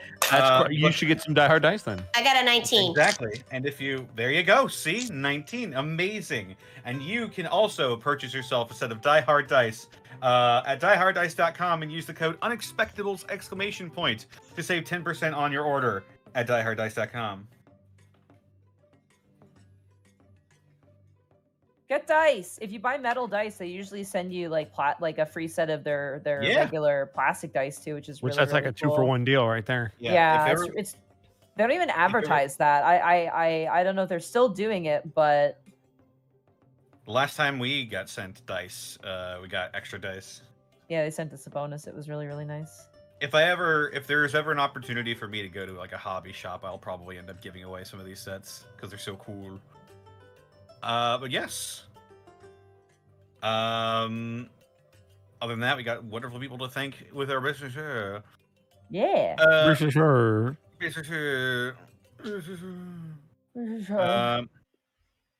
Let's see. Where are we?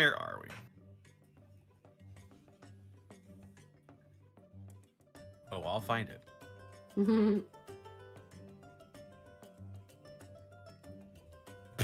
Oh my god. Zacko Duo, thank you for the 100 bits. At least your teacher wasn't my stepdad. He made me start driving in a cemetery to practice because A, it was big enough to be like a neighborhood, and B, anyone I hit is already in the ground. Oh god. Lord. Constable Mutton, thank you for the 10 bits. The right of way is taken, not given, is what my instructor told me. Free haircut and lobotomy, thank you for the 200 bits. Sarah, the advice you gave me is the same advice I got. Oh, was that? I think that was to do with driving. Yeah, that makes sense. Burnout Vaughn, thank you for the 100 bits. Bosco, I posted in your chat after nearly dying to black ice. You get over it. Damn. Gazebo Baklava, thank you for gifting... What is this? 25 gifted subs to the community? Holy cow. Thank you. Oh my god, thank you. So much Gazebo Baklava. Maybe related to the dreaded Dire Gazebo. Yeah, the Druid Dire Gazebo. Bane of all D&D parties. The bane of in D&D parties that are too inquisitive. Burnout Vaughn, thank you for the 100 bits. That awkward moment when the party forgets an NPC was introduced as the person who skins his enemies alive. Haha. Being acid back is suffering. Acid back is nice to humans. He's not nice to other green dragons. That is true. That is true. Cosmosis45, thank you for the 100 bits. We should raid Thero. Raid message with no explanation allowed. Nice hair. Yeah. Listen, Burnout. he has nice hair, okay? Like his long hair was like that's Thero in your game. It's fine. That's the vision I had in my head, so I'm sorry. Also, I don't think he's streaming anymore. Yeah, I don't know if he is. I think he just stopped. Oh, is he? Oh, he just stopped? Is he? I don't see him on my list. He disappeared. He's alive. He's got 9 viewers, it says. Weird. Yeah, he's still going. Yeah, he's driving. He's driving. Oh my god. He's driving. He's drawing. Driving He's drawing. Shut up. Shut to up. the art store. He disappeared off my list. I think Twitch just knows that I hate him. Burnout Vaughn, thank you for the 100 bits. If Bosco or Sarah were dragons, they would collect NDAs. I mean, I don't collect those. I just automatically get them. No, why does NDA stand for no dragon agreements? It's like Dragon Pole, only it's with NDAs. There you go. No, NDA stands for no, don't ask. Indeed. Are you in something? NDA, no, don't ask. Whoa.